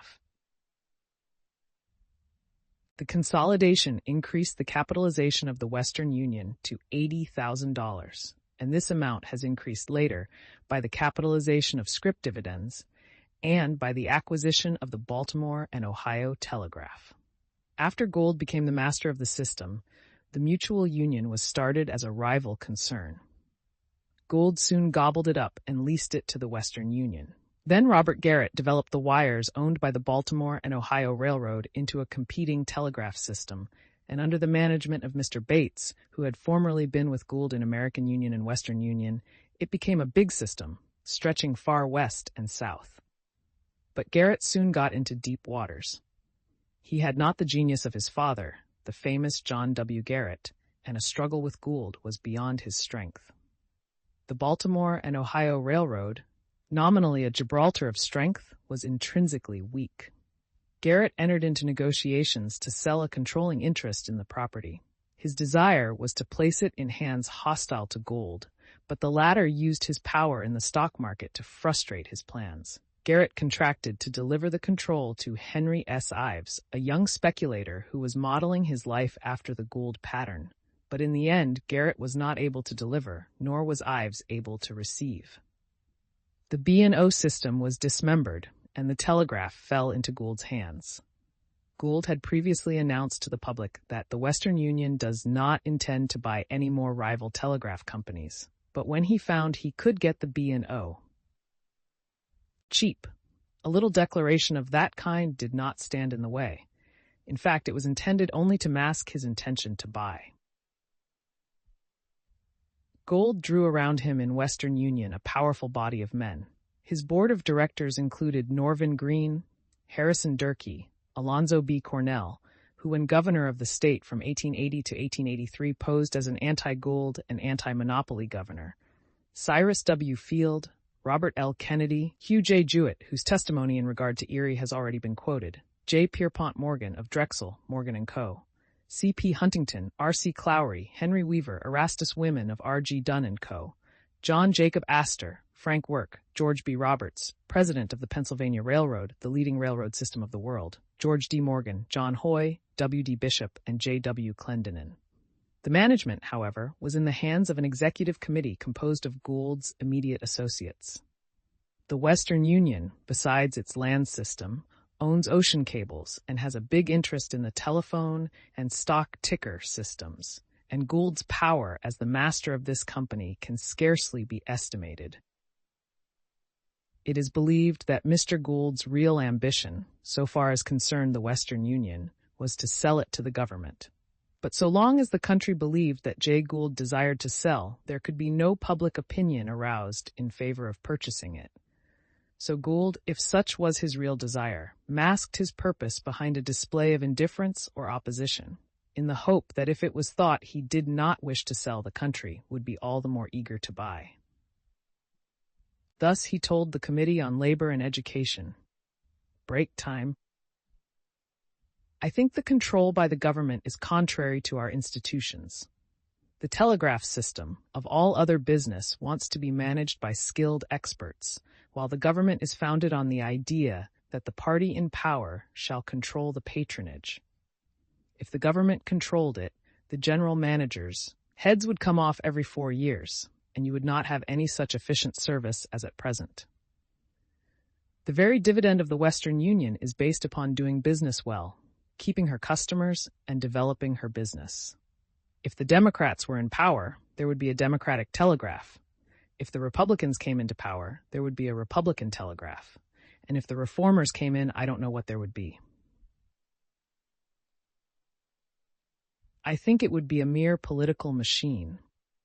I would be perfectly willing, so far as I am concerned, to allow the government to try it, to sell out our property, but it would be very unjust to take it away, the property of our own citizens, and make it valueless. Have you any idea what the government ought to pay? I think that it ought to pay what it is worth, and no more. I think that the method that was provided in the law is a very just one, and I would be perfectly willing to let the government take it on those terms. What, in your opinion, is the Western Union property worth? Well, I judge of property myself by its net earning power.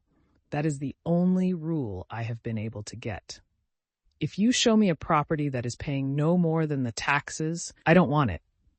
I want property that earns money. You might say that there's water in Western Union, and so there is. There is water in all this property along Broadway. This whole island was once bought for a few strings of beads, but now you will find this property valued by its earning power, by its rent power, and that is the way to value a railroad or a telegraph. So it is worth what it earns now, a capital that pays 7%. That would be $100,000. Yes, and it is worth much more than that, because there are a great many assets. Chapter 12. Gould and the Manhattan Elevated. Jay Gould was not an originator of systems. Others with ideas secured charters, began railroads and other schemes, and then, when money was needed, Gould would step in and profit by their energies by purchase at low figures. This was never more forcibly illustrated than by his connection with the elevated railroad system of New York City. He had nothing to do with their construction. In fact, Gould's name is unidentified with any great public undertaking original with himself. Other men planned and built. He grabbed. He did, it is true, start a telegraph company and put up poles and wires, but it was only as a part of his plan to capture a system already constructed. So the elevated roads, the measurable solution of the problem of rapid transit in the metropolis and an inestimable boon to the city, are not due to the foresight, pluck, and energy of Gould. Other men were the pioneers, but they were driven to the wall and forgotten, while he plucked the fruits of their labors. Gould, naturally enough, came into control of this great system, which carries 600,000 passengers every day, through a consolidation and the watering of stock. There were 3 elevated roads: the Metropolitan, formerly the Gilbert, named after its originator, Dr. Gilbert, of which S. H. Neeland was president; the second, the New York, of which Cyrus W. Field was president, and of which Samuel J. Tilden was once a heavy stockholder; and the third, the Manhattan, of which Jay Gould and Russell Sage were the owners. The Metropolitan and the New York were bona fide companies, actually owning railroads and rolling stock, but the Manhattan was a paper company, having a nominal charter and an organization, but not 1 inch of road. Yet these 3 companies were consolidated on equal terms, and Gould, Sage, and Field became the owners. Later, the control narrowed down to Gould and Sage. Sage, Field, and Neeland are remarkable characters in Wall Street history, and their names are intimately identified with Gould's, Sage and Field as associates, and Neeland as an unpurchasable opponent. Russell Sage is one of the richest men of his generation. He came originally from Troy, where he ran a bank and whose district he represented in Congress before the war for 1 or 2 terms. Then he entered Wall Street. His great distinguishing trait was avarice. He worshipped the mighty dollar. Money-getting was his passion, not for the power and luxury which money can purchase, but for the mere pleasure of acquisition. He lived, it is true, on Fifth Avenue, and gave somewhat to charity, but his habits were economical almost to the point of penuriousness, and once a dollar got into his hands, it did not easily slip through them. It should be said of him, however, that he was as careful of other people's money as of his own. Why as of his own? This was the man who for many years was Gould's most intimate business associate, a director in all his companies and a partner in all his schemes. Gould estimated Sage's wealth at $50,000, and their combined capital was thus enormous. Sage was chiefly a moneylender in Wall Street. He carried an immense amount of ready cash and was of incalculable aid to Gould in all his undertakings. It is indeed one of the traditions of the street that Sage saved Gould from ruin at a time when he was hotly pressed by James R. Keene and other bear operators. Field was a different kind of a man. He liked money, but only as a means to an end, and he had not the heart or mind to roll up a colossal fortune in the way that Gould and Sage did, though he shared for a time in their enterprises. But at one time, he was worth millions. Field's passion was love of fame. His brothers all gained distinction in the professions. He sought and obtained distinction in commercial life. One of his brothers sat on the supreme bench of his country. Another was a leader of the New York bar. A third was a noted clergyman, editor, and traveler. Field began his business life as a rag merchant, but with indomitable pluck, energy, and foresight, he finally succeeded in constructing the first Atlantic cable and was honored both in London and New York. Mr. Field sought almost equal distinction in connection with the elevated railroads, whose great importance he comprehended, and he made a bid for popularity by insisting on a reduction of the fares from 10 to 5 cents against the wishes of Gould and Sage. Sage first became acquainted with Gould in Troy. Field first became identified with him in 1879, when he, Field, was president of the Wabash Railroad, though we have seen him as a guest at the famous banquet given to President Grant on Jim Fisk's steamboat in 1869. Mr. Gould turned his attention to the elevated railroads in this city early in 1881. The Manhattan Company was then in control of all the lines as lessee, and to Mr. Gould's keen vision, that company presented the appearance of being on the verge of financial disaster. The Manhattan Company had issued $13,000 of stock, pure water, and had divided the same equally between the Metropolitan and the New York companies. There was much criticism of the action of the Manhattan Corporation in issuing so large a quantity of stock, which was wholly unrepresented by property. The Attorney General of this state, Hamilton Ward, obtained permission from Judge Donahue, May 18, 1881, to begin a suit for the dissolution of the Manhattan Company's charter and the appointment of a receiver. Other suits were begun about the same time to restrain the Manhattan Company from paying any dividends on its stock. Of course, these suits tended to depress Manhattan stock in the stock market. Gould, Sage, and Field agreed together to consolidate the three elevated railroad companies. They were, however, met by the determined opposition of President Nealand of the Metropolitan Road. Nothing could induce him to waver in his opposition. His associates in the Metropolitan deserted him, and one by one they went over to Gould, but he stood firm to the very last, and his persistency caused a celebrated litigation which proved so protracted and costly that Nealand was finally defeated, though his spirit was unsubdued. At that period, Mr. Gould was the owner of the New York World, and for several months in 1881, that newspaper was greatly exercised over the bad management and financial rottenness of the Manhattan Company. Scarcely a day would pass that the World did not contain an editorial or a news paragraph attacking Manhattan.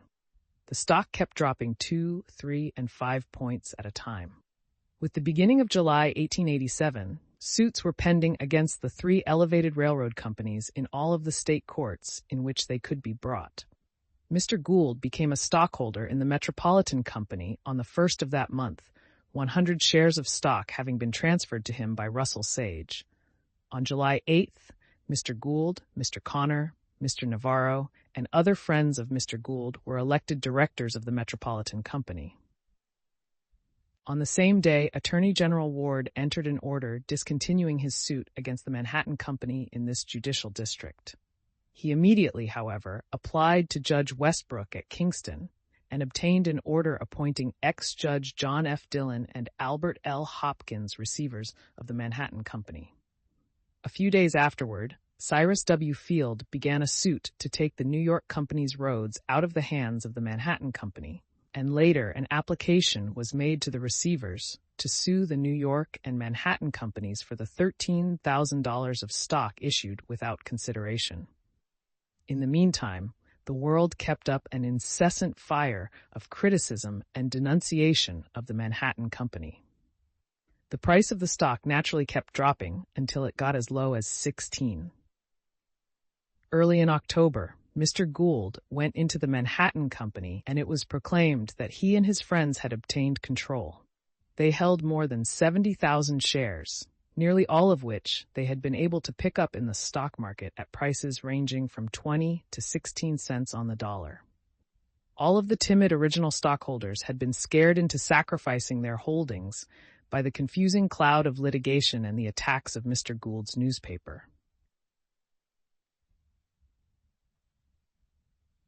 For a while after Mr. Gould got control of the Manhattan Company, there was some show of fight between him and Cyrus W. Field, who represented the stockholders of the New York Company. Soon, Gould, Field, and Sage came together and had an amicable understanding. An opinion was obtained from Judge Westbrook, who held court in Jay Gould's private office, denying the application of the New York Company to get its road out of the hands of the Manhattan Company. And in the latter part of October, the Gould-Field-Sage party entered into an agreement in behalf of the three companies by which the Manhattan stockholders were to receive only 6% dividend on their stock instead of 10%. Next came an order from Judge Westbrook taking the Manhattan Company out of the hands of the receivers, and that corporation, which was absolutely under Gould's control, proceeded to rivet its hold upon the entire elevated railway system of this city. Immediately following Judge Westbrook's action, the Manhattan stock went above 52, and on November 9th, the day that Jay Gould was elected president of the company, the stock was quoted at 55. The steps which Gould and his associates took to freeze out the original stockholders of the Metropolitan Company were exposed by the New York Times in a series of articles beginning in December 1881 and continuing until the legislature ordered a special investigation into the matter in April 1882. Specific charges were made against Hamilton Ward as Attorney General and Justice Theodoric R. Westbrook of the Supreme Court for their part in the elevated railroad proceedings, and the Judiciary Committee of the Assembly spent several weeks in taking testimony. Jay Gould and others were examined, and letters and telegrams from Judge Westbrook to Gould's lawyers were produced in evidence, showing that Westbrook had a very friendly understanding with Mr. Gould. It was also proved that on 2 occasions, Judge Westbrook exercised his judicial functions in Gould's private office. The committee was divided in its conclusions, and Westbrook just escaped impeachment. The effective lessons of the exposure and the official investigation, however, put a stop to further freeze-out tactics in dealing with the honest stockholders of the Metropolitan Elevated Railroad Company.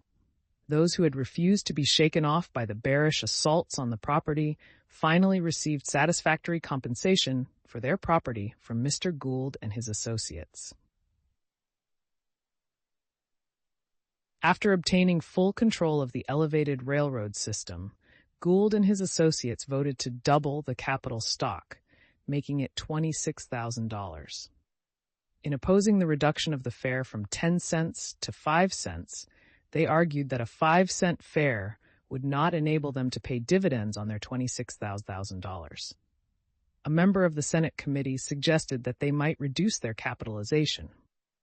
Mr. Field became identified with all of Mr. Gould's properties, but gave most of his attention to the development of the elevated roads. In 1886, he inaugurated the Big Bull movement in Manhattan stock.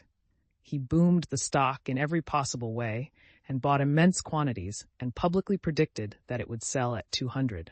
He succeeded in pushing the price to 175.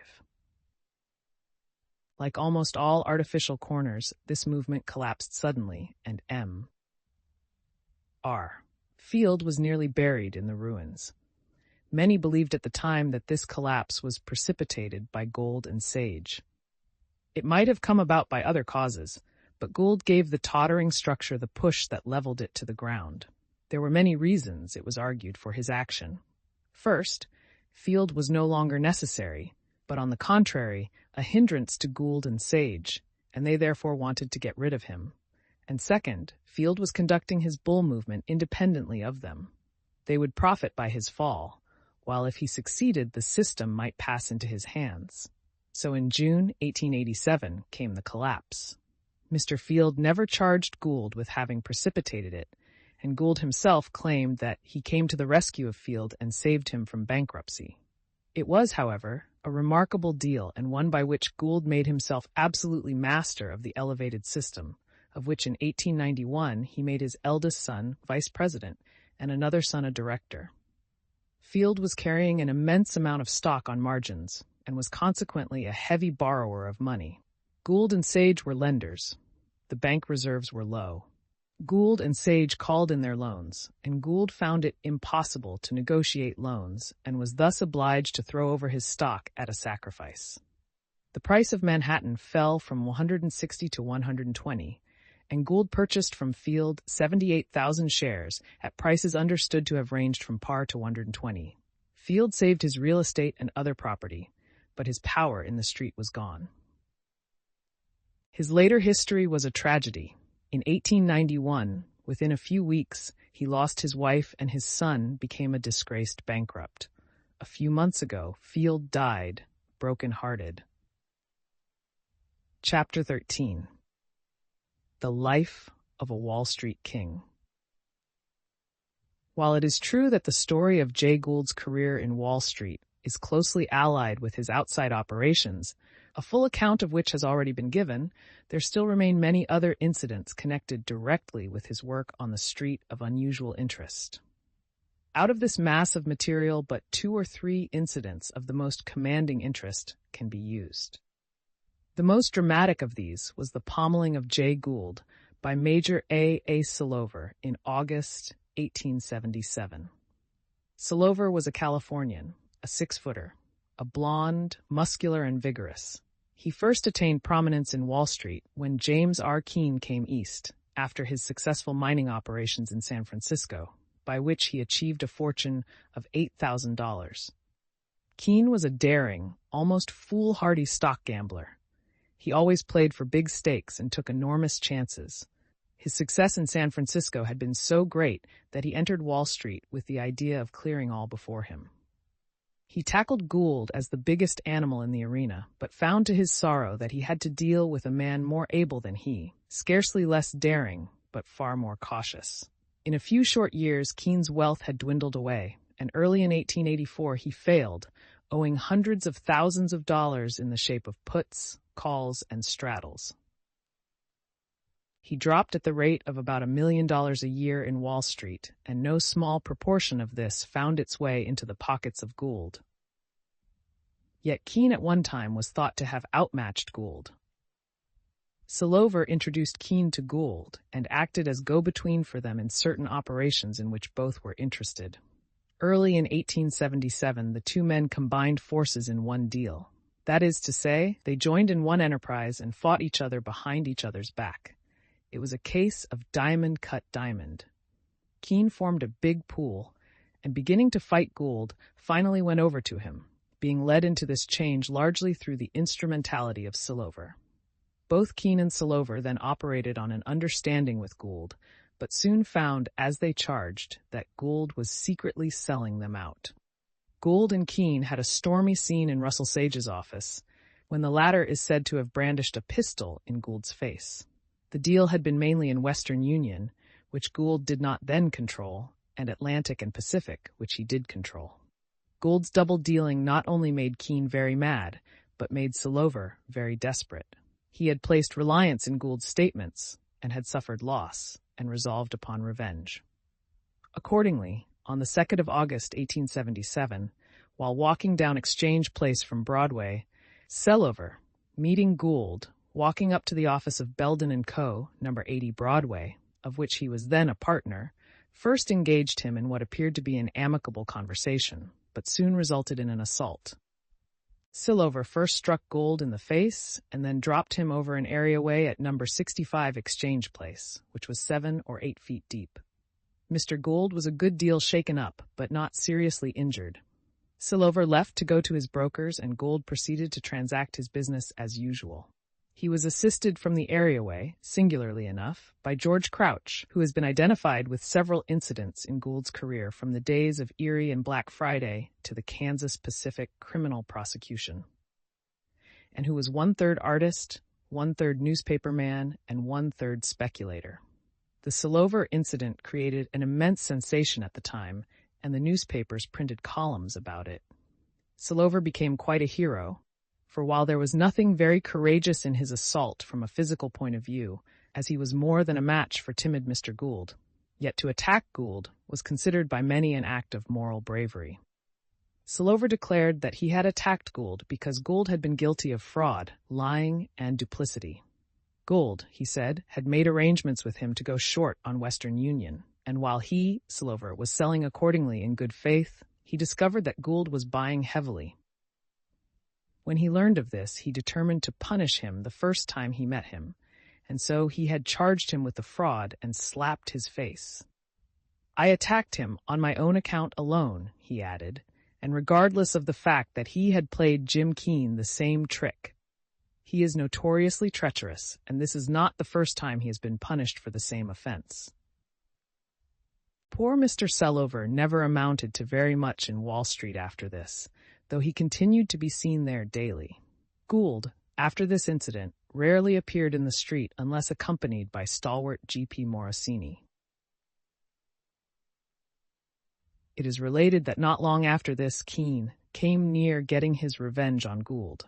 The latter was putting all his energies into Union Pacific and carrying $22,000 of the stock, mostly in margins. Keene organized an opposition party and nearly succeeded in breaking Gould. Sage, however, came to the latter's assistance with $2,000 of much-needed cash, and Gould was saved. Keene's purpose was to drive Gould from the street forever, but he not only failed, but in a few years he was himself a bankrupt, with Gould more powerful and richer than ever. Rumors of Gould's death and of his impending bankruptcy were not infrequently circulated in Wall Street. Rumors of death could be easily disproved, but once, at least, the street was firmly convinced that Gould was in financial difficulties, and Gould was obliged to exhibit his wealth in order to prove that he was solvent. On March 13, 1882, Gould exhibited to Sage, Field, and Frank Work his box of securities to show that he was not only solid, but also had not been a seller of stocks. He exhibited to the astonished vision of these associates $23,000 of Western Union, $12,000 of Missouri Pacific, and $19,000 of other stocks. Russell Sage said, "There is not another man in America except Vanderbilt who could make such a display of stock as that." In 1884, Gould made another exhibition of his securities to John T. Terry and others, and the display was even bigger than 2 years before. The Panic of 1884 is believed to have caused Mr. Gould much anxiety. It came suddenly and without warning. There had been earlier in the year, it is true, the collapse and resignation of Henry Villard, soon followed by the failure of James R. Keene, but these disasters would not have produced the financial earthquake that shook Wall Street in May. The failure of the Marine Bank and Grant and Ward, with the revelations which followed of embezzlement on a scale never before witnessed in the street, and the suspension on the memorable 13th and 14th of the month of the Metropolitan Bank, George First Senior, and 7 or 8 prominent banking houses in this city, and 2 banks in Brooklyn and Newark, caused a panic like that of 1869 and 1873, and from the depressing effects of which the street did not rally for several years. Gould's fort, unmelted like snow in the decline of values which accompanied this panic. He came out of it probably $20,000 poorer than when it began. But this loss, it is true, was chiefly on paper. He was able to hold most of his securities, the value of which afterward increased. But it is believed that he was at one time very hotly pressed. His associate, Russell Sage, lost millions in the decline by his operations in puts and calls. His office was besieged by a mob clamorous for their profits. The old man reluctantly paid up, and badly scared and sick at heart, retired from the street for a while, hoarding the $40,000 or $45,000 which was still left to solace him. The men who chiefly profited by the great decline were Charles F. Warishoffer and Addison Cammack, the leaders of a small but powerful bear party which for several years had been preparing for this depression, and by all the bear tactics of which they were masters, assisting in the downward movement. They were 2 men of mark. Warishoffer was the superior in mind and nerve. When he died in 1886, while under 40 years of age, he was worth, it is said, $8,000 to $10,000, the result of his daring speculation. He was probably the ablest stock speculator Wall Street has ever seen, not excepting Gould, whose principal success, it should be remembered, was in operations outside of the street. Wörishofer was by birth a German and was the son-in-law of Oswald Ottendorfer. Some of the most successful men in Wall Street, it may be remarked, are Germans or of German descent, as for instance Villard, who after his collapse in 1884 had recovered in 1888 the ground he had lost, August Belmont, the banker, the Wormsers, and the Seligmans. Camac was a man of much coarser nature than Wörishofer. He came originally from the South, and the Wall Street tradition was that he had been a slave driver by profession. Gruff in his manner, uncouth in his language, he yet had qualities as a speculator, which made him a power in the street. These two men, with their following, are believed to have very nearly driven Gould to the wall in 1884, and the story is that Gould might have gone down if Camac, of all men, had not relented. This story, like many others told in Wall Street, probably has a mixture of truth and fiction. In 1887 and 1888, Camac was very evidently in alliance with Gould in stock operations.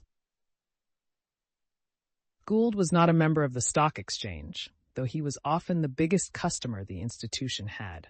He was, however, almost always in general or special partnership with some member of the exchange, and thus obtained all the advantages of personal membership.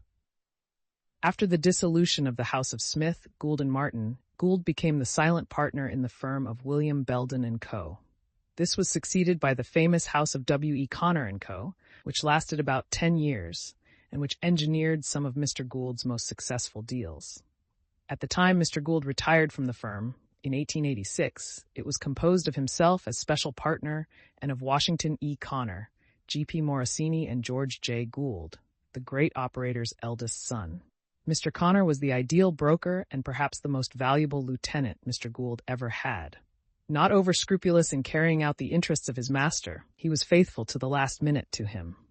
Tempting offers were made to buy him off at various times, and he might have made several fortunes in betraying the confidences of his chief, but it is believed he was always true.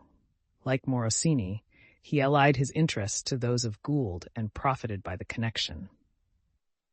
When the firm dissolved, Gould said of his partners, "Both are very rich men. Mr. Connor is worth at least $1 million, and Mr. Morosini 2 or 3 times as much. The new firm will have my heartiest goodwill in whatever it undertakes. Between Mr. Connor, Mr. Morosini, and myself, there has never been an interruption of good feeling." Mr. Connor was not only faithful, but quick and shrewd in his judgments. Upon him rested nearly all the details of the best operations of the house. These operations often required the assistance of 50 or 60 brokers. Often these brokers did not know that they were working for the same client. Sometimes they were ignorant even of the fact that Gould was their client. The prime necessity in great stock operations is to conceal one's movements. Sometimes a part of the brokers might be selling and a part might be buying. Gould and Connor alone held the strings of the intricate operations. One of the first great successful movements the house undertook was in Kansas Pacific in 1879. The stock within a period of a few months shot up from 8 to 97 and the bonds from 10 to 110. Gould cleared nearly $10,000 by this operation. The most brilliant feat accomplished by the house was performed when Gould acquired Western Union. Mr. Gould, for a long time, as has been related, had been an uncompromising bear on the stock.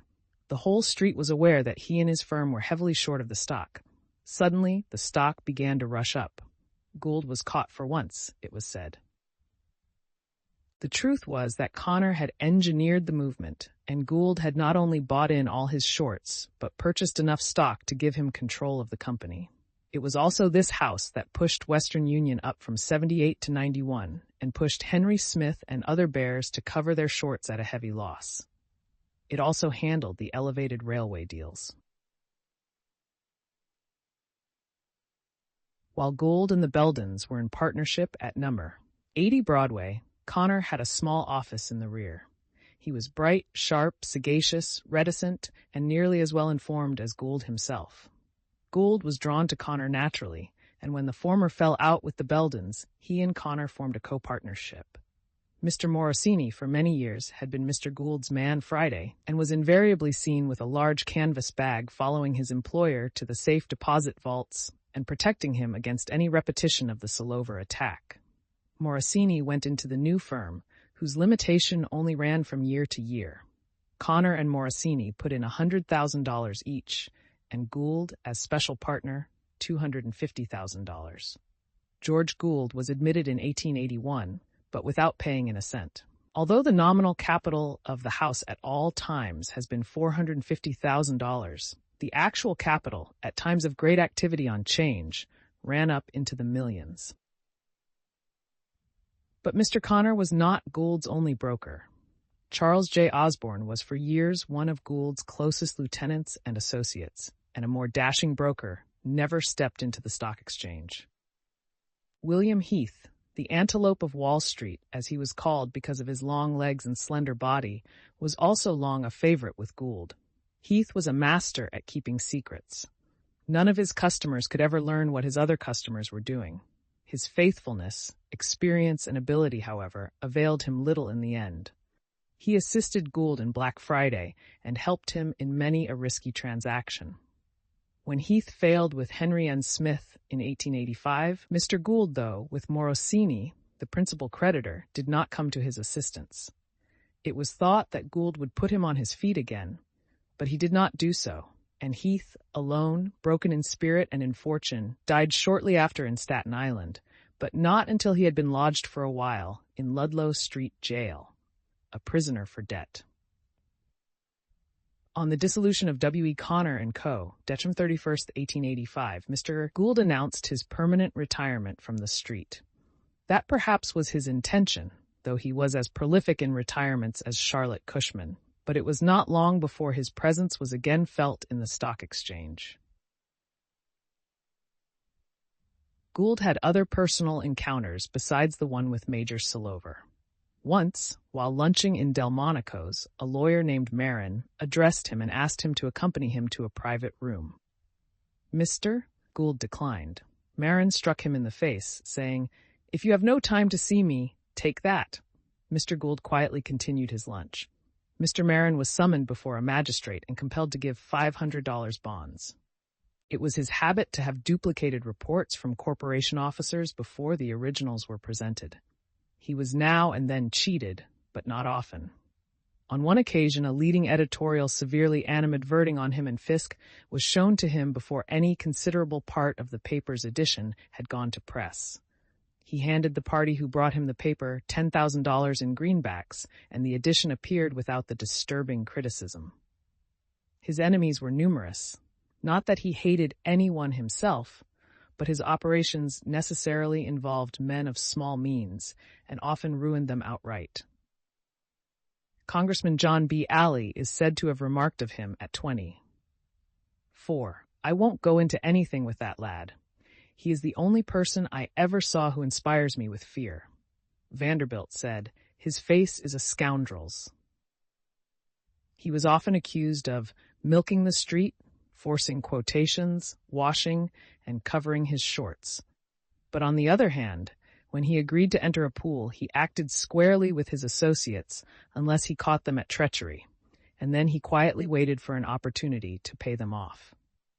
He was a special partner in several firms of brokers and carefully concealed from each his operations with the others. Break Chapter 14. Break Time Fine. The King is Dead. Enormous wealth, power in the world of finance, every luxury that is at the command of man except health that J. Gould possessed. On Friday morning, December 3rd, 1892, at 9:15 o'clock, his wonderful career was ended. It was a perfect December morning when the soul of the magnate went to the undiscovered country, whither it had been trending for so many months. He died, not as he had feared to die, by the hand of the assassin or the dynamite crank, but as peacefully as any babe whose lamp of life has dwindled to a spark ere it flickers and goes out. He died surrounded by his children, in the plain, rear-extension bedroom, with its window looking down upon the conservatory. It was the room in which his wife died before him, and which he had since occupied whenever he was in the city. It led to the little study where only his most intimate friends were admitted. Here the last remnant of his strength ebbed away, and even while an attendant turned him, he was gone, and $100,000 were without a master. All the members of his family were at his bedside. There were George J. Gould and his wife, who was Edith Kingdon. There were Edwin Gould and the young woman, Dr. Schrady's daughter, to whom he was so lately married. There was Miss Helen Miller Gould, named after her mother, who had taken her mother's place as head of her father's household. There were Miss Anna and Howard and Frank Gould, the younger children, and there, too, was Dr. John P. Munn, J. Gould's medical advisor. Mr. Gould's sons and daughters had remained by his side until 1 o'clock the previous morning. Then he fell asleep, and his children, worn out, went to bed. They were around his bed again very early. There lay the Alexander of speculation, the man who sought new financial worlds to conquer, who founded possessions on ruins and wrecks. There lay that man, helpless, weak as a baby. Always physically frail, the wasting disease with which he had suffered had greatly emaciated him. His nose was pinched, his face, half hidden by his gray-black beard, was almost as white as the pillow on which it rested. His hands were like wax, and his languid eyes, dimmed by the shadows that were falling across his brain, moved lazily here and there. For although he had fallen into a stupor during the night, Jay Gould was conscious in the morning. He knew he was about to die. He knew the moment was near that he had fought to delay, fought not through fear of death, but with a mighty pride that abhorred the thought that even death should overthrow him. For 2 years or more, the great financial manipulator had been battling with the knowledge that in his system lurked the seeds of man's most insidious foe, consumption. He had phthisis pulmonaris in both lungs. He battled with the knowledge, and he took no man into his confidence besides his private physician, who became a sort of trained body servant to him, and was always within easy call to watch him when he had acute attacks, and his 2 elder sons, George J. Gould and Edwin. A very master of silence himself, he imposed silence upon these confidants, and it became their bounden duty to deceive all others as to the giant which had laid its grip upon his life. And so the story went forth that Jay Gould was afflicted with nervous dyspepsia merely, and every now and then he had a bilious attack, which was not dangerous, a cry which was repeated even when he had entered the shadow of the dark valley. Up to within 12 hours of his death, the same cry was repeated. And even after death, there were strenuous efforts made for some inexplicable reason to shroud the cause in mystery, a mystery which could have wrought no good to the dead man's peace and that of his surviving family. But it was not dyspepsia which sent him to the south of France, in the Atalanta, under the watchful eye of his medical guardian, Dr. John P. Munn, whose occupation is gone indeed. It was not dyspepsia which sent him to Florida and Southern California and El Paso and the grand resorts of Colorado, nor which caused him not less than 2 weeks ago to plan a trip to Mexico, for he did not think he was going to die, even then, and no man ever clung to life more fiercely than this frail and silent embodiment of intellect. He knew the truth, but he bit his teeth upon it. He would not let men into the secret, and sometimes put himself to actual pain in order to conceal the truth. As when, only a few weeks ago, on October 26th, he appeared among the guests at Dr. Schrady's house and took a quiet part in the Gould-Schrady wedding, which had been somewhat hurried at his request. This was his last appearance in public, unless you can count a visit or two to his office in the Western Union building, to which he went from his home in a closed carriage, and dodged in by way of the basement office before anyone could see him. No one who saw him at the wedding would have suspected that he was so near death, and perhaps he would not have been had not an injudicious ride, in company with Dr. Munn, on the day before Thanksgiving, caused a cold which settled on his lungs, brought on a hemorrhage, and paved the way to death. The story of Mr. Gould's last night on earth is one easily told. It was as simple as any tale could be. He was prepared, and so were all the members of his family. His going off was merely a question of time. All understood how it would be. He had laid his earthly house in order, had explained to his older sons exactly what his property was, how he had made it, and what he should do to develop it, if he lived. He had passed the distressing stage of his disease, and he coughed but little, and that weakly. The beard upon his face hid to some extent the terrible emaciation, but the chalky pallor of the swarthy skin was sharp and startling. He dozed at times, but never seemed to lose consciousness. He did not suffer physically. There was nothing to fight against now but the lassitude of utter exhaustion, and this the doctors, Munn and Janeway, did with the most powerful stimulants, thus prolonging life by a few hours, but doing no good that could be measured.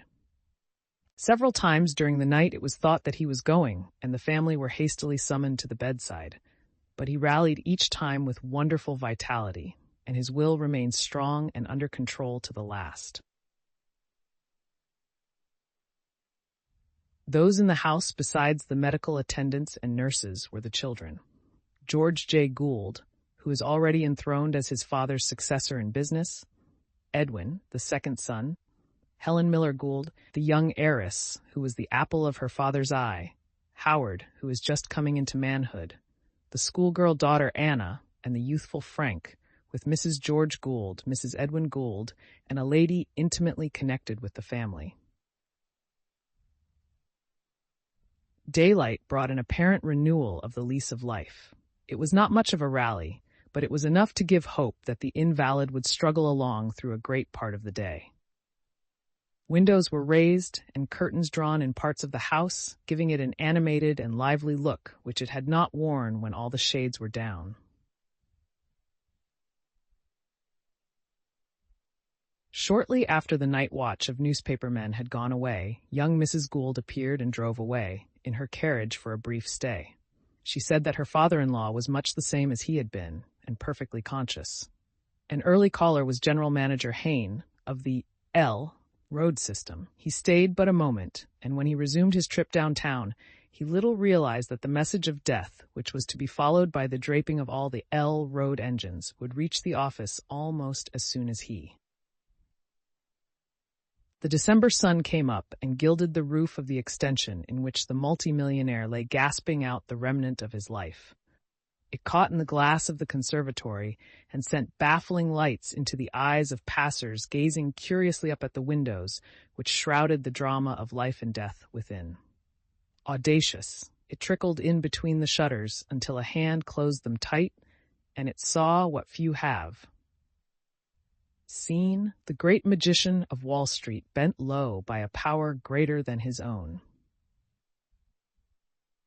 Just then, as if moved by some sympathetic force, all of the raised shades were lowered, and the great house assumed a somber aspect. This was just after 9 o'clock in the morning. A few moments later, a messenger boy came out of the house bearing a telephone message from Dr. Munn to his wife, stating that Mr. Gould had died at 9:15 o'clock. And thus the news that a king was dead trickled out unwillingly, as it were, through the massive oaken doors that front his palace. If Jay Gould's secret could have been longer kept, it doubtless would have been. But death sounds a tocsin which even a master of silence cannot muffle.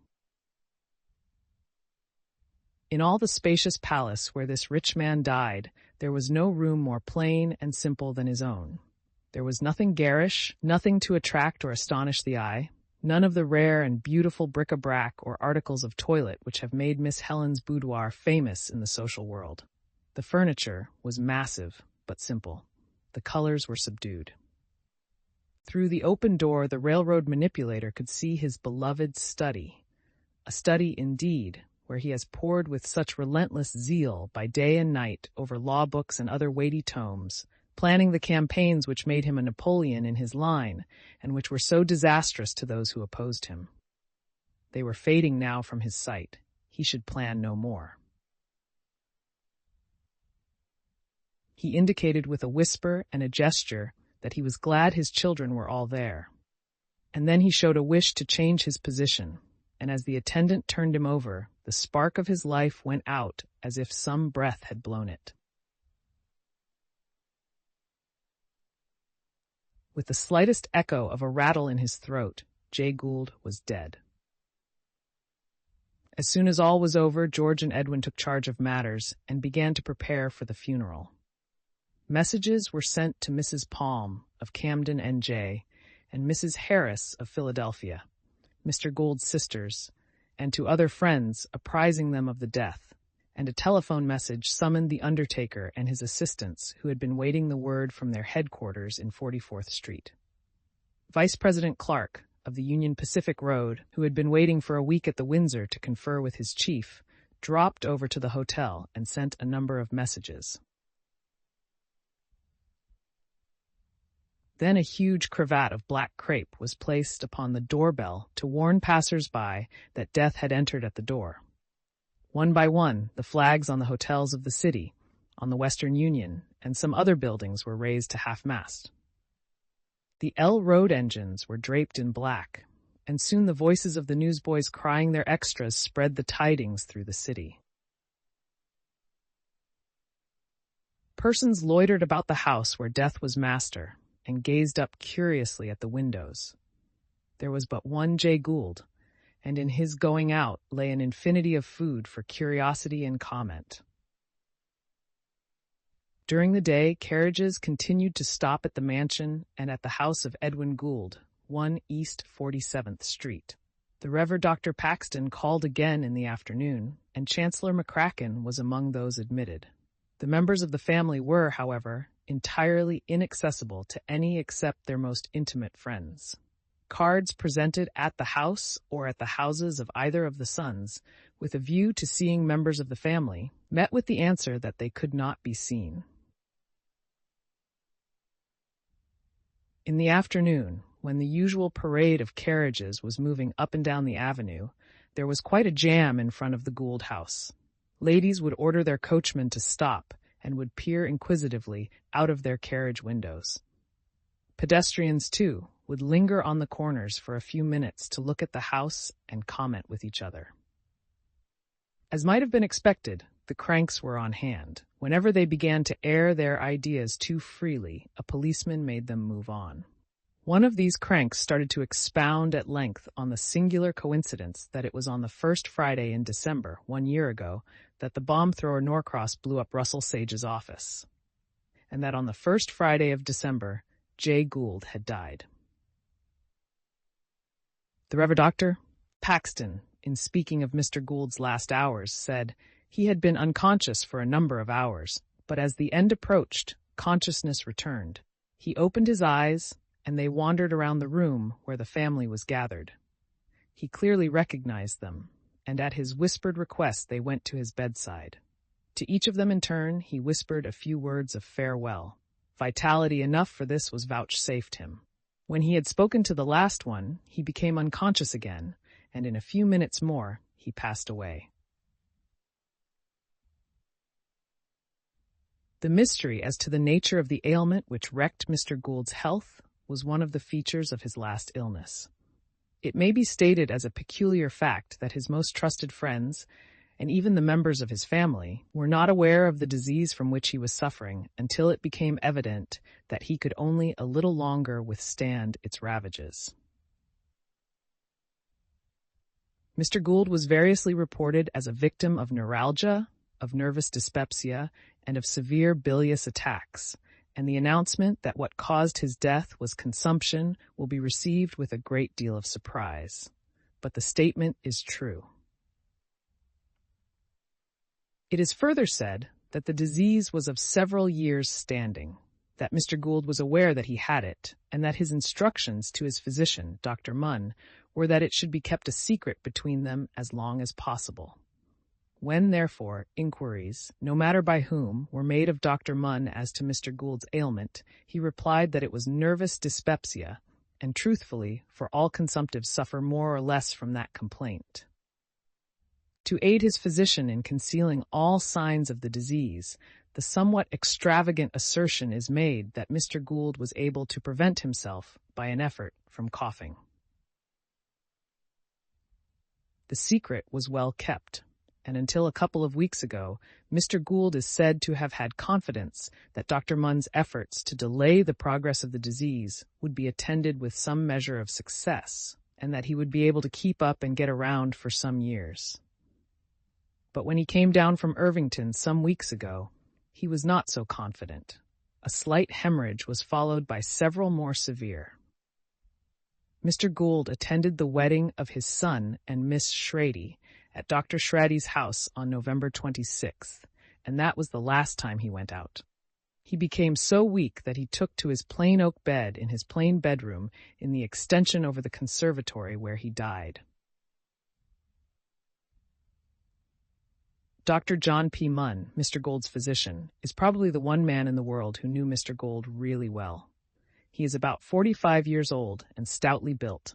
He wears long, black side whiskers. There is a story that Dr. Munn's acquaintance with Mr. Gould was the result of accident. He had come to this city to practice after graduating from a medical school in the interior of the state and put up his sign near Mr. Gould's house. One day, Mr. Gould was taken ill, and his family physician not being at home, the young Dr. Munn was called in. His treatment was quickly efficacious, and Mr. Gould, liking him, a few months later made him a flattering offer to look after his physical welfare all the time. The doctor agreed, and has not now, therefore, a very extensive general practice. But as compensation for that loss, he has seen many parts of the world from the bridge of Mr. Gould's yacht, and by following hints dropped from the lips of the great manipulator, he has acquired a beautiful home on West 58th Street and a handsome income to keep it going. Mr. Gould had every confidence in Dr. Munn and liked him personally, and, by way of showing his esteem for him, he had him made, a few years ago, a director in the Western Union Telegraph Company. Chapter 10. Gould laid to rest. The first intention after the death of J. Gould was that the funeral services over his remains should be as public as the limited accommodations of the house would permit. Ex-Judge John T. Dillon, who had been one of the legal advisors of Mr. Gould, and Dr. Munn, Mr. Gould's personal and private physician, met nearly all of the members of the family and agreed upon funeral arrangements with that understanding. But it was soon discovered that the probable result of a public funeral would be a blockade of Fifth Avenue, and the intention was consequently abandoned. The funeral services were held in the mansion where he had lived and died at 4 o'clock Monday afternoon, December 5, 1892.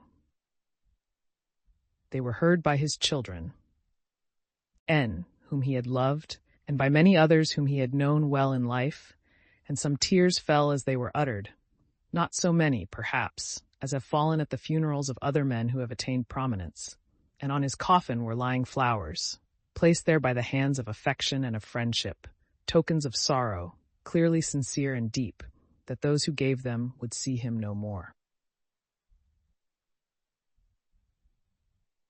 Outside of the house, Fifth Avenue and 47th Street were crowded with inquisitive men and women who were grievously disappointed because they were not allowed to enter, to look at the face of the dead, and to stare at the trappings of wealth.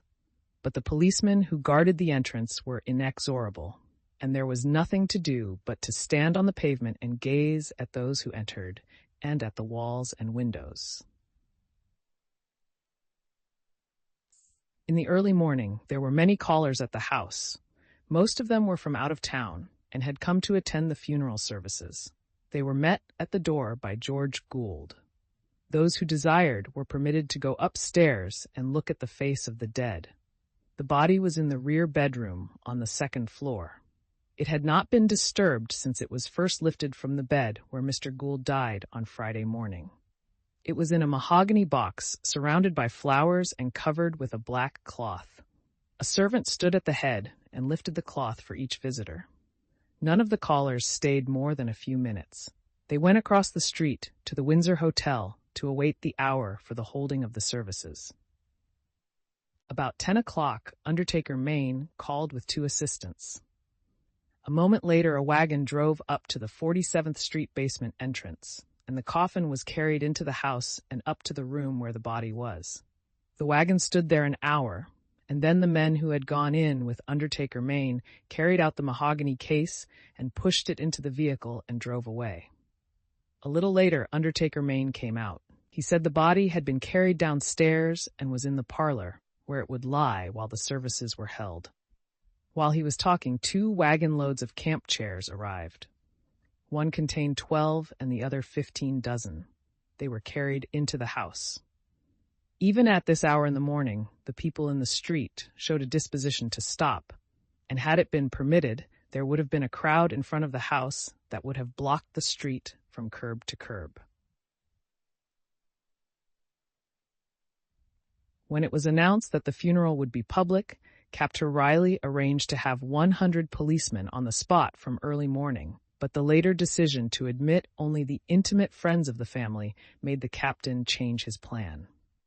Until noon, only 4 uniformed men were on duty. One of these was in 47th Street. 2 were on the east and 1 on the west side of 5th Avenue. They pushed along anyone who stopped more than a moment. Some were indignant and talked back at the officers. Their talk generally resulted in a gentle push and an order to, "Come now, hurry up, you can't stand here." About noon, 2 policemen, Sergeant Kelly and Roundsman Bingham, came, and a few minutes later a dozen men from the central office in citizen's dress. 4 of them were detailed to do service inside the house, and the others were to mix in the small crowd that was to be permitted to gather. They had orders to get together at the very first word that indicated a disturbance and squelch the offender on the spot. As a reserve force in case anything should happen, Captain Riley had 25 men in their rooms at the station house, ready to march on the double quick. The first of the party who arrived at the house to attend the funeral were 3 women in deep mourning, an elderly man and 2 young men. They came about noon. They were Mr. Gould's sisters, Mrs. Northrop and Mrs. Palin, and Mrs. Northrop's daughter and 2 sons, and Mr. Abraham Gould, Mr. J. Gould's brother. They came from Philadelphia on an early train and went direct to the house. The police vigilance to prevent the gathering of any crowd was kept up until 1 o'clock, when Captain Riley arrived. He said that people might gather half a dozen deep on the west side curb and above and below the house on the east side, but wide passages must be kept open. Sergeant Kelly and Roundsman Bingham were put on duty on the steps of the Gould house. Dr. Munn talked with them a few moments in the vestibule. He told them they were to question everybody and were not to let anybody pass who did not convince them of his right to enter the house. They were also to keep the steps clear. 5 minutes after Captain Riley issued his order to let the little crowd gather, every inch of space he had allotted to them was taken. At first it was a crowd composed exclusively of poor people. They were poorly dressed, and many of them looked poorly fed. Curiosity only had induced them to come. They had not hoped to get into the house. While this crowd stood in the street, there was a hurry and bustle in the corridor of the Windsor Hotel. The men the poorer people came to see were forming parties. The directors of the great railroad companies, the Union Pacific, the Missouri Pacific, and the others, were getting together. Frank Hayne, Julian T. Davies, and Charles A. Gardner, representing the Manhattan Elevated Railroad, were among them. William C. Whitney had charge of one party. Once, early in the afternoon, there was what appeared to be a concerted rush for the steps. A number of persons who were evidently under the impression that the public was to be admitted at 3 o'clock made a start at that hour, and 200 or 300 others followed. Up they rushed, and although the policemen shouted, "Get back! You can't go in," a few did make their way into the house. They were quickly ejected, however, and thereafter only individual efforts were made to get in. Some of these were persisted in stubbornly, but without success.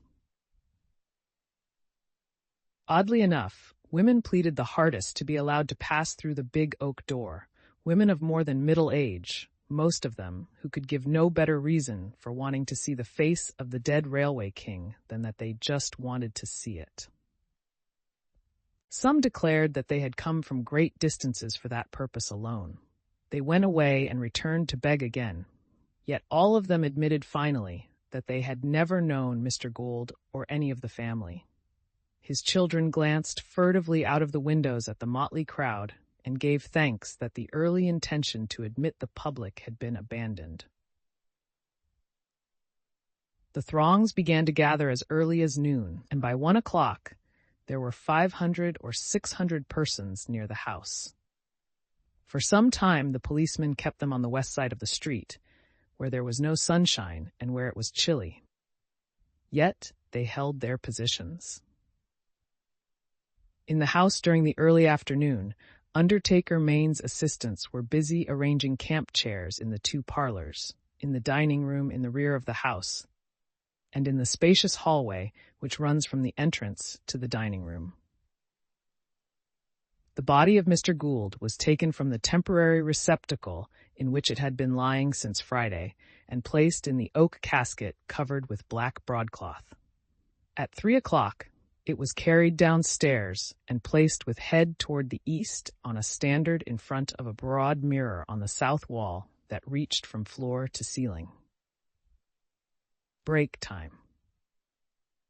In the hallway, just back of the reception room, to the left of the entrance and alongside the staircase, was placed a small organ, in front of which the choir of Dr. Paxton's church was to stand.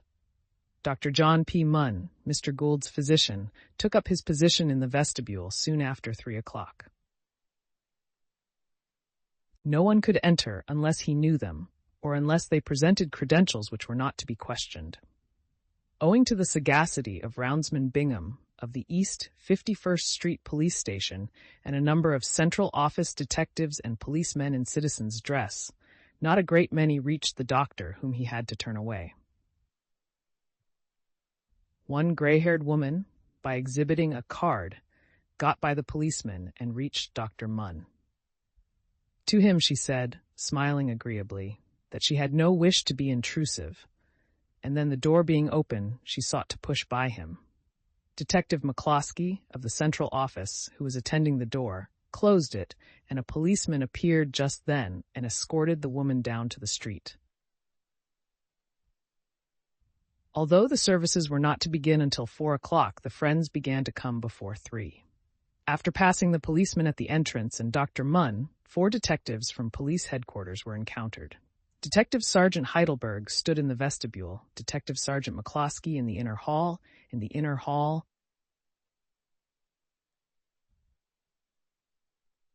East Frink and Titus near the dining room. As the guests were admitted, they were shown through the hall to the drawing room.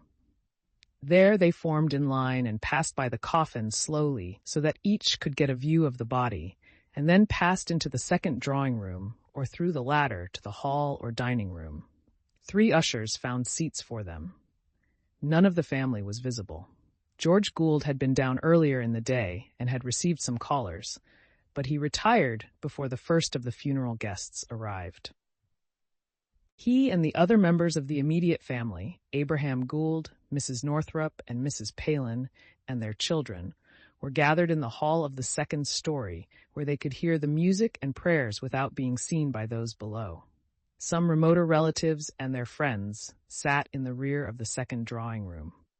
The dining room was filled first, and here the directors of the Union Pacific, the Manhattan Elevated, and the Missouri Pacific Railroads, and the Western Union Telegraph Company were seated. The shades were drawn in all the rooms, and the electric lights were turned on. At 3:30 o'clock, the second drawing room, the dining room, and the hall were filled. Everybody sat silent during the half hour that elapsed before the services began. The only man who spoke at all, and he confined himself to whispers, was Russell Sage. Except the coffin, the object that attracted the most attention was the oil portrait of Jay Gould, which hung against the rear wall of the dining room. All in that room and many in the hall could see it, and their eyes were turned toward it a large part of the time. It had been painted before Mr. Gould's illness and looked utterly unlike the face in the coffin. Instead of the expression of peace and indifference which marked the latter, there shone out from the countenance of the portrait a look of triumph. The face of the dead man was commonplace beside that in the gilt frame. Where Jay Gould rests. The hour set for the beginning of the services, 4 o'clock, was indicated to those seated in the parlors and halls, and to the members of the family who were on the second floor. first by 4 cheerful, jingling strokes of a Swiss clock in the dining room, and then by 4 sonorous and vibrating sounds from the large clock in the rear parlor. Pastor John R. Paxton walked to the reception room and escorted the Rev. Roderick Terry, pastor of the South Reformed Church, which Mrs. J. Gould attended, and Chancellor McCracken of the University of the City of New York, to seats near the doorway of the parlor about halfway down the hall. Dr. Paxton took his place in this doorway, facing those in the hall. At his right, and at the head of those who sat in the hall, were Chauncey M. Depew, who observed the ceiling contemplatively during the ceremony, and Collis P. Huntington, who wore a skull cap and looked steadily and intently at the hall carpet. The opening strains of the anthem, "There is a Land Immortal," were played by organist and musical director P. A. Schnecker at 4:05 p.m., and the singing was by Mrs. Charles Herbert Clark, soprano, who took the place of member Clementine de Vera Sapio, the regular choir soprano, who was indisposed. Mrs. Carl Alvis, contralto, Charles Herbert Clark, tenor, and Erickson F. Bushnell, bass. Extemporaneous prayer, in which only the Presbyterian service differs from that of the Episcopal Church, was offered by Dr. Paxton in these words: "O eloquent, just and mighty death, whom none couldst outwit thou takest in thy toils, whom none could convince thou persuadeth, whom none could overthrow thou subdueth, mighty death. Dire discouragement of human end, we bless God for our Christian faith, in which Jesus Christ hath abolished death. We bless thee that he plucked the stain from sin, that he robbed the grave of its victory, and that he filled the heavens with the ministrations of our heavenly hope in this splendor, where we hope to renew life beyond the tomb. We bless thee, Heavenly Father, for thy Son, our Lord Jesus Christ, for our knowledge that the grave is not a dungeon, but a door opening into other worlds and a new and higher life. We bless thee that the grave is not a terminus, the final resting place, the be-all and end-all of man, but that it is only the stopping place, an inn where we humble travelers sleep the long, sweet sleep on our way to the New Jerusalem. May the divine Spirit be present with us in these sad, solemn services, and may the light of the resurrection morn shine into this darkened and bereaved house, and may comfort, that with which God comforteth his own, touch with heavenly and hopeful grace the hearts of our friends here, wounded and bleeding still for the loss of him they all loved so well. Amen.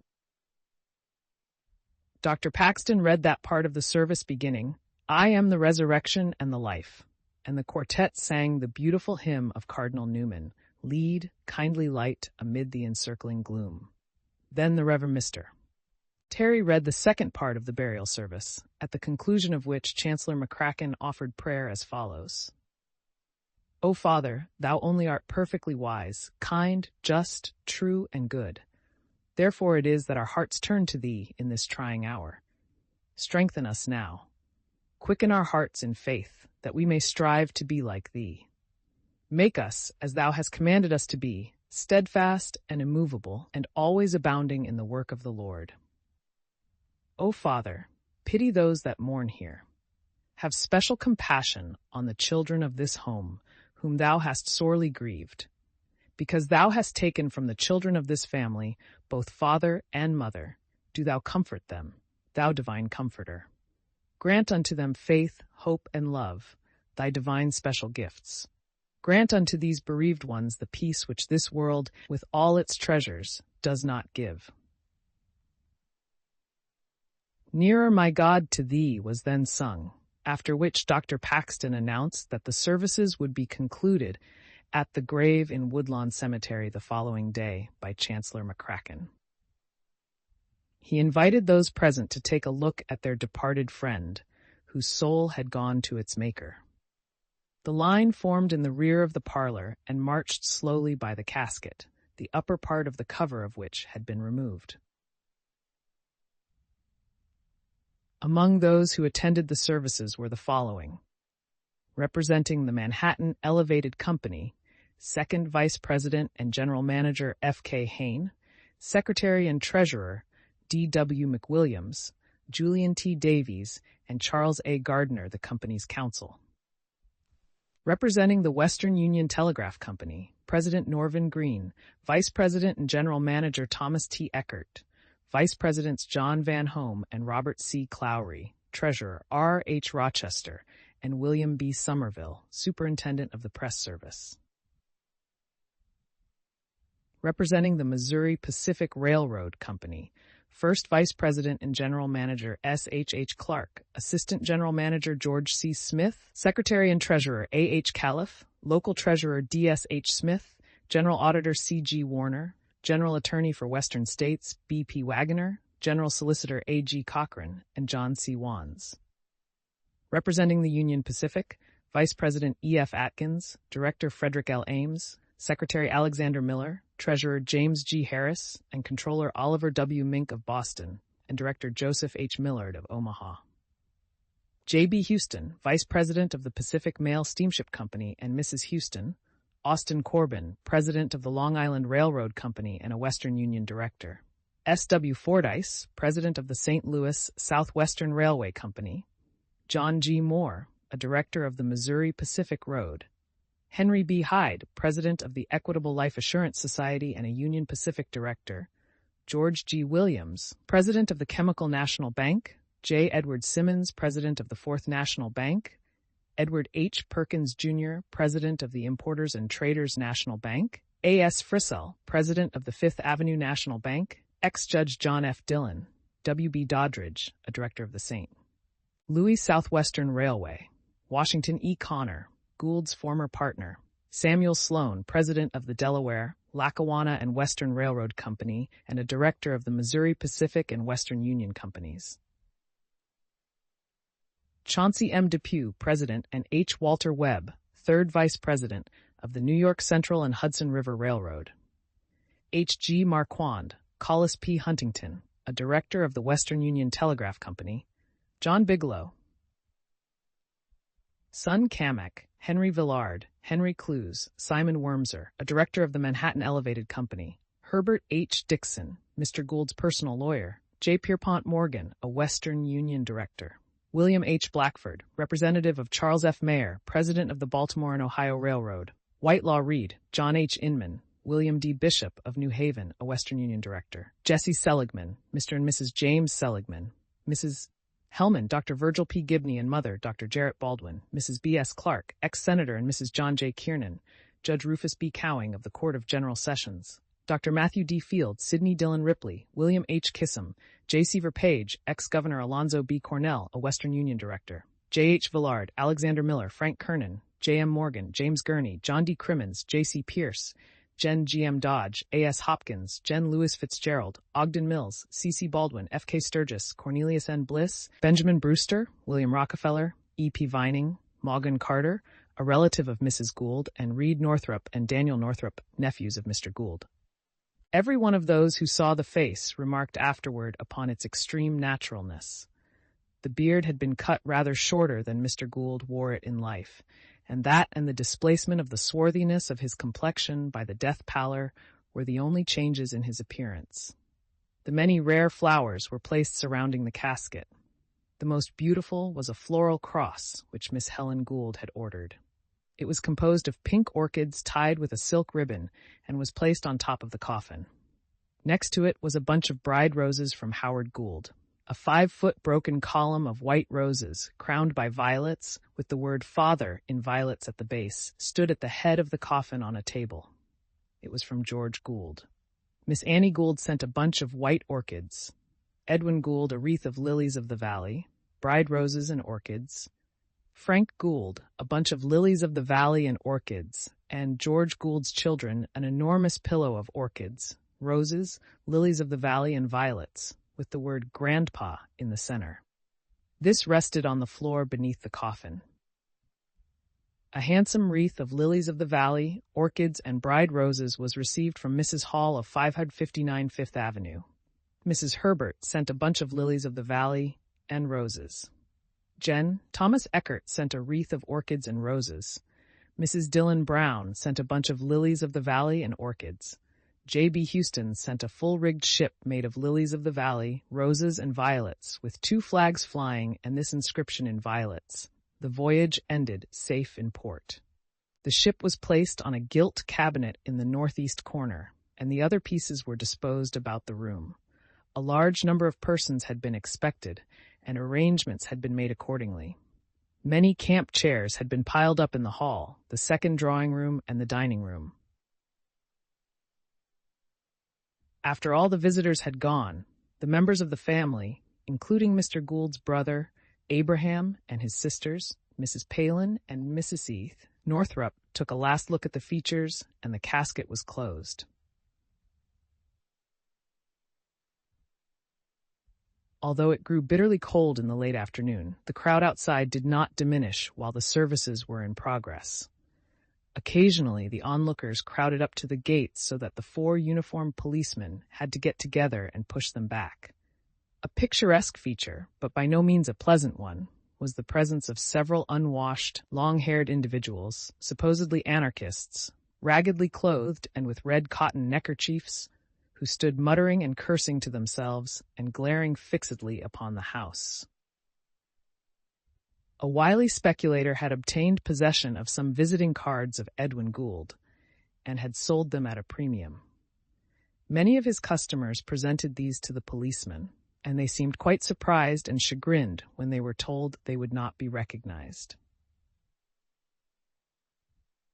One elderly woman, in a black bombazine dress with an old-fashioned bonnet, became extremely indignant because she was not allowed to enter the mansion. She said she lived up in the state and that she had traveled 60 miles especially to attend the funeral of Jay Gould. "It is a shame," she cried, waving a rusty parasol and speaking to the crowd in the street. "They're rich enough. Why didn't they hire a church?"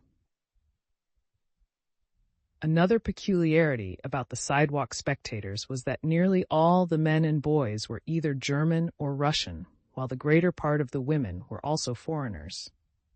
The crowd climbed up the stoops of the adjoining and neighboring residences until they were driven away by servants with the aid of the police.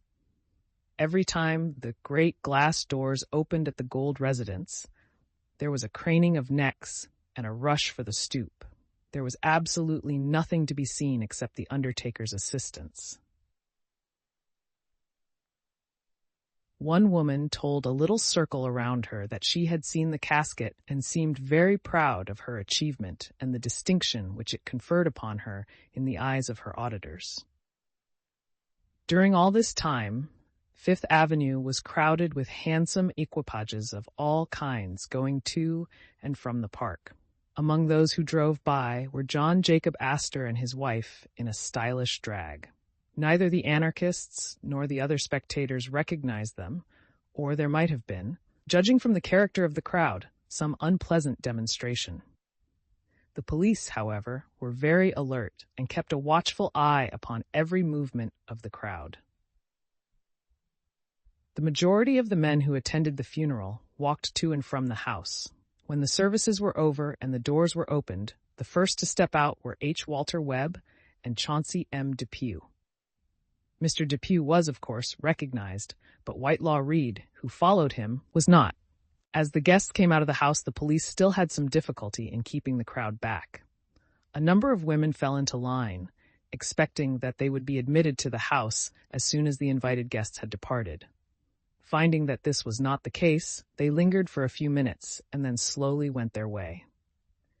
In 15 minutes, the crowd disappeared entirely, and the avenue resumed its normal appearance. The following morning, the remains of Jay Gould were placed beside those of his wife in the mausoleum in Woodlawn Cemetery. They were placed in a catacomb at just 12:30. Barring the irreverent chatter of the idle onlookers, nearly all of whom were women, no words were uttered except by Chancellor McCracken.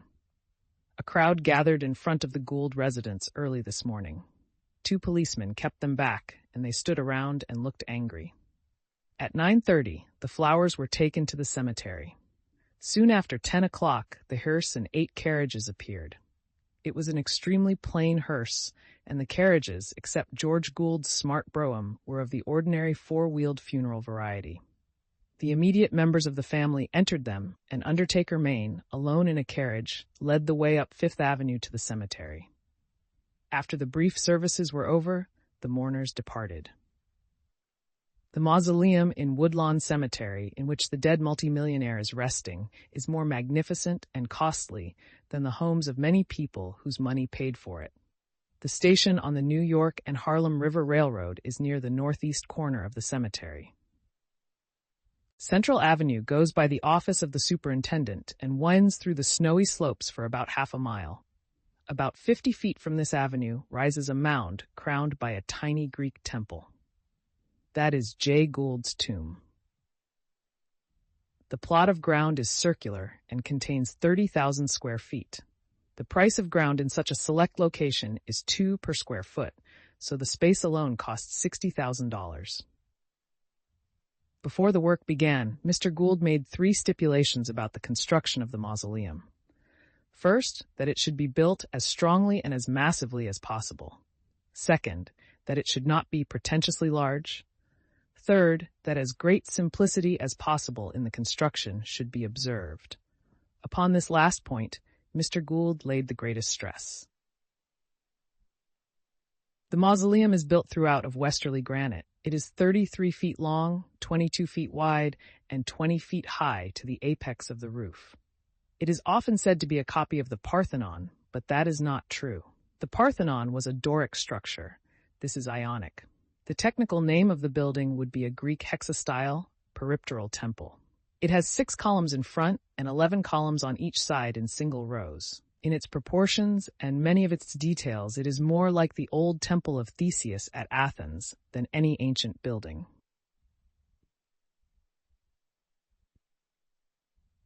Three rows of steps run up to the temple on all sides and form its base.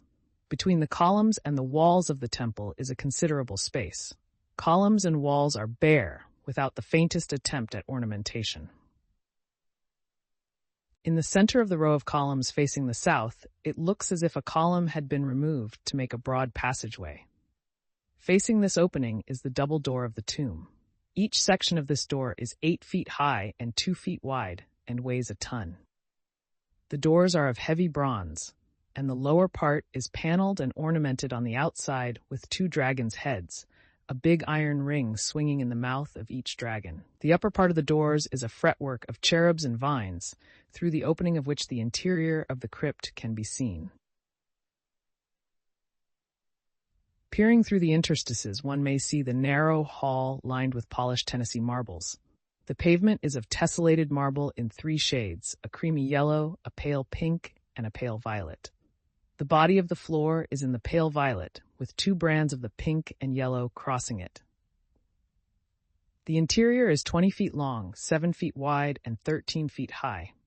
Its roof is a solid slab of granite, which weighs 6 tons. The border of the ceiling is paneled with egg and dart molding. The floor is 1 plain marble slab. Along the sides of the interior are the catacombs. Of these, there are 20, 10 on each side, in double rows. The rows are separated from each other by granite slabs. Each catacomb is 7.5 feet long and 2.5 feet wide. Between the lower end of the catacombs and the outside of the wall of the tomb is a thickness of 18 inches. The outer part of this thickness is, of course, granite, but facing the interior, the walls are of light pink and cream-colored Tennessee marble, highly polished. The light enters the crypt through a stained glass window in the back. This window, which is 6 feet high and 3 feet wide, pictures a choir of angels. The roof of the mausoleum consists of granite slabs 32 feet long, each weighing 15 tons, and so placed together that they overlap, making the roof waterproof. The whole temple weighs about 300 tons and rests on a solid concrete foundation, 8 feet thick. The second rear catacomb from the bottom, on the left-hand side entering the tomb, is that of Mrs. Gould, who died January 13, 1889, and was interred January 16th. The letters Emily Day Miller, wife of Jay Gould, with the dates of her birth and death, are in high relief on the polished slab. Mrs. Gould's body is the only one in the mausoleum. The tomb was completed in 1883 and cost $50,000. Land and all it cost $110,000. Chapter 6.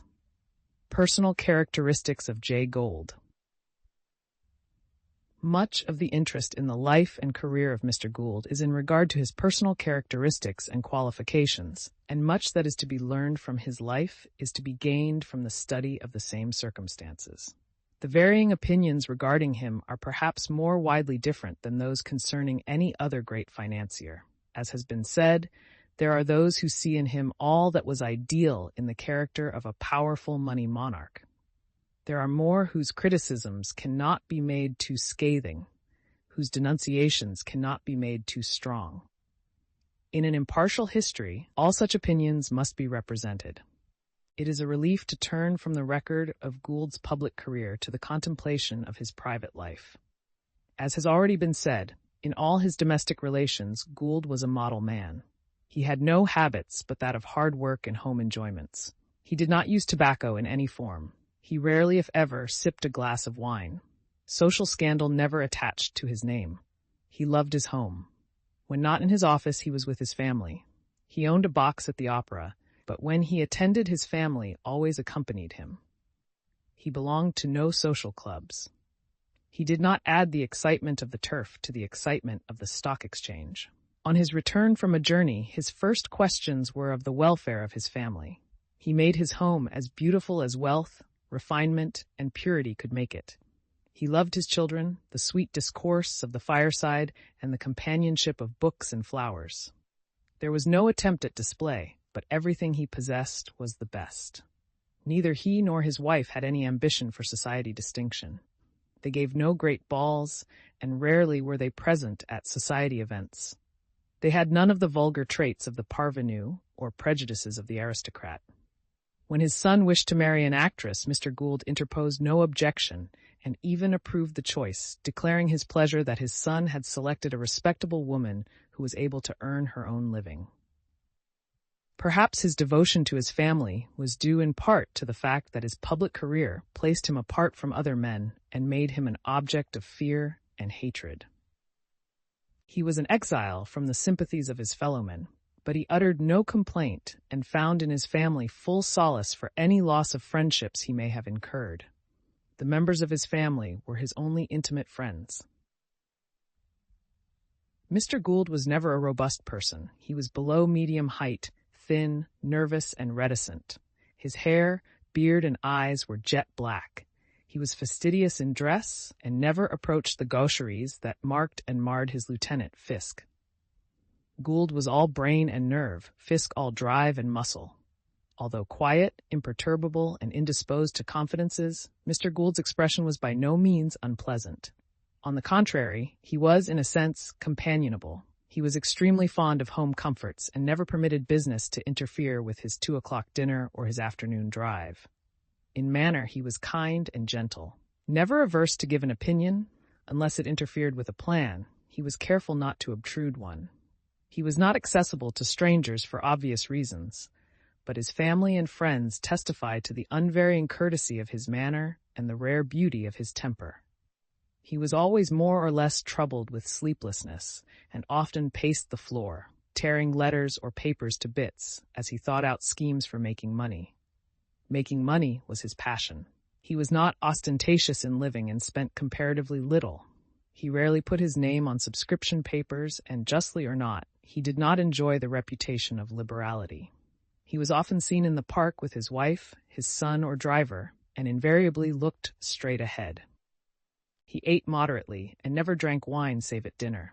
Now and then he attended the opera, and in the days of Sweeney and Tweed would occasionally join them in the recesses of a private box. Mr. Gould was not exactly a selfish man. He was too intelligent to hate and too unsympathetic to love very strongly. He produced the impression of extreme intellectuality. Indeed, leaving out the affectionate element, he was feminine in nature, with marked intuitive perceptions. Slight of stature and frame, and feeble in body, with a high-strung, nervous organization, a rebellious stomach, and flesh plagued with the neuralgia, Such was Mr. Gould as he appeared in the later years of his life. His deceit and far-reaching were the result, largely, of his frailty and timidity. In appearance, what a meek, mild-looking man he was. Strangers to whom he was pointed out would exclaim, "What? That Jay Gould? Well, I never would have thought it." About 5 feet 6 inches in height and of slender figure, he was not an imposing personage. His complexion was swarthy, his eyes dark and piercing, his closely trimmed whiskers black and streaked with gray, his forehead dome-shaped and his hair rather thin. Such was Jay Gould. His voice was very low and mild. When a witness in courts and before committees, as he frequently was, it was with the greatest difficulty that he could be heard. But when once in close contact with him, one soon came under the spell of his intellect. His comprehension was wide, his intuition wonderful, his judgment almost unerring. He was a close student when once he took up a subject. He never ceased until he had thoroughly mastered it in every detail.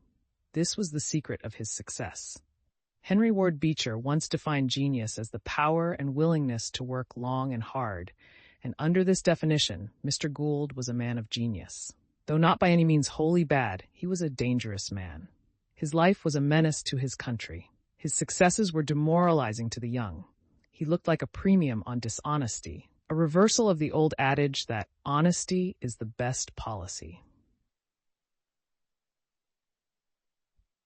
No just estimate of Mr. Gould can be formed without taking into consideration the fact that he lived in a time and country in which corruption in politics and business was widespread. The great mass of the people were honest, but municipal government was the most corrupt ever known. Bribery walked the streets of the national and state capitals, and jobs were behind nearly every public undertaking. It was a period, on the one hand, of glorious achievement and extraordinary development, and, on the other hand, of venality, deceit, and dishonesty. The besetting temptation of the times was the desire to get rich, enormously rich, suddenly. Mr. Gould may be said to have been little, if any, worse than most of his contemporaries in business. His triumphs were, for the most part, over men who would have ruined him if he had not ruined them. In regard to himself, he once said when told that he was the most unpopular man in the United States, "I never notice what is said about me. I am credited with things I have never done and abused for them. It would be idle to attempt to contradict newspaper talk and street rumors. As to enemies, any man in my position is likely to have them. With me, the bitterest enemies have always proved to be men to whom I had rendered services. As a general thing, I do my best to be on good terms with everybody I come in contact with. I am not of a quarrelsome disposition, but on the other hand, I have the disadvantage of not being sociable. Wall Street men are fond of company and sport. A man makes $100,000 there and immediately buys a yacht, begins to drive fast horses, and becomes a sport generally. My tastes lie in a different direction. When business hours are over, I go home and spend the remainder of the day with my wife, my children, and the books of my library. Every man has natural inclinations of his own. Mine are domestic. They are not calculated to make me particularly popular in Wall Street, and I cannot help that." The day after his death, his friends had only one word to say as to the qualities in the dead man which commanded a tribute from them: his ability, his foresight, his wonderful patience in the working out of his aims, his fidelity to friends, his good faith with his business associates, and his generosity to subordinate workers. Mr. Morosini, speaking of his dead friend and former employer, with whom he had been associated for a longer period, and perhaps more continuously and in some respects more intimately than any other man in New York, said, "Mr. Gould was one of the most lovable men I ever knew. It was a pleasure to serve him. He was very appreciative and never imposed a needless task upon anyone. In the office, he always took things easily and coolly. There was never any hurry or confusion. In his family, he was the best of husbands, and I never knew a man who loved his children with such intensity as he did. He seemed to worship them all. He was a very companionable man, and there was a great deal of humor in his disposition. While he was not given to telling stories or cracking jokes himself, he enjoyed hearing others do so and would laugh as heartily as the rest. He was very abstemious in his habits, but was exceptionally fond of coffee. Now and then he would sip a little wine, but he rarely took more than a spoonful at any time. My opinion is that his system gave way under the great strain resulting from the consciousness of his immense wealth. It was a tremendous care, and he was always weighed down with the anxiety and excitement of protecting his properties. Mr. Gould was the most generous of men, and he made a great many other men rich by his own generosity. I could give you hundreds of instances where in return for some slight service to him, he has started men in the way of making fortunes. There is one which just comes to mind while I am talking, which is a good illustration. Once there was a man out west who did some little work for Mr. Gould in a railroad matter there. The man was of the ordinary type of a Westerner on the frontier. Mr. Gould said to me, "I ought to do something for him. What would you suggest?" I replied, "Buy him 1,000 shares of stock for a rise." He said, "All right," and ordered the purchase of 1,000 shares of Denver and Rio Grande. The stock was then about 29. We carried it along until it reached a very high point and looked like going off, and then we sold it. The profit was $65,000, and I paid that money, all of it, 65 bills of $1,000 each, to that man myself. Mr. Gould had ordered that transaction for that particular purpose. He took none of the profit himself, but directed that the man should have it all. There were many instances, continued Mr. Morosini, of just that sort, and many in which he greatly helped men there in Wall Street from going down, men whom he was under no obligation to help, but he assisted them under an impulse of generosity. In regard to Mr. Gould's business methods, Mr. Morosini said, of course, he was very reserved. He never let the left hand know what the right hand did. His motto was never to say cat until you had him in the bag. For instance, he asked me one day to call in about $8,000, which we had loaned out. I followed his instructions. The money was collected. He said nothing to anybody about why he had called it in. I kept the money for nearly a month, when one day he told me that I might loan it out again, as he had no more use for it, that he had intended it for use in buying the Reading Road, but the deal had fallen through, and therefore it might as well be drawing interest. That was the first I knew of what he had in contemplation when he called the money in. Then again, when he bought the Missouri Pacific, his negotiations with Commodore Garrison were carried on for 3 months, and it was only when he asked me to draw checks and told me to whom they should be drawn that the whole thing came out. Continuing, Mr. Morosini said, Mr. Gould could enjoy immensely anything funny or ludicrous. We used to have a small window in the office through which I would talk to some of the unimportant callers, and through which Mr. Gould would also talk to people whom it was not necessary to bring into the inner room. One day a man came to the window and said, "I want to see Mr. Gould." I told him he could not see Mr. Gould unless he told me what he wanted. He replied, "I have an invention here, and there's millions to be made out of it." Mr. Gould was in the next room, and he said, "Morosini, what is it the man wants?" And I told him, whereupon he got up and came to the window to talk to the man. When Mr. Gould appeared, the man put his hand under his coat as if to pull something out. I saw it glisten, and thinking it was a blunderbuss, I dodged down under the counter, and Mr. Gould, seeing me go down, dropped down also. "Shoot high, you son of a gun!" I yelled out. Then the man laughed and said there was nothing to fear, and began to explain the nature of his invention. We got up and looked at it, and what do you think it was?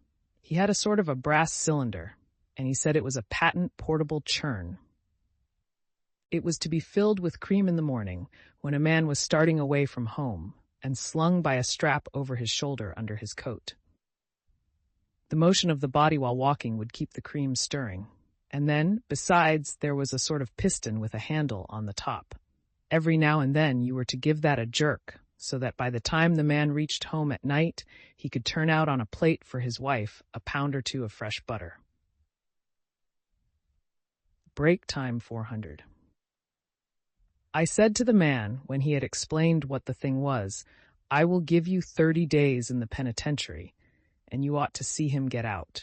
It would have done you good to see Mr. Gould laugh over our dropping down behind that counter at the sight of that portable churn." Mr. Morosini, illustrated, Mr. Gould's peculiar tactics and operations in some particular stock in the exchange, with another anecdote, said he. At one time, Mr. Gould was short on Pacific Mail, and he bought and sold, until the commissions paid brokers amounted to about $36,000. Then the account was finally made up and showed to the credit of Mr. Gould on the entire transaction the sum of 14 cents. A rumor was in circulation that Mr. Gould had made a great deal of money in the stock. One afternoon just about that time, I was at Mr. Gould's house when William H. Vanderbilt called to see him about some matter of business. He congratulated Mr. Gould on having made so much money on the stock. Mr. Gould turned to me and said, "Morosini, how much have we made on that deal in Pacific Mail?" I answered, $140,000. "What?" he exclaimed, and looked at me in a queer way. After Mr. Vanderbilt had gone, Mr. Gould said, "When I asked you what we had made on as well as they can, Pacific Mail transaction, why did you say we had made $140,000? I answered, "Did we want to disgrace ourselves by saying 14 cents? Why not let them know that we can make money as well as they can?" Mr. Gould was very much amused. Those men who of late have been most intimately associated in business with Mr. Gould, and those directly connected with the business enterprises of which he was the commanding power, invariably speak of him in the highest terms. The directors of the Manhattan Elevated Railway, the Western Union Telegraph Company, the Missouri Pacific System, and other great corporations in which Mr. Gould's holdings of stock were the controlling interests, have been lavish in the compliments and admiration which they express. Newspapers throughout the country, in their editorials, seem to have made every effort to be kind, even while expressing, most of them, detestation for Mr. Gould's methods. In the public press, however, he has had few compliments except for his shrewdness and his family life, while criticisms have been very severe on all of the prominent features of his career. Break time 400 Börse. A great number of clergymen, too, have taken occasion to preach sermons on the death of Mr. Gould, some of them very bitter in their denunciation of him. A few have been charitable enough to object entirely to the fact that he made little application of his wealth toward benevolences, and have said little about his methods of acquiring it.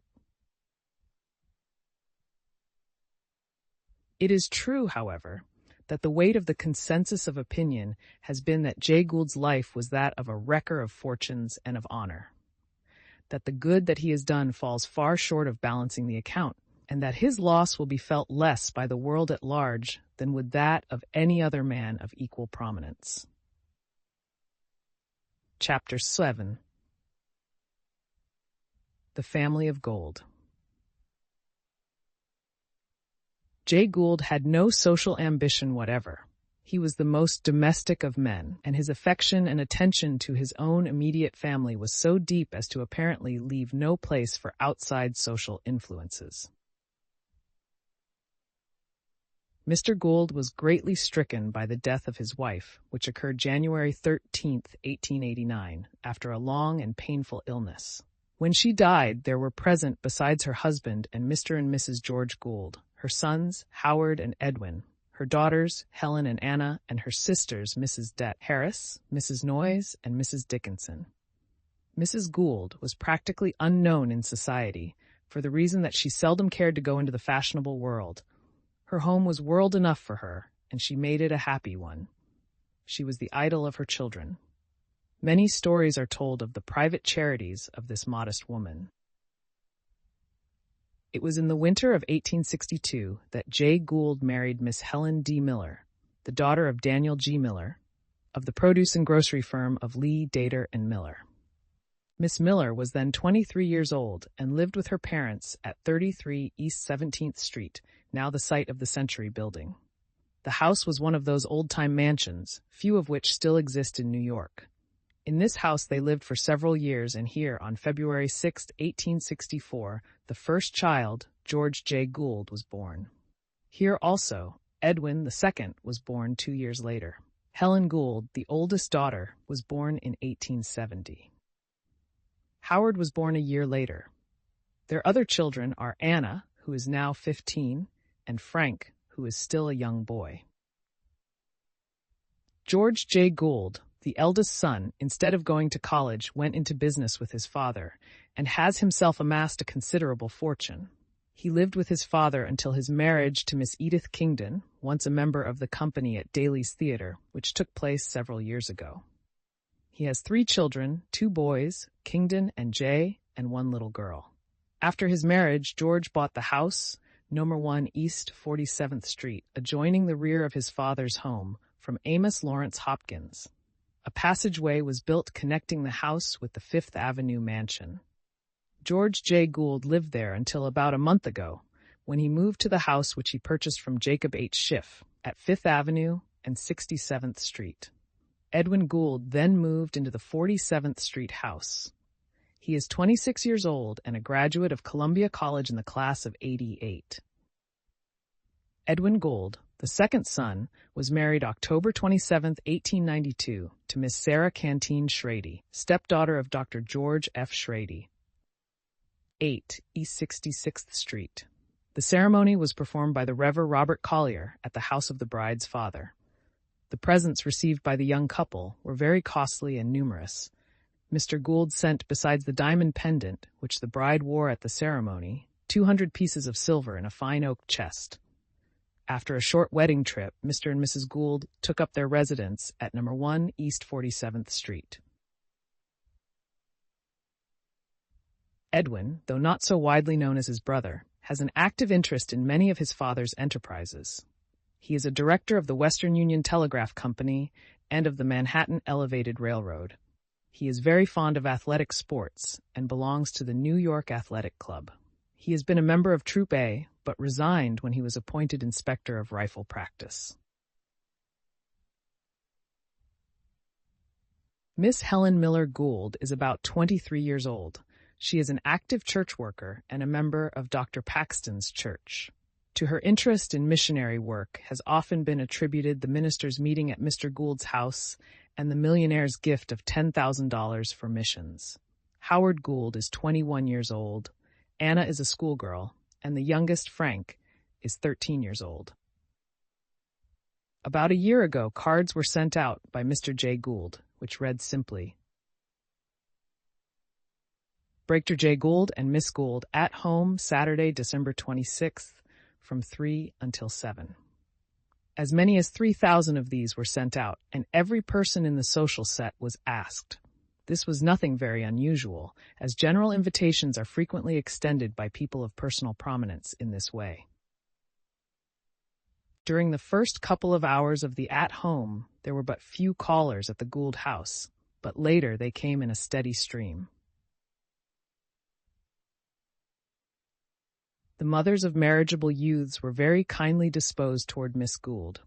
Whether she was to achieve a social success has never yet been determined, for almost immediately after the coming-out reception, she left town with her father, who went away for his health. Social leaders say that with his great wealth, Mr. Gould might easily have arranged for his daughter's marriage to a man of great social rank. But Mr. Gould didn't care to encourage the quest for his daughter's hand on the part of men of great social rank.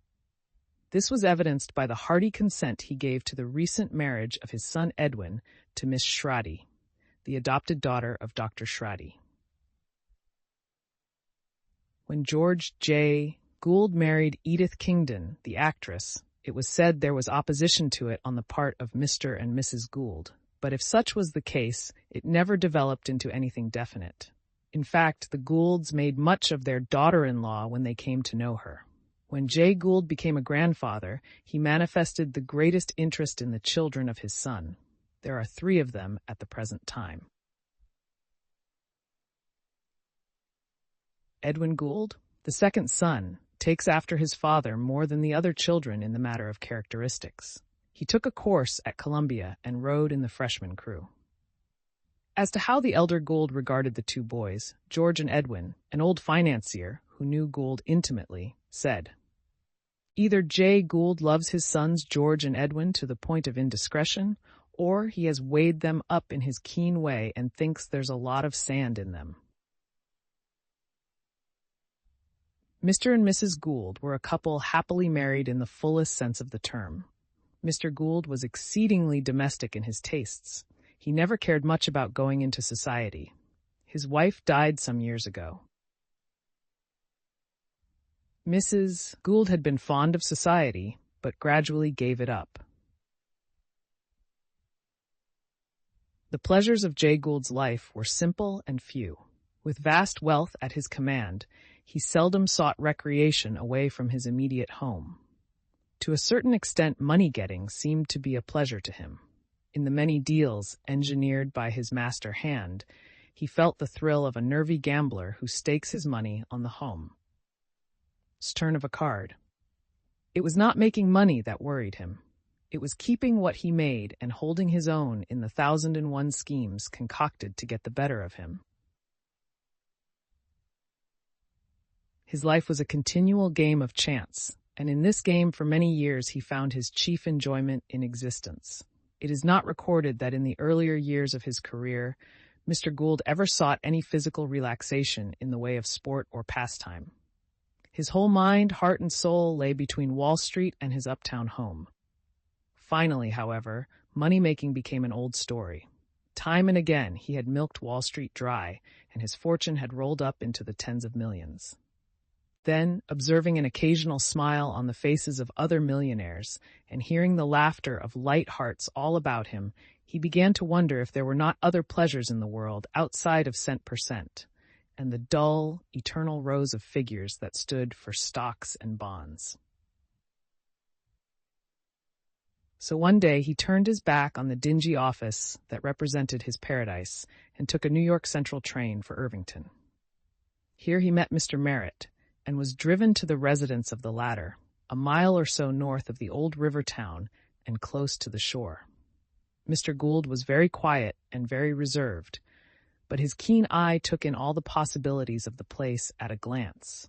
When he returned to New York on the evening train, he had closed a bargain with Mr. Merritt, by which the estate became his for a consideration of $250,000. A small army of builders and decorators and glaziers was employed, and out of the general chaos of bush and bramble arose the minarets of a modern palace, with wide, well-ordered grounds and every comfort one could wish for.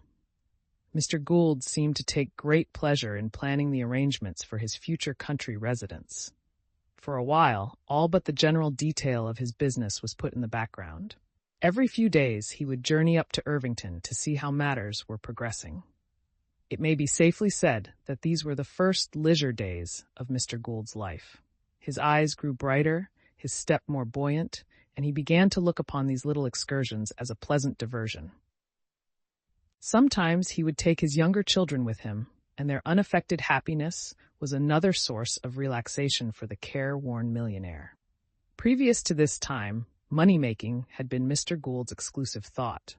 Thereafter, it became to a certain degree intermittent. Mr. Gould's house on the Hudson, above Irvington, was called Lyndhurst. It is a stone structure of Elizabethan architecture, situated on a high green bluff overlooking the river and surrounded with a well-kept park. The entrance to the park is about a mile from Irvington and is marked by 2 tall granite posts. A stone porter's lodge is by the gate. Passing into the grounds, one sees on every side the marks of the gardener's care and the skill of the landscape gardener. There are not too many trees, only enough, and they are so grouped that while they make the house at the end of the driveway seem retired, they yet afford vistas through which glimpses can be caught of the stone towers and gables of the mansion. Beyond the limits of the park lie fruitful and well-cultivated farmlands and orchards belonging to the Gould estate. One opening among the trees shows a gray tower and slender minarets. These mark the dog kennels. The driveway is broad and smooth, and winds over the undulating surface of the park toward the house. Some of the trees through which it runs are old oaks, which have not been interfered with in the general plan of the grounds, but have been brought into stranger effect by the arrangement of the newer trees and the shrubbery. The road descends a little before it reaches the house and passes through a grove of evergreens. As one comes out of the dark grove, the beautiful house bursts at once on the sight of the visitor. Trim lawns surround it, and beyond it, the view is closed by the broad Hudson and the Palisades beyond. The central tower of the house rises high, bearing turrets at each of its four corners. The house is built of gray stone, which is shot with bluish tints. It covers a large area, and its many parts are grouped together so as to give an appearance which is at once beautiful and imposing. There are multitudes of graceful angles, mullioned windows, turrets, and spires, all in harmony, and forming a picture delightful to look upon. Here and there are verandas with great windows opening upon them, and now and then a stone balcony high up. The great double doors of the main entrance are of stone, even to the sashes of the diamond-paned windows at their top. Inside the house, there is a great hall in the center. On the right from the main entrance is the dining room, and on the left, a large drawing room. Everywhere are works of art, statuary, and paintings. The house has a multitude of rooms in it and is built on a generous plan throughout. It is an ideal country home. Every window commands a beautiful view, but those on the west front have the finest. The Hudson can be seen for miles to the south and north. The Palisades are seen in a magnificent sweep across the river, and the town of Nyack looks like a toy city on the further shore of the river. To the north are the mountains of the highlands. The lawn at the west of the house slopes down to the edge of the bluff. Then there is a steep descent to the railroad track, which is hidden from view by thickly planted trees and shrubs growing on the declivity. A path leads down to a bridge over the track, and a short distance on the other side brings one to the little wharf and boathouse. It was off this wharf that the Atalanta used to lie when Mr. Gould was at Lyndhurst. The library in the house contains a splendid collection of books, which Mr. Gould bought from a man who had spent many years and much money in collecting them in all the markets of the world. He erected a short distance away one of the largest and most handsomely equipped conservatories in the country. It covers nearly 4 acres, and from a distance looks like the fabled palace of Kubla Khan. Here there was another source of pleasure for the weary financier. He employed Ferdinand Mangold, Mr. Merritt's former gardener, to take charge of the conservatory, and gave him carte blanche to procure the rarest flowers and exotics from all over the world. Mangold performed his work well. When the leaves grew yellow around Lyndhurst, the autumn following the conservatory contained the finest palm garden on the Western Hemisphere. There are over 250 varieties, from the size of a maidenhair fern to great shadowy trees, 30 feet high and with leaves as wide as the jib of a pilot boat. They range in value from $20 to $500, but what is money to a millionaire in pursuit of the butterfly of pleasure? These palms were brought from Africa, Central and South America, Samoa, the Sandwich Islands, the heart of India, and from beyond Trebizonde, for the simple purpose of wooing Mr. Gould's pale face into a smile. There were viridifolium, Hyophorba americanlis, and Plectocomia assamica palms without number, and Mr. Gould knew every one of them by name. In another apartment was a wilderness of roses, pink and white, and gold and guelder, burgundy and Austrian, in an endless tangle of color and a delirious, odorous atmosphere that would have enraptured the soul of a lotus-eater. No wonder that Mr. Gould abandoned care when he entered the portals of his conservatory. He did not have many warm, personal friends, yet surely a man cannot be altogether bad who is a friend of the roses. There must be some good in the heart of a man whose eyes grow tender as he bends over a lily. Break time. The conservatory became a hobby with Mr. Gould. Every morning after breakfast, he would pay a visit to the big glass house to wander for an hour or so among the plants and flowers. While there, he would seem to forget everything but the green, tropical tangle about him. In the evening, on his return from the city, he would again stroll through the shadowy aisles of palm and vine, sometimes alone, and at others accompanied by the members of his family. Orchids were Mr. Gould's especial hobby. In this department of his conservatory, he had nearly 8,000 orchid plants and over 150 varieties. For some of these delicate, air-fed and angel-painted blossoms,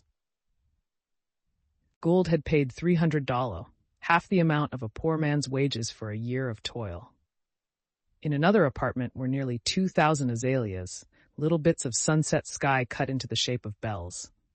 In the fernery were 600 varieties of ferns, giving the entire place the appearance of a soft green cloud hemmed in glass walls, just the place for Titania and her fairies. It is strange that the appreciation of pure and poetical things should exist in the soul of a man of such financial grimness. But it was doubtless in Mr. Gould's nature before his life took on its acquired thirst for gold. When that thirst was in a measure satiated, he turned again to his fundamental instincts, and his great conservatory was the result. Yet in the summer months, Mr. Gould found much pleasure in his open-air garden. It was a big affair, guiltless of weeds, yet it is doubtful if Mr. Gould ever weeded his own potato patch or hoed his own turnips. There were beds for cantaloupes and watermelon, cucumbers, peas, beans, parsley, spinach, carrots, beets, lettuce, and cauliflower, and Mr. Gould knew just where to find everything. For a short time every day he would walk through the garden and doubtless dream of his old barefoot boyhood days when he looked after his mother's garden in Delaware County. He was a sort of intermittent farmer and seemed to find a transitory pleasure in everything that pertained to a farm. There was nothing in common, however, between Mr. Gould's luxurious style of farming and that of the everyday, horny-handed knight of the pitchfork and plow. His barnyards and meadows, situated some distance from the conservatory, contained innumerable blooded stock. There were 50 cows, 25 horses, a span of oxen, 3 bulls, over 1,000 chickens, 200 ducks, and 500 pigeons, besides half a dozen deer. This gave the entire estate a farm-like aspect that was very pleasing to Mr. Gould. Over 250 tons of hay were harvested in the fields of Lyndhurst every year. Mr. Gould took great pleasure in going out to the fields on summer afternoons to lie under the trees and watch the haying. The far-off drone of the flying sickle came to his brain as a soporific balm, and the sight of the sun-worn toilers heaving away at the great slow wagons and the distant songs of the reapers lulled him to slumber. Gould's stables, there were 15 or 20 carriages and conveyances of one kind or another, many of which were not used once a year. To get rid of malaria, Mr. Gould filled in over 120 acres of swampland. Mr. Merritt spent over $250,000 in improving the place, and Mr. Gould spent about $500,000 in the same endeavor. Mr. Gould was a great lover of art and was continually purchasing statuary and paintings. Beyond the carriage archway leading to the outer hall of the Gould Castle is a bust of Lafayette. On the other side is one of Washington. On the right of the inner hall is a bronze Ethiopian woman and a painting by Perrault. There are many marble busts and statues on onyx pedestals scattered throughout the house, most of which were purchased by Mr. Gould. In the picture gallery are innumerable rare paintings. Among them are a forest scene by Rousseau, a river scene by Ziem, Evening Antique Dance by Corot, A Girl by Fleury, A Storm on the Farm by Jacques, Priest and Cavalier by Meissonier, and Le Loup dans la Bergerie by Lousteneau. Then there are Vernets, Simonettis, Kemmers, Constants, Bouguereaus, and Troyons innumerable, all of which were purchased, either directly or indirectly, by Mr. Gould. This was in the earlier stages of his homemaking, and before he had the fever of the farm and conservatory upon him.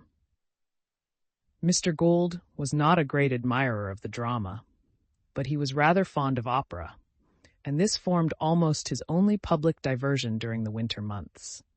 He was seen very often at the Metropolitan during the opera season with his daughter and daughter-in-law. In 1883, Mr. Gould built the big steam yacht Atalanta, and for several years he was well known in yachting circles. He was elected a member of the Eastern and Larchmont Yacht Clubs and applied for membership in the New York Yacht Club. The opposition to his name, which was developed in the club, was so strong, however, that his friends withdrew his name. This furnished a sensation at the time. George J. Gould, who had for some time taken an active interest in yachting and was a member of the club, at once resigned. Mr. Gould at one time had an idea of making a cruise around the world in the Atalanta, but abandoned it. Soon after the launching of the Atalanta, Mr. Gould and others formed the American Steam Yacht Club. The Atalanta developed remarkable speed and is today the fastest large steam yacht afloat. Mr. Gould had her built because he felt his health to be failing and thought yachting would be beneficial to him. Until within the last 2 years, he spent much time on board of her.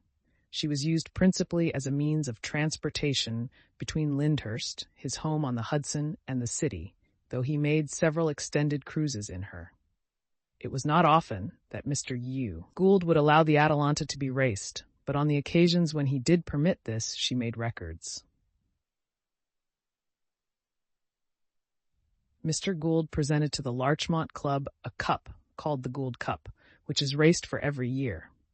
He also contributed largely to the International Challenge Cup, offered by the American Yacht Club for competition by steam yachts of different nations.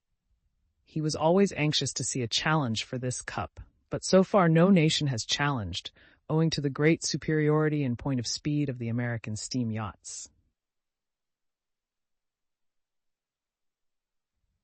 Mr. Gould seldom entertained people on board the Atalanta, but when he did entertain, his hospitality was perfect. He had the happy faculty of making his guests feel that the yacht was theirs and he himself was a guest on board. There was an excellently well-selected library on the yacht, and the craft was fitted throughout with quiet and substantial elegance. The Atalanta is 243 feet long, 26.5 feet beam, and 15.5 feet deep. She is built of iron and was designed and constructed by W. Cramp & Son of Philadelphia. In June of 1886, she ran over the 85-knot course of the American Yacht Club from Milton Point to New London in 4 hours, 34 minutes, and 57 seconds. The house at number 579 Fifth Avenue, where J. Gould died, had been his city home for several years. Before that, he lived across the avenue, almost directly opposite his present house, which before Mr. Gould bought it was the home of George Opdyke, the banker, who enjoyed the distinction of being one of the few Republican mayors which New York has had. The house stands at the northeast corner of Fifth Avenue and 47th Street. It is a square, brownstone house, about double the width of the average house, with an extension in the rear. It is 3 stories in height, with a mansard roof which gives another story. The main entrance is in the middle of the Fifth Avenue front, under a portico into a deep vestibule with handsomely carved oaken doors and mosaic floor. The hall is 50 feet long. On the left of the hall is a small reception room with 1 window facing Fifth Avenue. On the other side of the hall are the great drawing rooms. The library and the dining room are in the rear. Mr. Gould had a fine collection of standard books. The whole house was entirely redecorated only a short time ago and is everywhere a model of comfort, elegance, and good taste. It is filled with most exquisite tapestries and the finest paintings. Mr. Gould had specimens of the work of Diaz, Roustobigny, Henner, Wiebert, Rosa Bonheur, Vollet, Jacquet, Schreyer, Bouguereau, Duper, and Meyer von Bremen. Attached to the house is a conservatory, which is kept constantly filled with the finest plants from the hot houses in the country house at Irvington. Mr. Gould lived quietly in his handsome house, and few people other than intimate friends frequented it. He was devoted to his family and spent nearly all of his time not occupied with his financial operations with them. They, in turn, were devoted to him. Mrs. Gould, for several years before her death, had been in delicate health, could not attend church, and never took part in social pleasures. Her trouble was a nervous one, and she could not endure excitement. Thus the house was never given over to festivities to any extent. Sumptuous as it was, it did not compare in size or display with that of other men whose fortunes rivaled Mr. Gould's, or in fact, with the homes of many whose wealth was not a tenth of his. All looked at the place with interest. However, when it was pointed out as the retreat of the remarkable man whose public life was so dramatic and whose home life was so quiet and so peaceful. Mr. Gould attended the recent horse show on 3 afternoons, but these are the only occasions he ever publicly exhibited any particular liking for horses. His city stable is one of a row on West 44th Street, between the Berkeley School building and 5th Avenue. It is a 2-story, 20-foot front brick building, trimmed with granite. It is number 14 West 44th Street.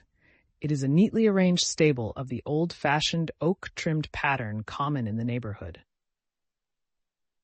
Gould kept only 3 pairs of horses at the time of his death, and they are all quartered in the building. 4 of the horses are cobby bays, 2 with docked and 2 with banged tails. The other 2 are long-tailed black roadsters, and the most valuable of the lot. None of the horses would bring a fancy price if put up at auction, but they are all of the good, plain sort that will stand plenty of work. Simplicity was the chief characteristic of the carriages used by Mr. Gould. He always bought the best and paid the prices asked without cavilling, but the first outlay was all the carriages ever cost him. He was careless in the extreme regarding repairs or fresh trimmings, seldom having any work done on any of his vehicles. Mr. Gould always selected his carriages personally and always bought from the same firm. He was easy to suit, always telling just what he wanted and taking the first carriage that met his ideas. James Downs is the Gould coachman. He has served the family for over 10 years. The carriages at the stable ready for use are a brougham, landau, Victoria, and a hunting wagon. The last is gaudy in yellow and black and is the newest of the vehicles.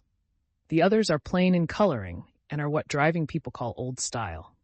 Jay Gould's livery is a dark green and was worn on the usual occasions by both coachmen and footmen. 2 years ago, Mrs. George Gould was in the habit of giving her father-in-law early morning drives in Central Park, calling for him daily in a neat trap of her own. With this exception, he seldom drove for pleasure in the city. At Irvington, he was occasionally seen driving on the roads near his residence. Until the purchase of his yacht, Mr. Gould drove to and from the railroad station daily, but since then he has only taken drives at infrequent intervals. None of the Gould family is especially devoted to riding or driving. George Gould keeps 6 carriage horses and a saddle horse at his stable, number 133 West 55th Street, but they are more for Mrs. Gould's use than his own. His coachman, William Willis, has 8 carriages and light traps to care for. Edwin Gould is a capital rider, and until his promotion to a captaincy and the post of inspector of rifle practice in the 71st Regiment, was an active member of Troop A. He always rode a long-tailed gray thoroughbred, for which he paid a high price. Edwin Gould was very proficient at wrestling on horseback, and few of the cavalrymen could unseat him. The Misses Gould drive daily during their stay at Irvington, using the family carriages or else handling the reins in the hunting wagon or in a mail phaeton. Chapter Date: The Great Fortune and Its Inheritors. 5 days after the death of Jay Gould, the contents of his will, or at least the substance of it, were made public in the press. The will itself remained under lock and key in the safe of ex-Judge John F. Dillon, counsel for the executors. The original will, said ex-Judge Dillon in giving out the summary, is dated December 24th, 1885, during the lifetime of Mr. Gould's wife. It made various provisions for her benefit, which failed of effect by reason of her death before the death of her husband. After and in consequence of her death, Mr. Gould, on February 16, 1889, executed the first codicil to his will, making such changes as became necessary. A second and a third codicil were executed on November 21, 1892. Taking the wills and codicils together, the summary I give you is accurate and complete. The specific legacies came first. The three sisters, who with their brother Abraham got $25,000 and an annuity of $2,000, were Mrs. Sarah Northrup, Mrs. Anna G. Hoe, and Mrs. Elizabeth Palin. Mrs. Northrup and her daughters received in addition the 3 lots of ground in Camden, NJ, on which their dwelling is erected. The annuities were to be paid in equal sums quarterly. To his daughter Helen M. Gould, he gave in fee simple absolute the house in which he lived, number 579 Fifth Avenue, and all of the furniture, books, paintings, statuary, silver plate, and household contents therein. He also gave to his daughter Helen, until his youngest child shall arrive at age, the use of his residence at Irvington, commonly called Lyndhurst, free of taxes, and of all the furniture, books, paintings, and household contents therein, and also the sum of $6,000 per month. The will stated that this was done in the expectation that his minor children, Anna and Frank J., as well as his son Howard, would during the period provided for make their home with his daughter Helen. The $500,000 to his namesake and grandson J. Gould, son of George J.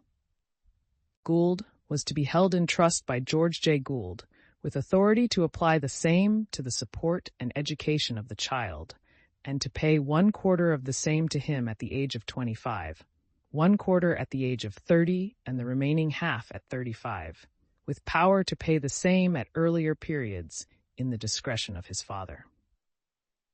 The bequest to his son George J. Gould was in substantially these words: My beloved son, George J. Gould, having developed a remarkable business ability, and having for 12 years devoted himself entirely to my business, and during the past 5 years taken entire charge of all my difficult interests, I hereby fix the value of his services at $5,000, payable as follows: $500,000 in cash, less the amount advanced by me for the purchase of a house for him on Fifth Avenue, New York City.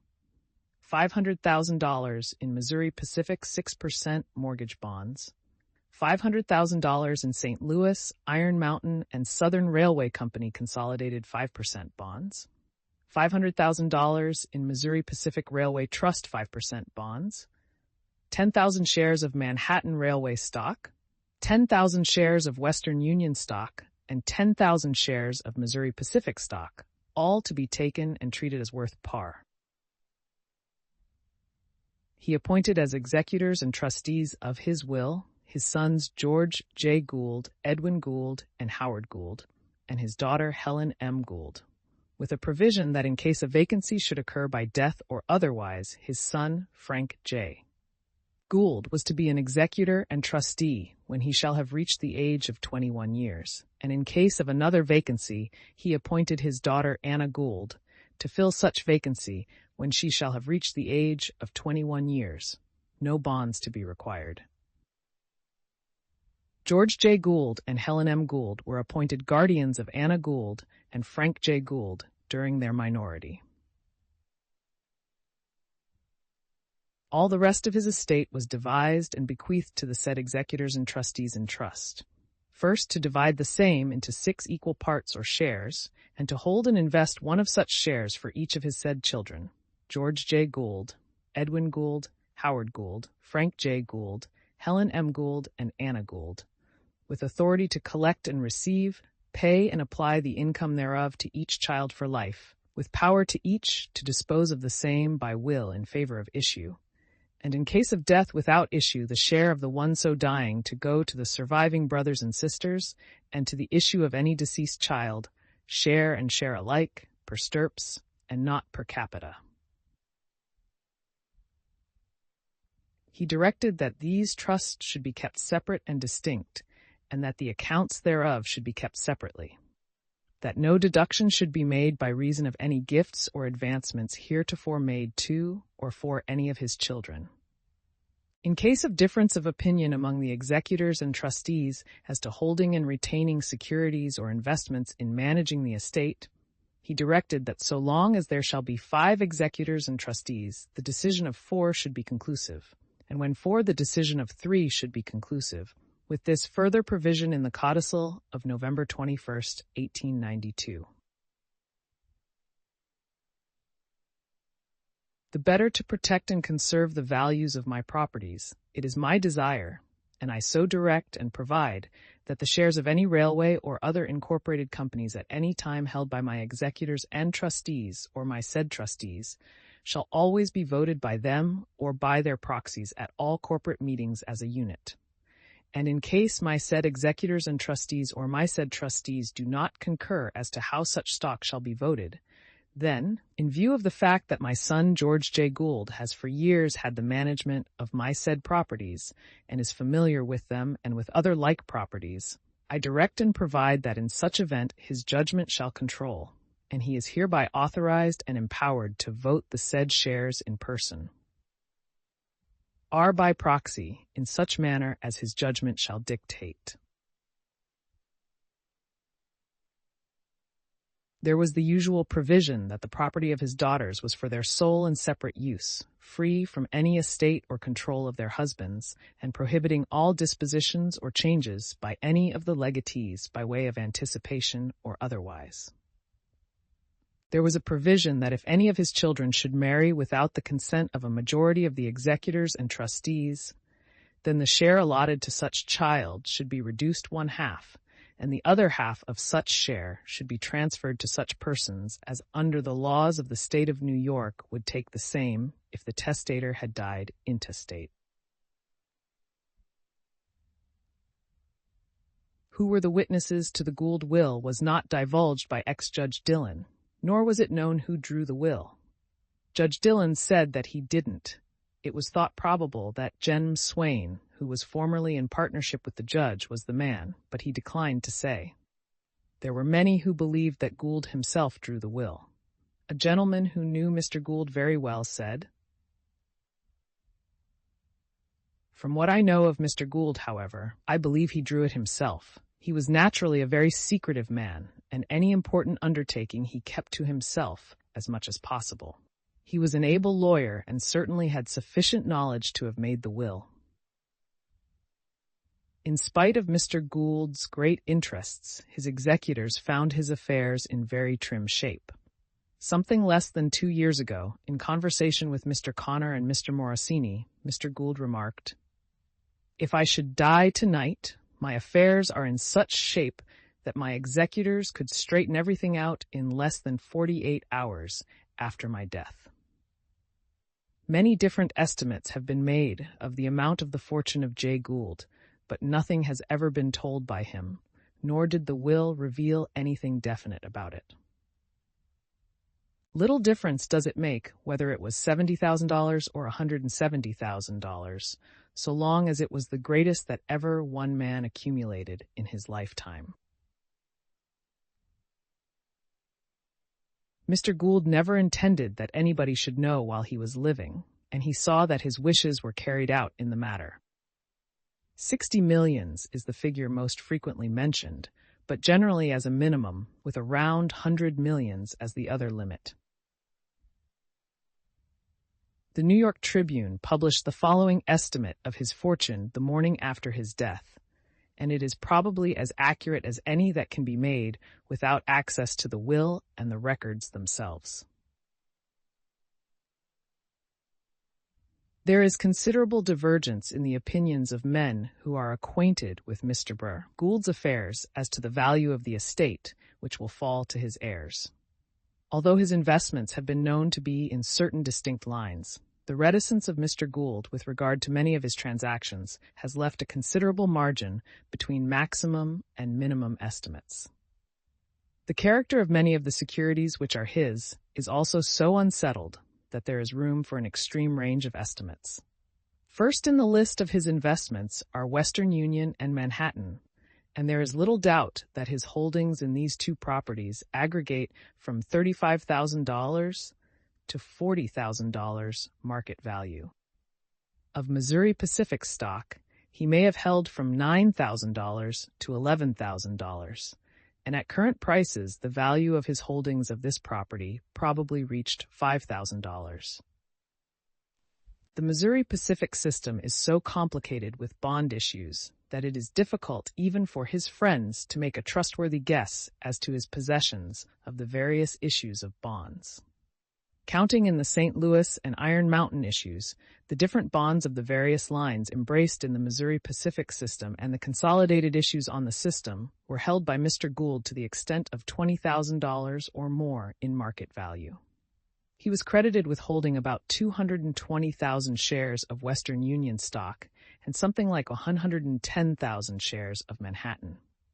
At the recent stock exchange figures, the value of these two interests may be conservatively placed at $36,000.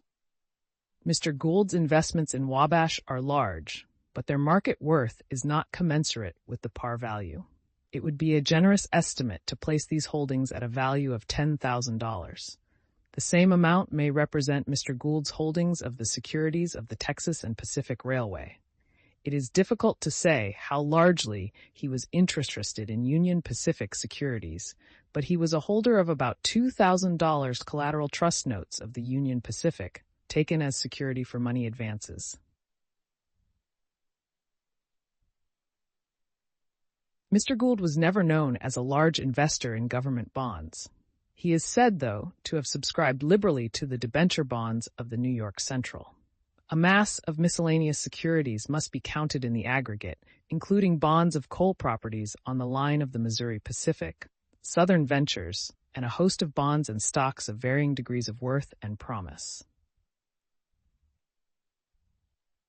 The possessions of Mr. Gould at Irvington-on-the-Hudson, and his home in this city may be estimated at $1,000. Far more than this amount has been invested in the two properties. The decorations of the Fifth Avenue house and the extensive conservatory alone commanding the expenditure of important sums. It is also said that Mr. Gould owns considerable real estate in the West.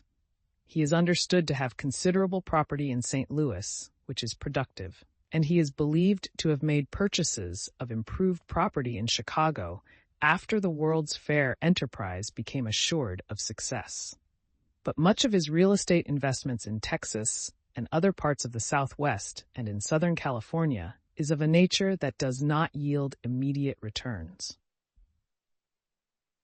There is an agreement among several men who have means of estimating Mr. Gould's wealth that its aggregate value may be placed around $100,000. A few estimates carry the value higher, while the conservative view would put the sum at $80,000 or $90,000. Russell Sage estimates his friend's estate at $100,000, but Washington E. Connor is said to have placed his estimate at a considerably smaller figure. Another man, who has some knowledge of Mr. Gould's affairs, stated that Mr. Gould had an annual income of $5,000, and that, considering the character of much of the property held by Mr. Gould, it was safe to say that this income must be based on a principal of $100,000 or more. Allowing for the difference in estimates made by those persons who should know the facts, it is believed that the following table presents to as close a degree as is possible the current value of the Gould estate and of its principal constituents. Holdings. Estimated value. Western Union stock $22,000. Manhattan stock $14,000. Missouri Pacific stock $5,000. Missouri Pacific System bonds $20,000. Union Pacific stock $5,000. Union Pacific bonds or notes $2,000. Wabash stock $3,000. Wabash bonds $5,000. Texas and Pacific stock $5,000. Texas and Pacific bonds $5,000. Other securities $10,000. Real estate, etc. $4,000. Total $100,000. Estimates made by other newspapers and other financiers, however, who have equally good authorities on which to base their opinions, vary all the way from $50,000 to $150,000. In calculating the amount of Mr. Gould's estate, the first difficulty met with lies in the fact that the records of his various companies by no means tell the story of his holdings in their securities. More even than many of his rivals, he has followed the policy of getting along without going through the formality of letting the extent of his ownership appear on the books of the companies. Besides, although he reduced the number of his investments in the last few years, at least the street says he did so, he had interests extending over a wide field. In only one branch of investments did Mr. Gould do very little, and that was in real estate. His possessions of real property were far smaller than those of many men not 1/10 as wealthy. He had his place at Irvington, which represents $750,000 to $1,000,000, and his Fifth Avenue house worth $300,000 to $400,000. Several years ago, he bought real estate in St. Louis, which the Missouri Pacific expected to use for headquarters. He paid $150,000 for this piece of property, which is supposed to be worth 3 times that amount now.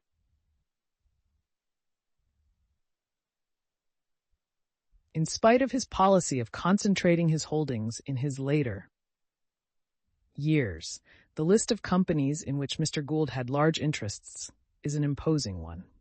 The principal corporations with which he was connected at the last include the Missouri Pacific Railroad, the St. Louis and Iron Mountain, the International and Great Northern, Richmond Terminal, the Texas Pacific, the Union Pacific, the Wabash, the St. Louis Southwestern, the Manhattan Elevated Road, the Pacific Mail Steamship Company, and the Western Union Telegraph Company. Moreover, these corporations cover scores of smaller and subordinate companies. Through Missouri Pacific, Mr. Gould was interested in something like 50 companies, and the other great systems would run the list of the subordinate concerns up into the hundreds. As president of the Union Pacific, Charles Francis Adams once testified that he did not know how many presidencies he held, and Mr. Gould would have had an excuse several times better than Mr. Adams possessed for not having at his finger ends the number of concerns with which he was connected. At his office yesterday, nobody would venture to say what the list would foot up. Gould was president of the Missouri Pacific, the Manhattan Elevated, the Texas Pacific, the St. Louis and Iron Mountain, the International and Great Northern, and a director in Richmond Terminal, Western Union, and Union Pacific. He is credited with the control of the stock of the Elevated Road and a large amount of its bonds, with the largest individual holding in Western Union stock, besides stocks and bonds of its leased lines, a control of Missouri Pacific stock and large amounts of its bonds, particularly the new issues of fives, a large block of Wabash, the amount at times running up to 40,000 shares, an interest in Union Pacific, including perhaps 1,000 of the collateral trust bonds, heavy investments in the other lines known as Gould properties, a block of New York and Northern securities, and a control with Russell Sage of the St. Louis Southwestern. In Wall Street, the Gould will was accepted with something akin to a vote of thanks. The satisfaction was in the fact that there was to be no partition sale, with the flinging upon the market of such a batch of easily affected stocks as Jay Gould had gathered. Even a partition of the securities in the will would have made many owners and possibly clashing of interests, where now one hand would cast the vote represented by this enormous aggregate of stocks. This voting power would rest absolutely and individually with George, and would make him even more than his father a power in Wall Street, at least for a time. Just now he is getting open praise even far beyond what appears in the will of his great business ability. Some who know him by his acts say that his weak points are his combative obstinacy and his penuriousness. Stories upon stories are told of his miserly disposition, but they come in large part from roisterers who looked upon the eldest son of Gould as under some sort of obligation to put up the cash for their festivities when out in company. George did nothing of the sort, but had a sharp account for each penny expended and kept himself posted in prices of things from the highest to the lowest grade. He has not his father's slow-moving anger so easily set aside for future use when an enemy was to be crushed. Instead, the young man is apt to flare up and show his hand to his own detriment. When it comes to the fighting to hold his own against competition, which will be necessary in all of the properties left by the multimillionaire, George will be met by a warfare entirely different from that directed against Gould Sr.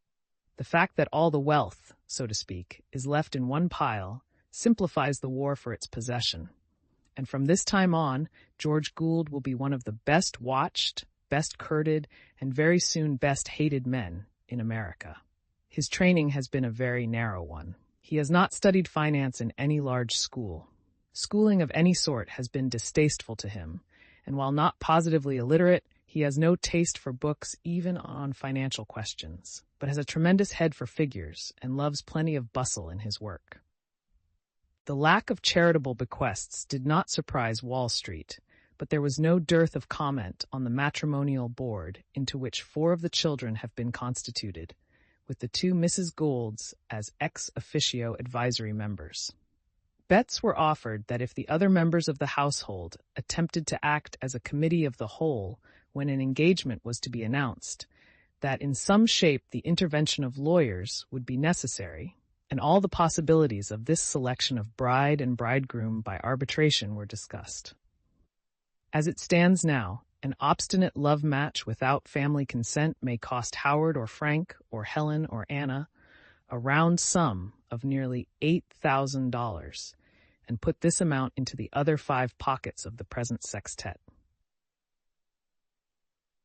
The death of Jay Gould leaves vacant the presidency of the Missouri Pacific Railway, the Texas Pacific, the International, and Great Northern and Manhattan Railway Company. George J. Gould, it is expected, will take his father's place in these companies. In the Western Union Company, no position becomes vacant except that of a membership of the board of directors. George Gould is president of the Pacific Mail Steamship Company. He is first vice president of the Manhattan Railroad and of the Texas Pacific. He is second vice president of the Missouri Pacific and the St. Louis and Iron Mountain Road.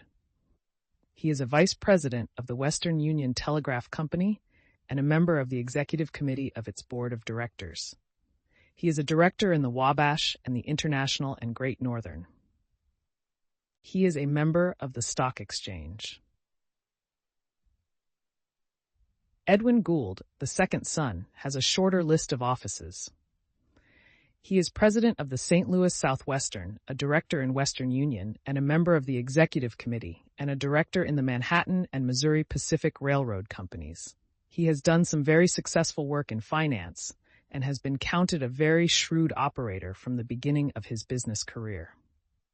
The story is told of him that when he was starting out in money-making, his father decided to test his mettle and was highly delighted when the youth came out of the conflict with flying colors.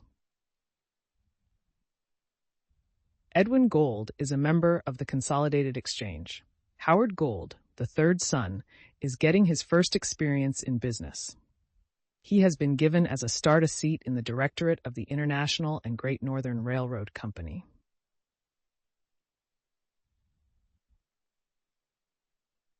Considerable interest attaches to the liability of the Gould estate for the payment of an inheritance tax.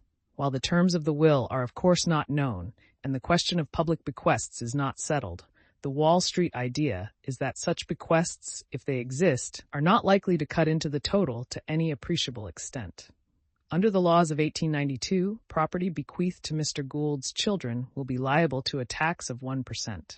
Section 2 of Chapter 399 says, "When the property, or any beneficial interest therein passes, by any such transfer, to or for the use of any father, mother, husband, wife, child, sister, wife or widow of a son, or the husband of a daughter, or any child or children adopted as such in conformity with the laws of this state, or to any person to whom any such decedent grantor, donor, or vendor for not less than 10 years prior to such transfer stood in the mutually acknowledged relation of a parent, or to any lineal descendant of such decedent grantor, donor, or vendor born in lawful wedlock, such transfer shall not be taxable under this Act unless it is personal property to the value of $10,000 or more, in which case it shall be taxable under this Act at the rate of 1 per centum upon the clear market value of such property.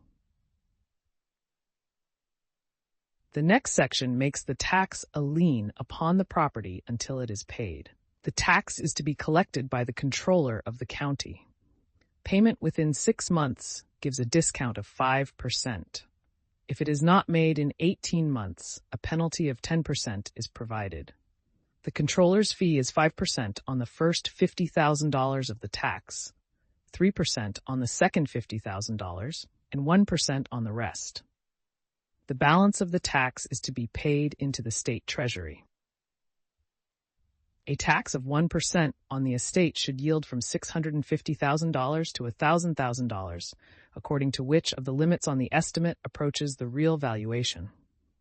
The controller accordingly would figure on a fee of from $8,000 to $13,000.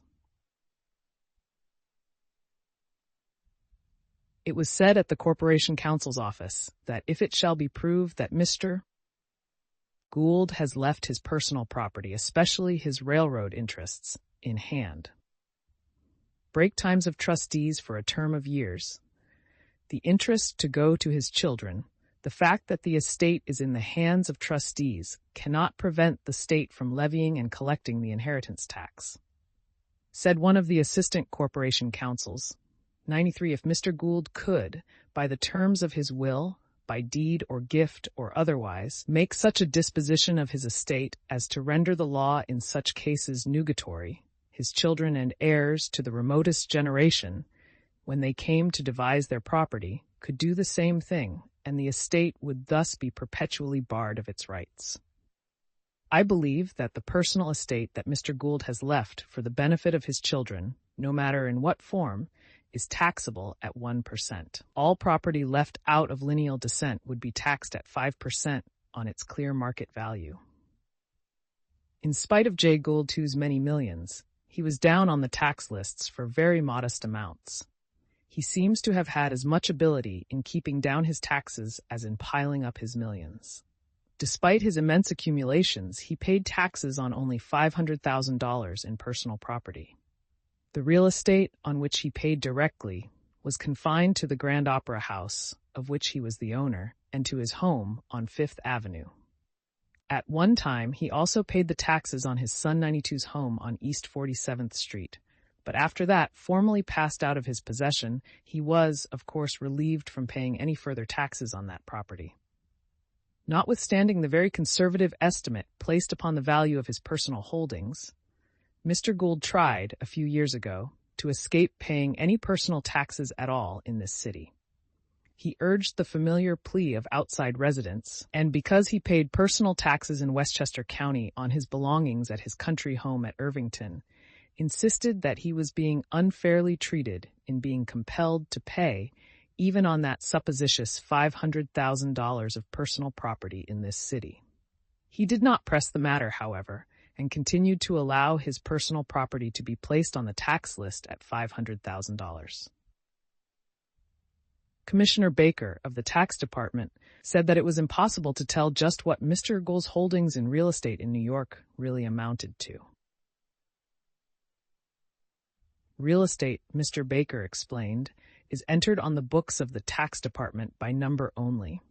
The only way to get any idea there as to the ownership of a piece of property is to see who paid the taxes on it.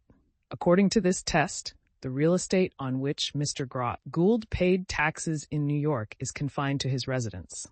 The Manhattan Railroad Company is a large holder of real estate, but the company pays its own taxes, of course, and the only place Mr. Gould 92's name appears on the Tax Department books is in relation to his residence and the admitted $500 of personal property. Ex-Tax Commissioner Coleman added the Opera House property to the list that Mr. Gould paid on personal. Why? The peculiarity of the matter, 94 said Mr. Coleman, is that Gould was never really in business in New York City. His wealth was very largely in stocks that had no particular value by themselves and that were not even on the market. He made his money by taking hold of almost bankrupt companies, getting control of the common stock that had no particular value beyond its voting power, and then by manipulating things to his own interest. Besides, his various railroad stocks, like the Union Pacific, Wabash, Texas, and Kansas Pacific, were not accessible. The bonds that were accessible were generally those of roads that had been reorganized till any estimate of value became a pure matter of guesswork. Then he could come in and swear down the valuations. The tax commissioners are compelled to take any man's affidavit as to the value of his personal property, and as Commissioner Baker put it, where it's a question of dollars and cents, we find every man's conscience becomes rather pliable. Mr. Gould seems not to have cared to pass as an exception to so well-established a rule, and hence the modest estimate he placed on his earthly possessions for the purposes of the tax collector. As a result of this trustful feature of the assessment laws, $25,000 a year is said to be an ample estimate for the entire amount of annual taxes Mr. Gould paid on his variously estimated millions.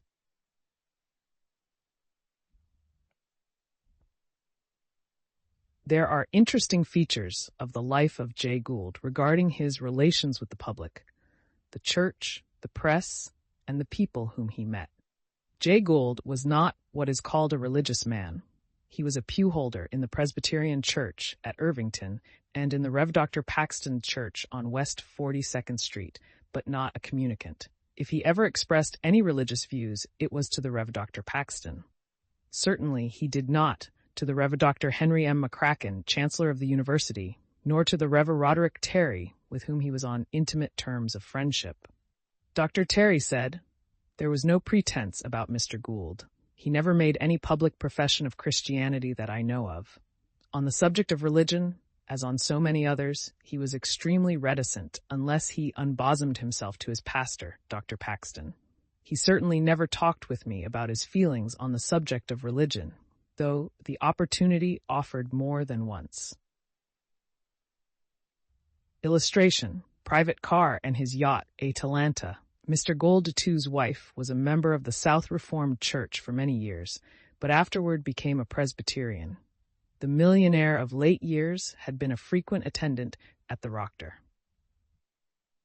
Paxton's Church, and at the Presbyterian Church at Irvington-on-the-Hudson near his country place. An old friend of the family said that when a very young man, Jay Gould became converted at a Methodist revival meeting. This gentleman said, 93, when Jay Gould was a young man, he was converted in a Methodist church at Roxbury, Delaware County, NY. The Reverend Mr. Dutcher, father of Reverend E.C. Dutcher, now pastor of the Methodist Episcopal Church in Nyack, Newark Conference, was pastor in charge of the Roxbury Church. The elder Mr. Dutcher was holding a series of revival meetings. The little Delaware County church was crowded night after night. At one of the meetings, after a specially earnest appeal by the venerable preacher, young Gould went forward to the altar and professed conversion. He subsequently connected himself with the Presbyterians. The late Rev. Dr. Jacob West, then corresponding secretary of the Board of Foreign Missions of the Dutch Reformed Church, preached a number of times in the Roxbury Reformed Church. Gould always attended, and the Rev. Dr. West frequently said Gould was always a remarkably attentive listener. Mr. Gould II's name was discussed most prominently in connection with church work last February, when he gave his check for $10,000. John Hall. The circumstances aroused much comment and considerable unfavorable criticism. On Tuesday evening, February 23rd, the Gould mansion was handsomely lighted up. Over 100 invitations had been issued by Mr. Gould and his daughter, Miss Helen Gould, to prominent Presbyterians and members of the Presbyterian Board of Church Extension. It was understood by those receiving the invitations that the reception was solely for the purpose of raising funds. Mr. and Miss Gould received the guests. They were assisted by Mrs. Russell Sage and Mrs. Jape Munn. The Reverend Dr. Paxton said, in the course of his opening address to the guests, "When I asked Mr. Gould about opening his home for a meeting of the Presbyterian Church Extension, without hesitation or deliberation, he and Miss Gould said at once, and said it cordially. Certainly, with great pleasure, and Mr. Gould added, I believe in church extension on Manhattan Island. But Mr. Gould has taken another step in the right direction, for since he asked us here, Mr. Sage told me this. Mr. Gould, who is superficial in nothing, wanted to know what church extension is, and what church ought to be extended, and so he read our confession of faith. I am not certain of that, for he and the Revision and New Creed people would not agree. He is old school. He believes in obeying marching orders like Wellington, in walking in the old paths like the New York Observer. But one thing, Mr. Sage told me, our host has made up his mind on, and that was that our form of church government was the most just, the most Republican, the best in the world. Therefore, our host is not only in favor of church extension, but of Presbyterian church extension. He wants no popery, no prelacy, no 3 orders in a church in a land where time. We are all equal in rights and before the law. I am sure this information will warm Dr. Hall's heart and impart to his speech increased fervor when he speaks tonight. We are here to face the foe, to take heart of hope, to give our money, our prayers, our tribute, our toil, knowing no such word as fail, to this good cause of extending, as Mr. Gould says, the only true, holy Catholic American Church, our old blue-bordered Presbyterian denomination. I have never met Mr. Gould but once before, said the Reverend Dr. Hall, and that was many years ago. A gentleman in Chicago wrote me regarding a missionary who had been called back from China by the illness of his wife. The wife had recovered after the missionary's return, and the couple wanted to return to China again. The Chicago gentleman wanted to know if I could not secure a free pass for the man. I went to the railroad authorities and was referred to Mr. Gould. I entered the room with fear and trembling and with many misgivings. I had never seen Mr. Gould, and you can all sympathize with my feelings. He received me cordially and listened to all I had to say. He said he thought it was a very deserving case and asked me to leave a memorandum of it. The next day I received a communication from him containing a ticket for the railway journey and another for the missionary's passage to his destination. About $20,000 was subscribed at this reception, and J. Gould gave his check for $10,000. The Reverend Dr. Parkhurst was among those who criticized the affair as an ostentatious display of wealth in the name of religion. He wanted to know where Mr. Gould got that $10,000. The religious side of Mr. Gould's life, so far as the public knew anything of it, was fully told at this church extension reception. Mr. Gould was interested in the extension of the University of the City of New York. Chancellor McCracken said, Mr. Gould was very much interested in the university from his interest in telegraphy and telegraph lines and the fact that in this building the first telegraph had its home. Professor Morse labored here 55 years ago and was assisted by 2 of the university's professors, Profs. Gale and Vale. I had known Mr. Gould for 5 years, and from the beginning of our acquaintance he evinced an interest in the close relation between the university and telegraphy, and he made it a favorite subject of conversation. He made the largest single subscription toward our purchase of the Uptown grounds, $25,000, and he gave an additional conditional pledge which I have never made public and shall not yet. In his active, tempestuous business career, one might infer that J. Gould had little time and less inclination to take up charitable work to any extent. As a matter of fact, what little is known of him in this connection became public within a very recent period. His friends say he gave largely and was generous to a degree when he was assured of the genuineness of a reported case of distress. He never, so far as can be learned, made use of any public organization in the disbursement of funds for any charitable object. Whatever he did, he preferred to do with his characteristic secrecy. He was greatly influenced by his family in giving, and through his children, quite a large number of institutions were aided by the money of the financier. For instance, his daughter Helen, of whom he was exceedingly fond, is interested in many organizations engaged in charity work. Through her, J. Gould has given frequently and largely. A pretty story is told of the charity organization society that existed in Mr. Gould's own household. Its sessions were held each morning after breakfast. Like other rich men, he was assailed constantly with showers of begging letters. These were regularly sorted out every morning, and each member of the family chose as many from the pile as desired until none were left. If a letter appeared to describe a case of real need, it was placed in the center of the table. The others were burned.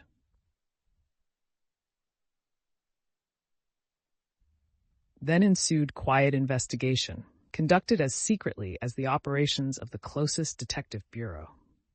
People in want were given aid commensurate with the needs of the particular case, but were never able to thank the donor, for the identity of the giver was never disclosed. In this way, it is said, many hundreds of poor people were relieved. Another method employed was to look up cases of distress independent of the petitions poured in by mail. To just what extent this charitable work was carried on will never be known, for those conversant with it will not speak of it. Mr. Gould's name is unidentified with any great public benefactions.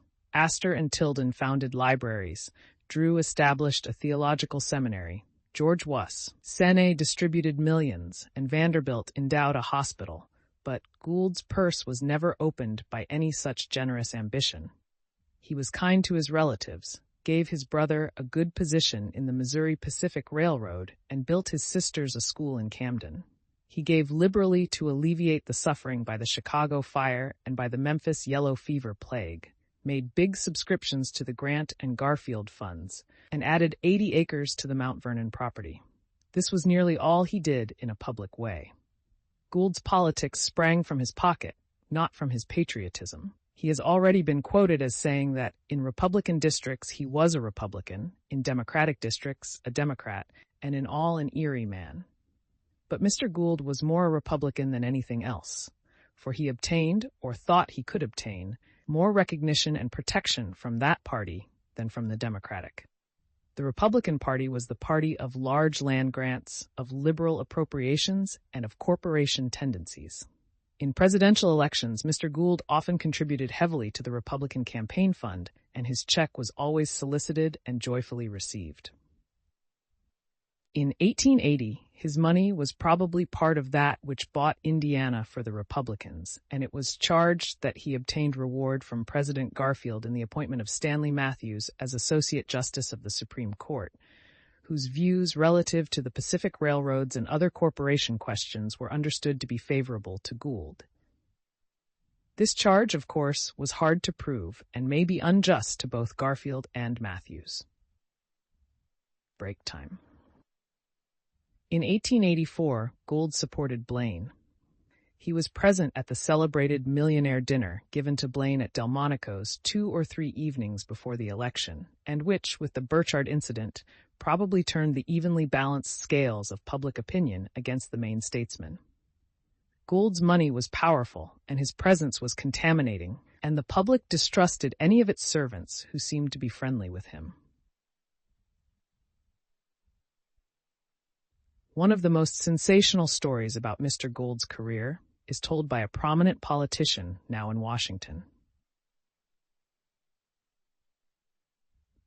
His next appearance here after the Black Friday excitement, said the politician, was when he tried to bribe Congress to let up on the Union Pacific Railroad, which then owed the government $1,000. He desired the passage of a bill giving favorable terms to the railroad in adjusting its outstanding liabilities with the government. Huntington was here with Gould. Money was plentiful as water. As one man who got some of it said, all that was necessary to do was to stretch your hand and take it. Gould, flushed by success with his own creatures, fancied he could buy a majority. In fact, he thought he could buy the entire Congress if he desired. He went into a prominent senator's room on 14th Street whom he knew slightly. He told him he wanted to talk to him about the pending bill. "Mr. Gould," the senator replied, "if you want to see me about public affairs, you will have to call on me at the Senate." "But I don't want to go to the Senate. I won't go there. I want your assistance, and I desire to make it worth your while to assist me." "Mr. Gould," said the senator, rising and pointing to the door, "oblige me by leaving my rooms." Gould, dumbfounded, went. But he was more successful elsewhere. He needed 40 votes. I saw a list on the day the debate was to end. It contained the names of 43 senators who were to vote for the bill. I called old Thurman out. I told him he was beaten. He asked why. "Because," I said, "Gould and Huntington have 43 votes. He said it was impossible, and I told him of the list I had seen. He wanted the list. I doubted my ability to get it. "You must get it," he said. I was a correspondent, and after a while secured the list and copied it for my purr. Then I showed it to Thurman.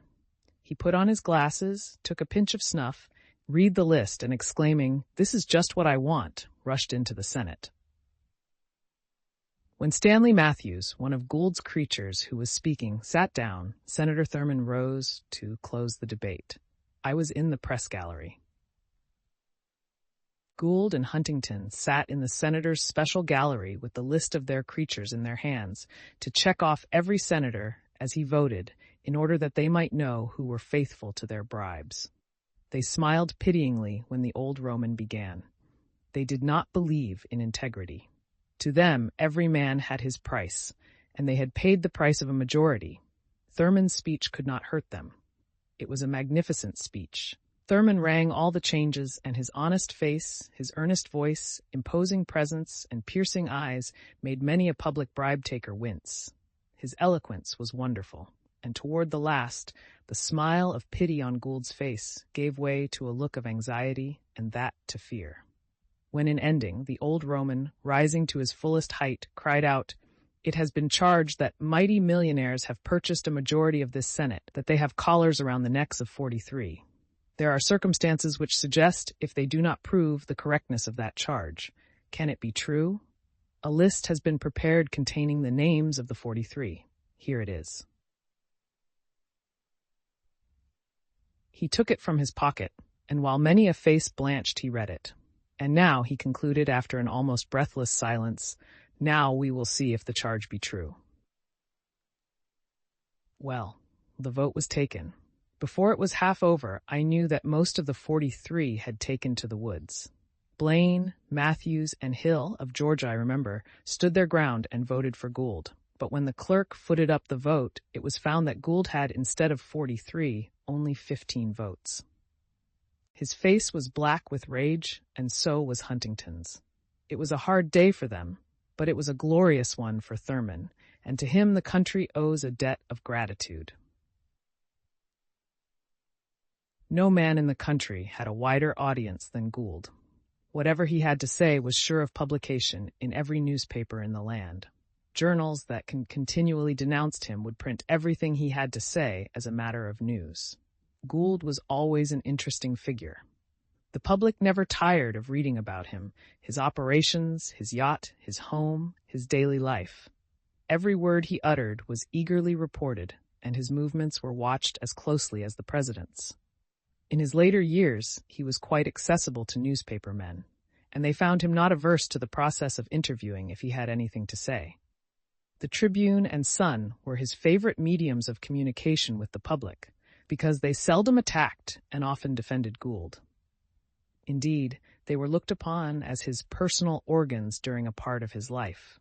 But Gould would frequently give interviews to other papers. He recognized the fact that the papers which opposed him were of the widest circulation and influence, and that if he had anything to say, it was time to give it to the largest circulation. The world was foremost in denouncing his operations, but he was often pleased to reach the public through its columns. even if his words were accompanied with severe editorial criticism. Mr. Gould was a good talker. He possessed the art of saying little or much as he pleased. The most skillful of interviewers could not trap him into saying something which he did not wish to say. When he got through, he would stop, and no amount of ingenuity could induce him to continue. Mr. Gould was fond of testifying to the honesty and good faith of newspaper men. When he knew his man, he said he could trust him not to betray him. But Gould almost invariably insisted on seeing the proof sheets of the interview before publication. From 1880 to 1883, Mr. Gould owned the world. We have his own word, in an interview in the World in June 1883, that he purchased the control of the paper from Collier Tom Scott, the famous Pennsylvania Railroad king, as a part of a negotiation which included also the purchase of the Texas Pacific Railroad.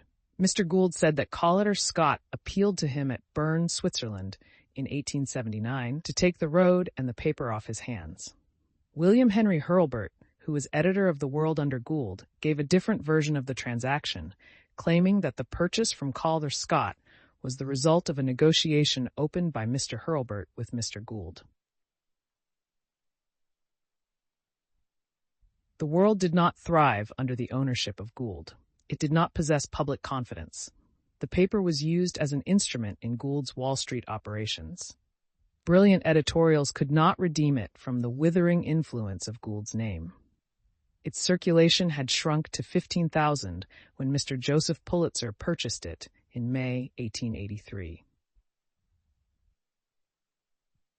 After church, charities, politics, and the press, the relations of Mr. Gould with his employees are interesting to notice. Gould was not a believer in cheap men. In the employment of help, he regarded economy as poor policy. In the various branches of his extended business, he aimed to secure the best men possible, and he was never known to dicker over the amount of pay. His conspicuous success in avoiding the legal shoals through which he was obliged to thread his way during his eventful career was due mainly to the fact that he always had in his employ the very best legal talent that money could procure. The story about Mr. Sage and his office boy has been frequently told in Wall Street, but it has never appeared in print. Mr. Sage had an office boy who had been with him for several years, was familiar with his methods and moods, and understood perfectly well the status of each of Mr. Sage's customers. The boy was alert, tactful, and faithful, and in due course of time received tempting offers to leave Mr. Sage's employ. He, however, stuck to Mr. Sage for a long while, imbued with the false hope of advancement. The boy's salary was $15 a week, and when he told Mr. Sage one day that he had been offered $25 a week to go elsewhere, Mr. Sage coldly told him that he had better go, and he went. Jay Gould happened in Mr. Sage's office a few days afterward and casually remarked, "Why, where is John?" "Oh, he has left me," said Mr. Sage. "He got extravagant notions in his head and I had to let him go.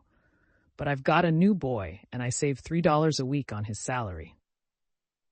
"You do, eh?" remarked Mr. Gould with undisguised disgust. "Well, have you figured how much you will lose on his blunders?" When Colin F. K. Hayne was made general manager of the elevated railroads in this city, he was unknown to Mr. Gould. It was not long, however, before the quiet little millionaire began to take a lively interest in him. Collier Hayne possesses qualities which excited admiration in Mr. Gould's breast. One day, not many years ago, Mr. Gould, as president of the Manhattan Railway Company, received Collier Hayne's written resignation. In great surprise, he sent for Mr. Presford Hayne and asked him to explain the reason for his resignation. "Mr. Gould," said the colonel, "I have received from the Reading Railroad Company an offer of the position of general manager at a salary of $12,000 a year, and in justice to myself and my family, I do not think that I ought to refuse it." "How much are you getting here?" asked Mr. Gould. "Break time? $6,500 a year," replied Collier Hayne. Is the increase in salary your only reason for your resignation? Yes, sir.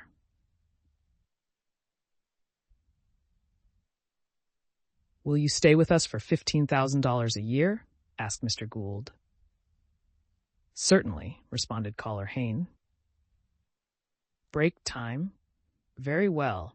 Let it be so, said Mr. Gould. And, Colonel, I am perfectly satisfied with your work. Never let a question of money come between us.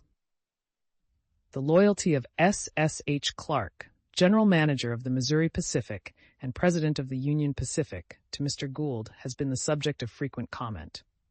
Mr. Clark is by no means a low-priced man, and the fact that he has long been one of Mr. Gould's trusted lieutenants means that he has not worked for low pay.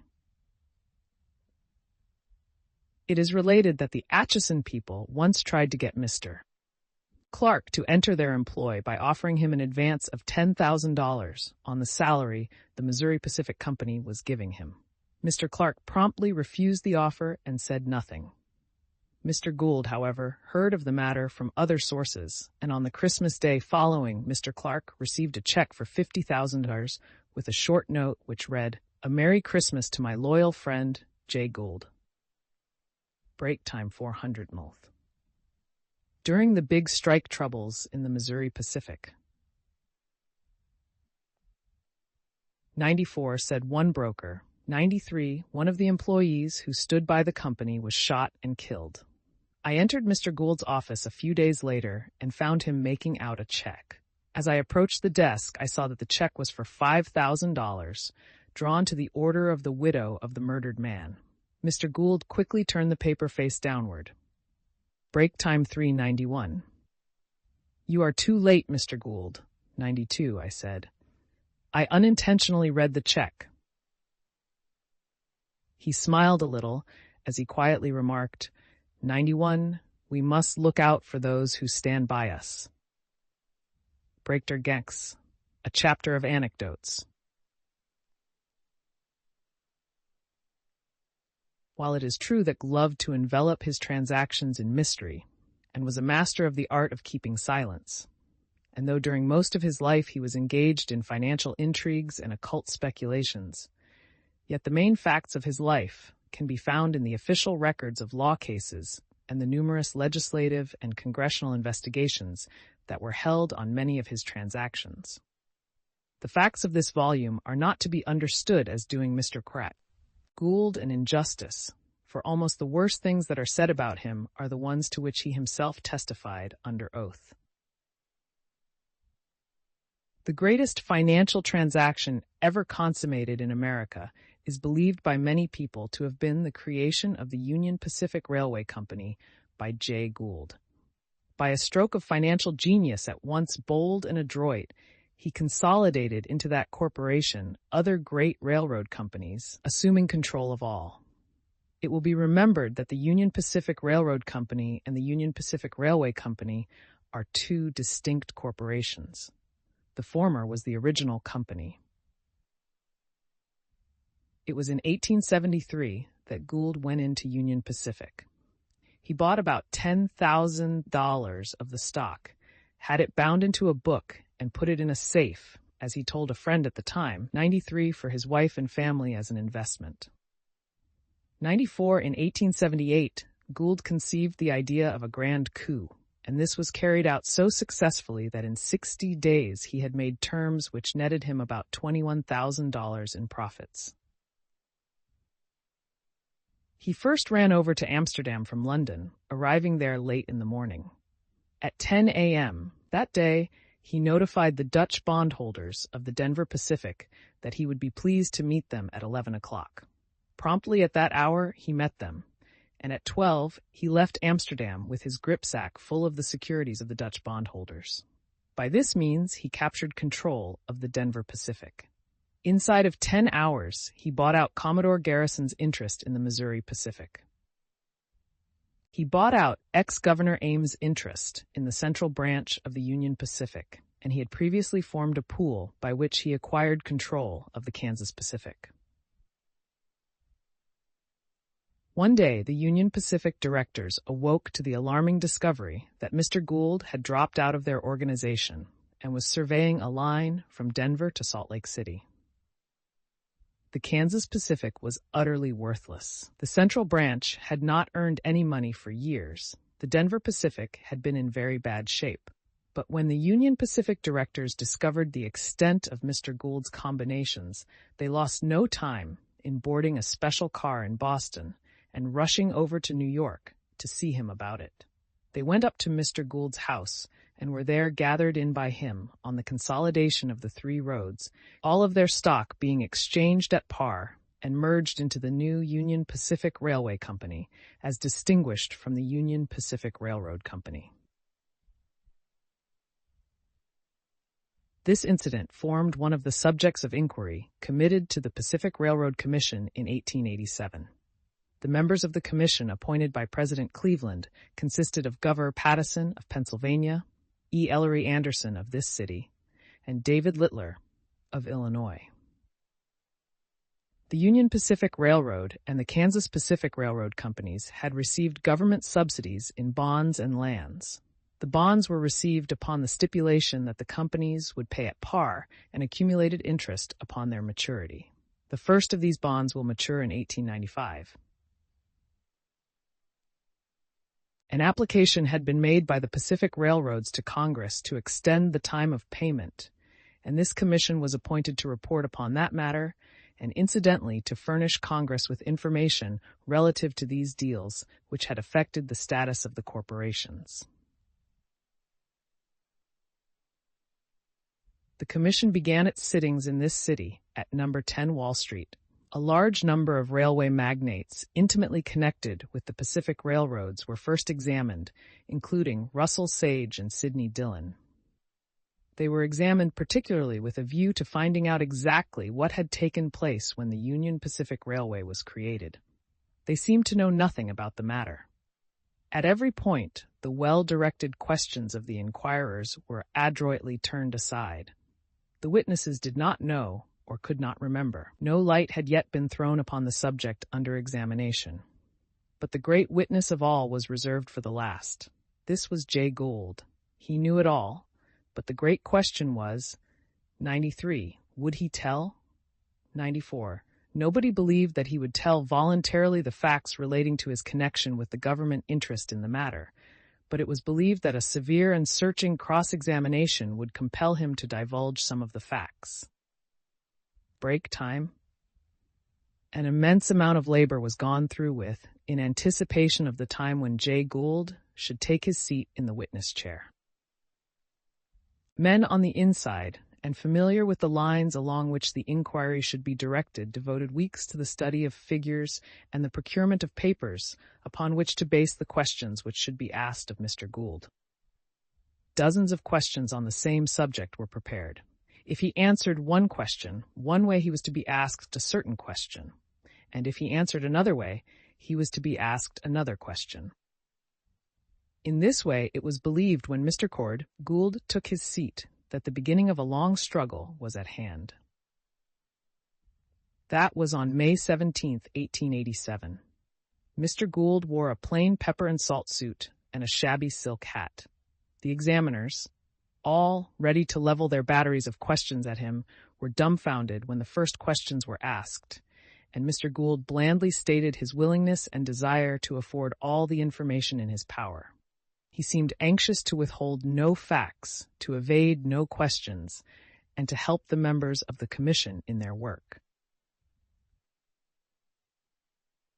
There being some uncertainty as to the exact route of some of the roads in question, Mr. Gould even took out of his pocket a little map and kindly enlightened the members of the commission as to the various localities, and said, 93, I had anticipated that possibly you might want to know what had been my holdings of various securities relating to this transaction, and so I instructed my bookkeeper to draw off a statement, which I now submit to you.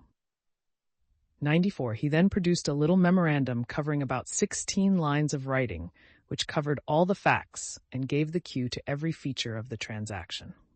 Mr. Gould said he had kept books of all his transactions. Q. Where are the books? A. I have them. Q. Where? A. In my possession. Are they at the service of the commission? A. If they desire them, with the greatest of pleasure.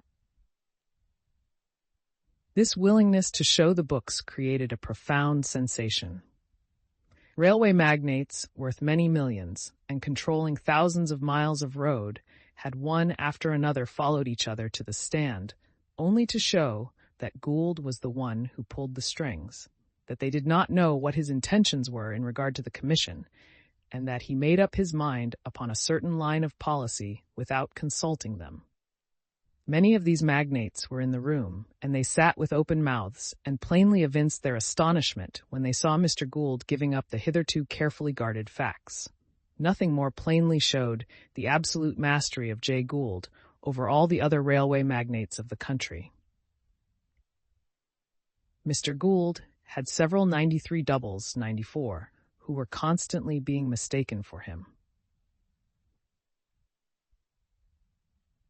Broker Sam Leopold, of number 84 Broadway, for several years was known as Gould's double, but about a year ago he got tired of the distinction and had his beard cut to a point. During the campaign of 1884, he was offered $20,000 to impersonate Mr. Gould. Conspiring brokers proposed that he smear blood on his face and roll on the sidewalk near the corner of Broad and Wall Streets. Confederates were to be on hand to keep the crowd back till an ambulance arrived, and to say at intervals, 93, that's J. Gould. He's fatally injured. Further details of the plan were to have a carriage near Chambers Street Hospital for the purpose of taking 93 Mr. Gould 94 to his house. Of course, Leopold's remark, ably close resemblance to Gould, would be sufficient to make the scheme work well, especially as a man was to have been posted at Irvington to telegraph that the millionaire was in his country home. Then the telegraph wires were to be grounded for a few hours. The tremendous excitement would naturally depress the Gould stocks, and in sympathy, about everything would go down with a rush. The schemers were to take advantage of this by selling short, and they expected to have at least from 10 to 2 o'clock in which to work this peculiarly daring manipulation of the market. By the time the truth would be known, the bold plotters would turn and go long of the market on the recovery from the temporary shock, and at least 2 or 3 good-sized fortunes were expected to be realized by the double deal. Sam reluctantly declined the tempting offer. Although he wanted the $20,000 awfully bad, he feared that he might be mobbed after the fright was over, and so the scheme fell through. Leopold knew Gould very well, and they delighted to meet and look at each other. It is related that whenever Sam discovered a new gray hair in his whiskers, he would hurry to Mr. Gould, only to find that the millionaire was also keeping tab on his white hairs, and the 2 accounts tallied exactly. Some years ago, Mr. Gould went to the Rocky Mountains, where he wanted some surveying done in the neighborhood of Black Hawk in Colorado. He employed a surveyor and described the work he wanted done. The Indians were rather troublesome at that time, and the surveyor said, "I will have a good chance of getting scalped." "Well," replied Mr. Gould, "I want this work done, and I want to know if you will do it." "It will be a bad thing for my family if I am killed," said the man, "but I'll undertake the work." "How much money would it take to make you independent out here?" asked Mr. Gould. "I'd be well off if I had $5,000, replied the surveyor. The surveying was done, and one day, some months later, Mr. Gould asked Mr. Morosini what the surveyor's name was and directed him to send the man a check for $5,000 with the remark, "We'll make him the richest man in Colorado." One of the stories told of Mr. Gould to illustrate his determination to die a rich man, whatever happened, was this. In 1884, When it was ascertained that Mr. Gould was in financial danger, he took from his safe $11,000 worth of stock of the Manhattan and the Missouri Pacific Railroads and stowed it away in an iron box, which he locked and sealed. He resolved that that box should never be opened until after his death, and that no matter what happened, the securities should not be touched. He carried the box, it was said, to the vaults of a safe deposit company, where it was locked up, and the particular vault in which it was placed was sealed too. Instructions were given to the officers of the company that the seal on the vault was not to be broken until after his death, and then only in the presence of all of his executors. Ex-Judge John F. Dillon knew Mr. Gould intimately. He first met the financier in 1879 and was his legal advisor in many of his undertakings. There were many distinct characteristics about Mr. Gould, said Mr. Dillon. I never knew him to utter a profane word, and he was as delicate and sensitive in temperament as a woman. Mr. Gould wrote and spoke capital English, but he never wrote a word that was not necessary. Judge Usher, who was Secretary of the Interior under Lincoln, an able and great lawyer, once said to me that he had bought a railroad for Mr. Gould, or in his interest, and had written out a contract covering 2 or 3 pages of foolscap. The judge, in telling of the incident, said, I sent the contract, which I considered a thorough document, to Mr. Gould, and he almost immediately returned it, written out on a half-page of paper of the same size. When I got the document and found it perfect in its condensed form, I felt ashamed of myself. Mr. Gould was so self-reliant that he had little use for lawyers. He was his own negotiator and contract maker. When he bought the Iron Mountain Road, he showed me, the next day, a contract for that great purchase. It was a contract written out in his own handwriting on less than 2 pages of social note paper. He concluded the contract of the purchase of the Missouri Pacific without consulting his lawyers. When shown the contract the next day, his counsel told him he had bought a big lawsuit and that title to the whole property was in question in the Supreme Court of the United States. He simply said, I have given my check for $3,700, and the thing is closed. The seller would laugh at me if I went back and expressed a desire to rescind. He thereupon directed his attorneys to take charge of the case and try to sustain the title of the property bought, which after years of litigation they did.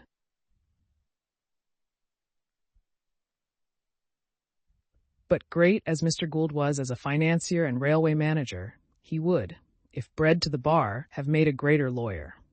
That is a fact. I have seen him greatly provoked, but never saw him lose his temper or utter a threat. Nevertheless, he had a good memory, both for benefits received and injuries done. He was probably, in the language of Dr. Johnson, a good hater without loquacity and pomposity. A popular error about Jay Gould is the notion that he was invincible.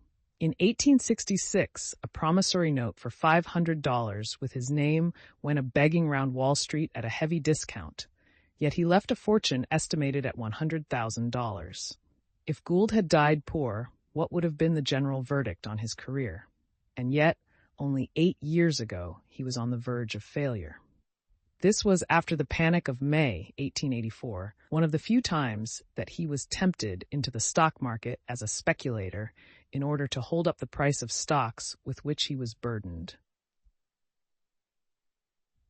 The late Charles F. Warishoffer, Henry N. Smith, and other operators were united in a combined effort to bear the securities which Gould was carrying. He had supported them for a time by obtaining sterling bills, giving his securities as collateral, and then converting the bills into cash. But sterling loans, like all others, come to maturity. The bears were as unscrupulous as himself, bold and skillful and persistent. Gould's Western Union fell to 49 and his Missouri Pacific to 62. He was beaten.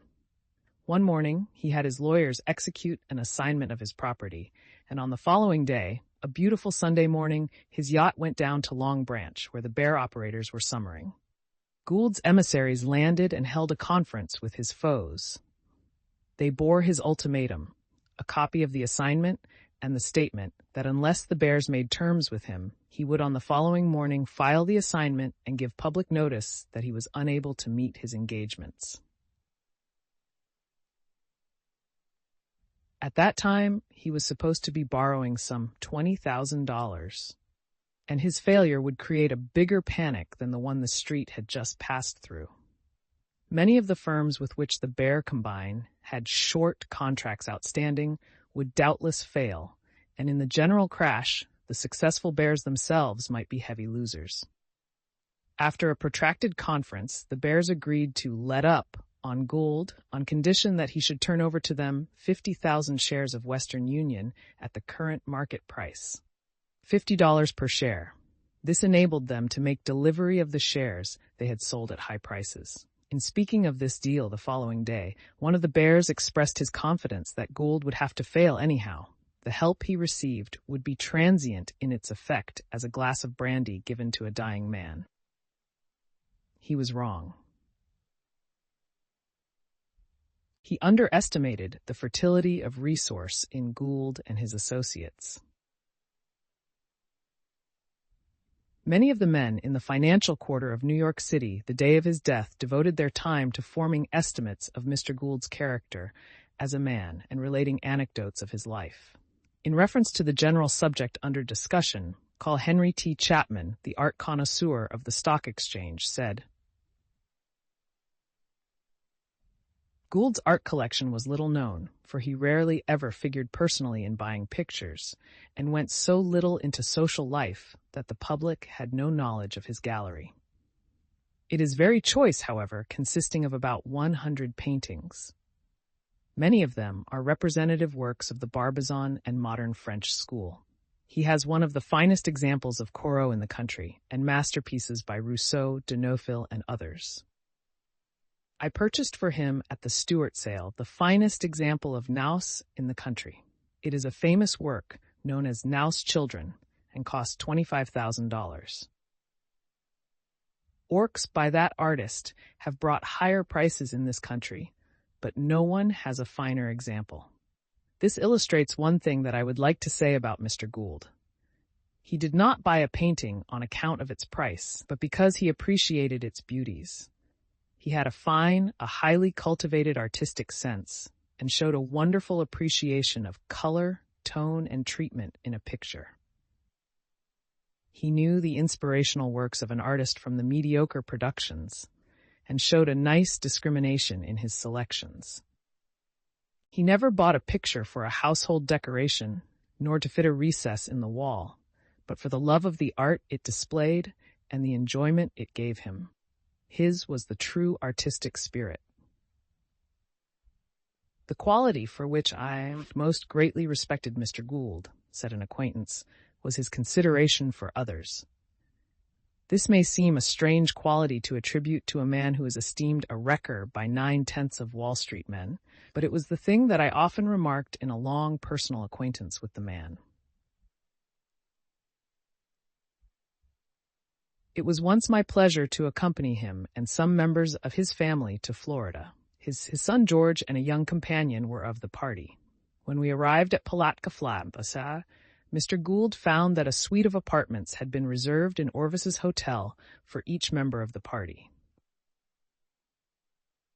This was not unusual on the trip, but it happened that at Palatka there were many tourists arriving by the same train who were unable to obtain accommodations in consequence of the allotment of rooms to the Gould party. Mr. Gould took in the situation at once. "See here," said he to the proprietor, "why do you give me all these rooms? Others need accommodation as well as I." "But," said the man, "That's all right," replied Mr. Gould. "I know all about that. These people need rooms and should have them. And if there are not enough here for the ladies, just send those boys of mine over to the barn." George Gould and his companion, said the man in conclusion, slept that night in an outbuilding, scarcely a barn, but little better. Mr. Gould, said President Norvin Green of the Western Union Telegraph Company, was a man who, while he governed a corporation carefully, was always ready to reward merit and the faithful performance of duty. I remember at one of our annual meetings, one of our department men, in making his report, appended thereto a request that his salary be raised. He asked for a large increase, 50%. I think from $2,400 to $3,600 a year. The Committee on Expenses was not inclined to grant the request. They were willing to give him a slight increase, but nothing like he asked. There was something peculiar about his work. I don't recollect what now, but it led to a somewhat long debate. This was terminated by Mr. Sage, who said, as he always did when in doubt, "Well, we will leave the matter to Mr. Gould." When Mr. Gould came in, the matter was referred to him with the explanation of the debate and the points of difference. Mr. Gould took up the report and read it through. Then he read the request for an increase. When he had finished, he turned and said, "Gentlemen, is there any of you who would like to do the work that man has done for $2,400 a year?" Every man shook his head. "Neither would I," remarked Mr. Gould. "If he can do all this work, he is certainly entitled to this $3,600 he asks, and we get off cheaply at that, in having a faithful, honest, and most capable employee." Among other stories told of Mr. Gould are the following. Some years ago, he was tendered the nomination of Rex, the king of the Mardi Gras Carnival in New Orleans. He declined this, of course, and when asked jokingly by a friend why he had put ambition away, remarked dryly, "Well, I don't think the nomination was entirely disinterested or that I would have reigned supreme. I have always heard that there was a power behind the throne, and in this case, I am sure of it." With this, he thrust his hand into his pocket and drew forth the letter notifying him of his selection to the high office. Enclosed in it was a bill for $1,000, the price of the honor. The functions of Rex that year were performed by a St. Louis brewer. Mr. Gould could never accustom himself to take with equanimity the criticism and abuse that were heaped upon his head. He was exceedingly sensitive of ridicule and loathed the term "little wizard," by which he was not infrequently designated by the Wall Street men and the papers. He often heard himself most grossly abused. Once, it is related, during a particularly vexatious series of delays to a crowded elevated railroad train in which Mr. Gould happened to be, a tall, muscular individual broke out into a torrent. "It's ridiculous," he shouted. "The accommodations on this road. Absurd. Scandalous. That man Gould won't put on an extra car. Valuable franchise for a song, but an extra train means $1 less or so in profits. It's a shame, and I'd like to have that little rat Gould here to tell him, and then pull his nose." Mr. Gould stood by the blusterer's side, almost crushed in the crowd. He said nothing, however, and the man continued his outburst until he reached a station where he left the car, after pronouncing a final malediction upon Gould's head. "Well, well," said Mr. Gould, turning to an acquaintance, "that was hot, wasn't it? I was very much annoyed at the delays and crowds myself, and I did want to tell the man that I was not responsible for the limited number of trains. If he had not been so abusive, I would have told him that it was all Sage's doings. He advised taking the extras off, and I suffer for it. I do wish Sage could have been here, for I think I would have told that fellow all about it and let Sage get his deserts." An illustration of the rush and hurry of Jay Gould's life is told among the Pennsylvania mountaineers in the region round about Goldsboro. Mr. Gould's father was superintendent of the tannery at Canadensis, which was the property of his son, and received therefore the salary of $20 per week, which in those parts placed him high up in the category of the well-to-do. Canadensis is 4.5 miles from the railroad station at Cresco on the Delaware, Lackawanna, and Western Railroad, and the road between is a rough mountain road not fitted for fast speeding. When the old man died, Jay Gould was summoned by telegraph. He reached Cresco in a great hurry. Business matters were pressing, and he had no time to waste. He hired a rig and told the owner to drive him over to Canadensis and back in time to catch the next train back to New York. The owner shook his head. "Go ahead," said Gould. "I'll pay the damage." The horse was put to its utmost speed, and Gould had just 1 hour and a half to devote to preparations for his father's funeral. Then he drove back to Cresco and caught his train, but he drove so fast that the horse died from overexertion.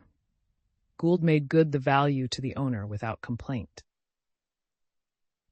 Pacific Mail was always one of Mr. Gould's speculative favorites. He had been more or less directly identified with it ever since the time when A.B. Stockwell was its picturesque controller. Stockwell is the historic gentleman who, in reciting the story of his Wall Street career, has graphically put in this way. "When I first came to Wall Street, I had $10,000, and the brokers called me Stockwell. I scooped some profits, and it was Mr. Stockwell. I got to dealing in 1,000 shares at a time, and they hailed me as Captain Stockwell. I went heavily into Pacific Mail, and folks lifted their hats to Commodore Stockwell. Then one day, Jay Gould came along. Smash went Pacific Mail, and I went with it. They did not call me Commodore Stockwell after that. Then it was, the red-headed son of a gun from Ohio."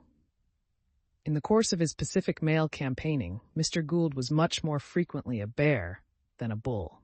He used to say he had never found but one unerring bull point on Pacific Mail, and that was to report that the company had lost one of its ships. Perhaps his biggest drive at this stock was when he discomfited Leonard Jerome and played smash with the uptown core of speculators who made up what was a dozen years ago known as the Fifth Avenue Hotel Party. Just after that famous clean-out, Leonard Jerome went abroad. In the course of his meanderings, he came upon the famed Temple of Karnak. "There, Mr. Jerome," quoth companion, "are the most remarkable ruins in the world." "No. Oh, no. Don't tell that to me," answered Leonard Jerome feelingly. "You ought just to have seen Pacific Mail last summer." Mr. Gould did not have any of that quality which descriptive persons call presence. No stranger would have ever been impressed by any mere look at him that he was much of a man. He was courteous always. In public he was never known to get mad, or, indeed, even to say a rude thing, except it be on one occasion when, with more or less quietness, he remarked to an ambitious young gentleman who more recently became a figure in Wall Street, "You make me feel very sorry that I am so busy. If I had time, I'd really enjoy taking a day off to send you to state prison." Of course, Mr. Gould was in lots of scenes where passion ran high. Everybody in Wall Street recalls the historic day after Black Friday when Mr. Gould's old partner, Henry N. Smith, shaking his finger in Mr. Gould's face, shouted, "I'll live to see the day, sir, when you have to earn a living by going around this street with a hand organ and a monkey." "Maybe you will, Henry. Maybe you will. You will," was the soothing response. "And when I want a monkey, Henry, I'll send for you." In the book of Mr. Clues quoted before is found the following. There is a story told with several variations in regard to a sensational interview between Mr. Gould and Commodore Vanderbilt. The scene is laid in the parlor of the Commodore's house. It was about the time that the latter was making desperate efforts to get a corner in Erie, and at that particular juncture, when having been defeated in his purpose by the astute policy of the able triumvirate of Erie, Gould, Fisk, and Drew, he had applied to the courts as a last resort to get even with them.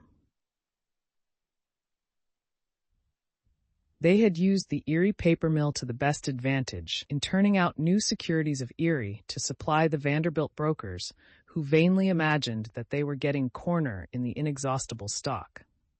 Mr. Vanderbilt was wild when he discovered the ruse, and had no remedy but law against the perpetrators of this costly prank. These adroit financiers usually placed the law at defiance, or used it to their own advantage, but this time they were so badly caught that they had to fly from the state and take refuge in Taylor's Hotel in Jersey City. It seems that during their temporary exile beyond the state, Gould sought a private interview one night with the Commodore in the hope of bringing about conciliatory measures.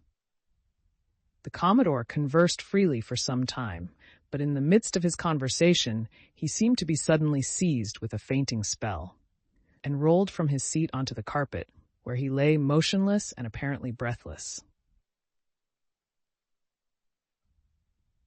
Mr. Gould's first impulse was to go to the door and summon aid, but he found it locked and no key in it.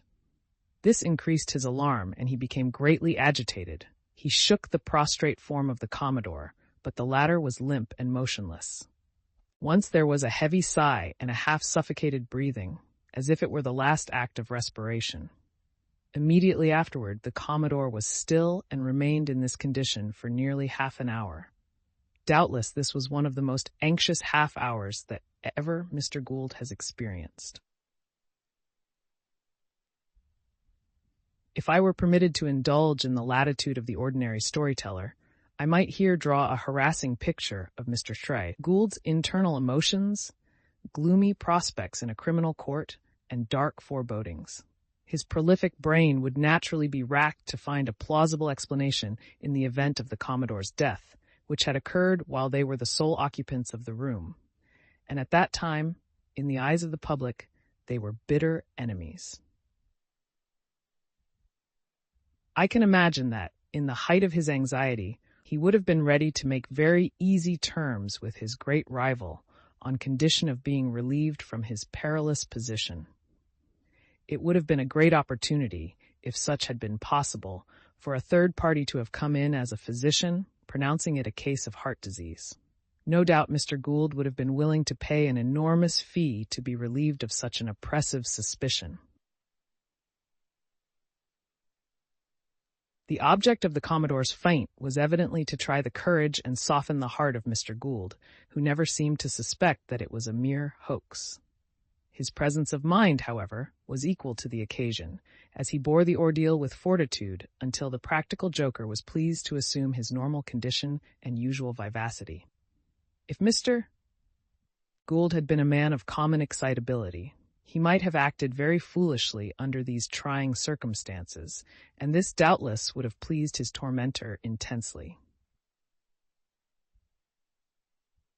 There is a humorous story told of Mr. Gould's first yachting experience, which was recently published in the Philadelphia Press, and its veracity vouched for by a living witness to the event. It is characteristic of Mr. Gould in some special respects, and runs as follows. At the residence of a clubman, whose reputation as a raconteur is nearly as great as that of his Burgundy, I noticed a pretty model of a jib and mainsail yacht. Replying to my admiring inquiry, the clubman explained, "That is the model of a boat upon which were passed some of the sunniest hours of my life. She was owned by one of the Kruger family of Kruger on the Hudson, and has an added interest from the fact that upon her J. Gould acquired his first yachting experience, and so eventful a one that I'll bet he remembers it to this day." Krugers, one of the oldest and best-known families in the state, intermarried as they are with other Knickerbockers like the Schuylers, Livingstons, and Van Rensselaers, owned all the land in the neighborhood of the station subsequently named after them. A portion of this property consisted of a brickyard, which was rented to the son of old Schuyler Livingston. It was in 1853 or 1854, and J. Gould had just failed in the tannery business in Pennsylvania. Young Livingston's leased brickyard wasn't paying, and he concluded that he needed a shrewd businessman at his head. He advertised for a partner, and one day there appeared in response a small, dark gentleman looking scrupulously neat in his black broadcloth. He gave his name as J. Gould. Pending negotiations, Mr. Gould became the guest of the Krugers at the old mansion on the hill. Every effort was put forth to entertain him during his stay, the more as he seemed to regard favorably a partnership with their young friend. One day, Mr. Kruger invited Gould to a sail to Newburgh and got ready his yacht, of which that model is the Reduction. Several of us youngsters were taken along to help work the boat. Eugene Kruger, a nephew of the yacht's owner, was one of us. Peekskill was reached, and the whole party went up to the hotel. All the way up the river, we had noticed that Mr. Gould was uneasy, shifting about constantly on the deck, where he sat and squirming and twisting as if to find a softer spot. Nothing was said about it, of course, but when we landed, Mr. Gould himself furnished the explanation. From the heat of the sun, the yellow paint on the boat's deck had become baked and chalky, and it was not long before the little man discovered that the dry powder was coming off on his trousers, hence his uneasiness. He concluded by saying that he was afraid his broadcloth nether garments would be, if they were not already, ruined, and was determined to abandon the trip and return by rail. This Mr. Kruger would not hear of, and promised to obviate the difficulty. We all adjourned to a general store, and Kruger bought for 2.50 a pair of jean overalls. These Mr. Gould put on when we went aboard the boat, and expressed his unqualified satisfaction with the result. On our trip back from Newburgh, we again called at Peekskill, and once more the party started for the hotel. This time, Mr. Gould declined the invitation to take something, and preferred to remain on board. About an hour was spent in the hotel, when suddenly Mr. Kruger remembered that he wanted some white lead, and young Eugene Kruger and I went with him to the store to carry it down to the boat. "How'd the overalls work, Mr. Kruger?" was the salutation of the storekeeper. Then, before answer could be returned, he added, admiringly, "That friend o' yourn is purty shrewd." "Who, Mr. Gould?" "Yes, he appears to be a thorough businessman." "Well, I should say so. He can drive a mighty sharp bargain." "Drive a sharp bargain," repeated Kruger, all at sea. "What do you mean?" "Why, don't you know he was in here about 3/4 of an hour Oh, and sold me back the overalls you bought for him?" thundered Kruger in astonishment. "Well, sir, he just did that. He kem in here, told me he'd no further use for 'em, that they was as good as when I sold 'em. And after we'd haggled a while, he 'greed ter take 2 shillin' for 'em, which I paid him. Here's the overalls." "I can shut my eyes now," went on the jolly clubman with a hearty laugh, suiting the action to the words, and call up Mr. Kruger's face with its mingled expression of amazement and incredulity. He left the store in silence. Not until we had nearly reached the boat did he speak. Then he only said, "Boys, I'll fix him for that." We reached home without any reference to the incident. On the way back, Mr. Gould sat upon his pocket handkerchief. The same night, Mr. Kruger perfected his plan. Next day, Mr. Kruger proposed a fishing party. Mr. Gould declined to go. He had concluded, he said, not to take an interest in young Livingston's brickyard, and would return to the city on the afternoon train. A business engagement, involving quite a sum of money, had to be kept. His host argued with him, but for a time to no purpose. The saturnine little man had a tremendous amount of determination in his composition. Finally, a compromise was effected, it being agreed that he should put Gould off at a station in time to catch the train. That he must catch it without fail, he most emphatically declared. The day passed on, and we were off Sing Sing when we saw the smoke of the coming train. We had been running free before the wind, but immediately Mr. Kruger, who was at the stick, shoved it down. We hauled in on the sheets and headed for the eastern shore. Mr. Gould was by this time on his feet, clinging to the windward coaming, the deepest anxiety pictured on his face. Just there, the water shoals rapidly. We were within 50 feet of the shore, opposite the railroad depot. The time had now come for Mr. Kruger's revenge. "Let go the main and jib sheets," he shouted. "Down with your board." Never was order more eagerly obeyed. The sheets whizzed through the blocks, ready hands slipped out the pin and jammed down the centerboard. And in a second the yacht, with a grating shock and shaking sails, came to a stand fast on the sandy bottom. There she was bound to stay until the obstructing board was lifted again. "What's the matter?" exclaimed Mr. Gould anxiously. Of course he had not detected the ruse, for he knew no more about the working of a yacht than a sea cow does about differential calculus. "I'm afraid we're aground," replied Mr. Kruger, with a fine assumption of sadness. "Boys, get out the sweeps and push her off." We struggled with the long oars in a great show of ardor, while Gould watched us in breathless suspense between hope and fear. But, as we had taken care to put the sweeps overboard astern, the harder we shoved, the faster we stuck. The little man's suspicions were not in the slightest degree aroused, and he turned in despair to Mr. Kruger. "What shall I do?" he almost wailed. "I've got to catch that train." "Then," replied the joker solemnly, "you'll have to wade or swim." Already the train was in sight, 2 miles away, and whatever was to be done had to be done quickly. As I have said, there was plenty of grit in the embryo railroad king, and quick as a wink he was out of his sable clothes and standing before us, clad only in his aggressively scarlet undergarments. Holding his precious broadcloth suit above his head, he stepped into the water, which, shallow as it was, reached to the armpits of the little gentleman. Then he started for the shore, his short, thin legs working back and forth in a most comical fashion as he strove to quicken his pace. The station platform was crowded with people, and very soon the strange figure approaching them was descried. A peal of laughter from 500 throats rolled over the water to us, the ladies hiding their blushes behind parasols and fans. The men shouted with laughter. Finally, the waiter reached the base of the stone wall, and for a moment, covered with confusion and but little else, stood upon the rock, one scarlet leg uplifted, looking for all the world like a flamingo on the shore of a Florida bayou, while the air was split with shrieks of laughter, in which we now unreservedly joined. Then came the climax of the joke, which nearly paralyzed the unfortunate victim.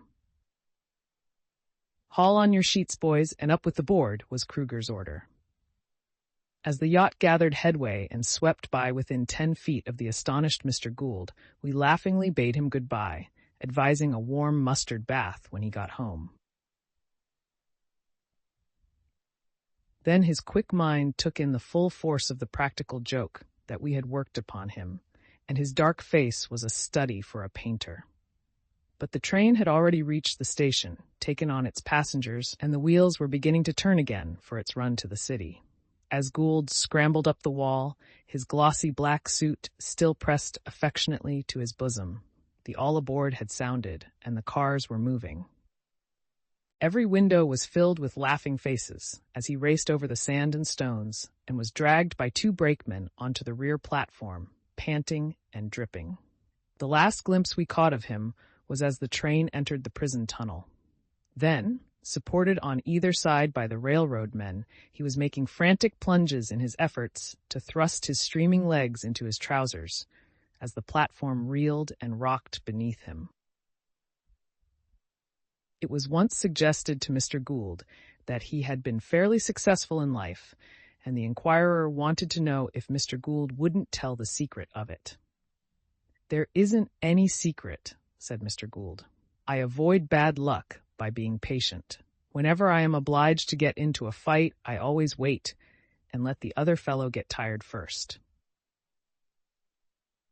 Any student of the history of Mr. Gould's career in the corporation world will appreciate how again and again he found this quality of patience a prime investment. He never seemed to be in a hurry about anything.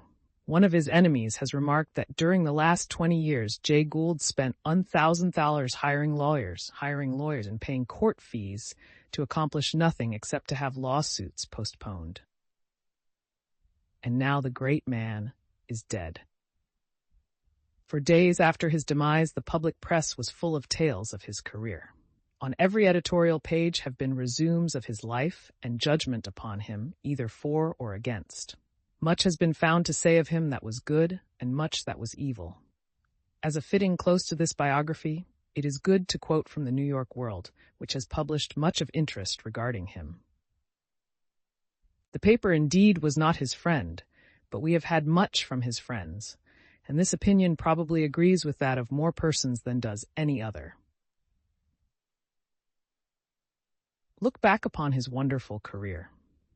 As sometimes an assassin is tracked by his footsteps in the snow or by the drops of crimson that have fallen from his fingers, dripping with the lifeblood of his victim, so the life of Jay Gould can be traced by the dark, deep stains it has left on the records of his time.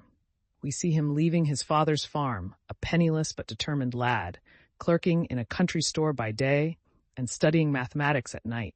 We follow him as he becomes a map maker and goes forth to survey his own and adjoining counties. We see him hungry and unable to purchase a meal, kneeling down by the roadside and repeating his sister's prayer. We see him strike his first bargain. We see him win the confidence of Zadok Pratt, the tanner. We follow him into the forests of Pennsylvania and hear the sound of his axe as he fells the first tree for a great tannery. We see him scheming for the control of the property and finally forcing out of the concern the man who had set him up in the business. We follow him in his partnership with Loop, the old-fashioned and honorable merchant of New York, and see him again scheming to gain control of the entire business.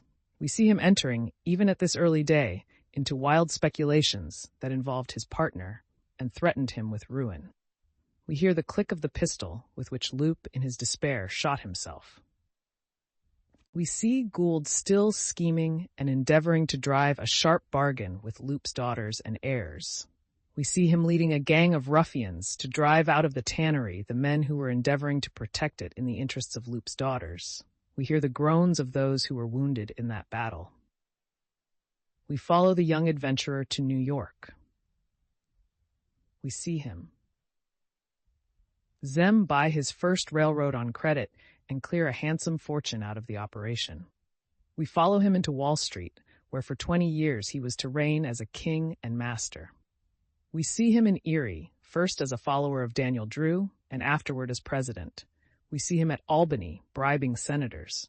We see him in New York purchasing judges, defying the law, issuing millions of securities, not a dollar of which represented legitimate expenditures. We see him plundering the great property of which he was nominally the trustee. We see him and his companion, James Fisk, Jr., the gambler and defaulter, in a series of wonderful stock operations, cornering even their former leader, Daniel Drew, and fighting with desperation Commodore Vanderbilt. We see him organizing the greatest and most dastardly financial conspiracy the world has ever seen, laying its foundation in the actual bribery of a member of the president's family, and in an attempt to involve in the speculation the president himself, America's greatest captain. We hear the awful crash of Black Friday 92's earthquake, from which Gould, the arch-conspirator, saved himself, but in which hundreds were involved in ruin and the nation in dishonor. We see him now driven out of Erie by the indignant stockholders, headed by Jen Sickles, Jenner Dix, and Jen McClellan. We see him arrested for appropriating the property of the company of which he was president, and to save himself we see him make a pretended restitution of the misappropriated millions. We see him cornering Northwest and raking in the wealth of his recent Wall Street partner. We can see him now fastening his fingers on the great Union Pacific Railroad, which for 10 years he controlled. We can see him betraying his trust as trustee for Kansas Pacific mortgages, for which he was obliged years after to plead the statute of limitations in order to save himself from prosecution. We see him securing control of the Pacific Mail, the chief American steamship line. We see him buying for a few $1,000,000 from Commodore Garrison the Missouri Pacific, just as a plaything 92, but which he afterward developed into a great railroad system covering thousands of miles of territory. We see him repeating his old Erie tactics in Wabash, and we can hear the stinging words of an unpurchasable judge as he turns his dummy receivers from power. We see him organizing an opposition against Western Union until, the favorable moment arriving, he secures control of the company and by a series of extraordinary consolidations make himself the head of a telegraph monopoly with a system covering the United States and crossing the Atlantic Ocean. We hear the crash of another panic. There are moments when we think the great speculator will fall, when, lo, we see him calmly exhibiting his millions of securities to his friends.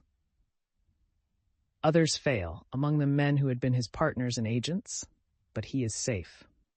We see him living in a palace on the Hudson and plowing the waters of the river and the ocean with the most splendid yacht ever constructed. We see him at home, the personification of domestic honor and purity, a faithful husband and a kind father. And we see him abroad, hated, feared, and detested. Despite his record, we find the power of his millions and of the great properties he controlled felt in every direction. He is a factor in elections. Candidates seek him for favors. He dictates appointments to high offices. Honorable men who would not repeat his methods sit with him in boards of direction and are identified with some of his enterprises. Nothing that the fertile imagination of Balzac, Dumas, or Gaboriau ever conceived equals in dramatic incidents and sensational developments the career of this extraordinary man. It will be observed that there were two Goulds, Gould the man of affairs and Gould the man of family. In all his domestic relations his life was pure, his nature affectionate. No criticism can touch him in his home life. There he was above reproach. Toward the end of his life, his dual nature seemed to blend into one. He became more conservative in business, more solicitous, apparently, of the goodwill and good opinion of his fellowmen, more careful to keep within the bounds of strict business morality, less audacious in his methods. For should it be forgotten that, however much Gould II's public career may be justly subject to criticism, much that he did was indirectly for the public benefit. For instance, he developed properties that enriched wide sections of the country. No review of his career would be complete without this acknowledgement. Jay Gould will be remembered not for the good that he has done, not for the happiness he has given, but for the enormity of the fortune that he acquired. If his heirs apply to better ends than he did, the wealth that they have received from him, they may be better remembered. If they should dissipate the fortune, it might then fall into the possession of those who would do good with it. As it has been before, the life and fortune of Jay Gould have been a constant example always in readiness to be brought forward by those who find evil in our financial system. It is to be hoped that better things will now come from it.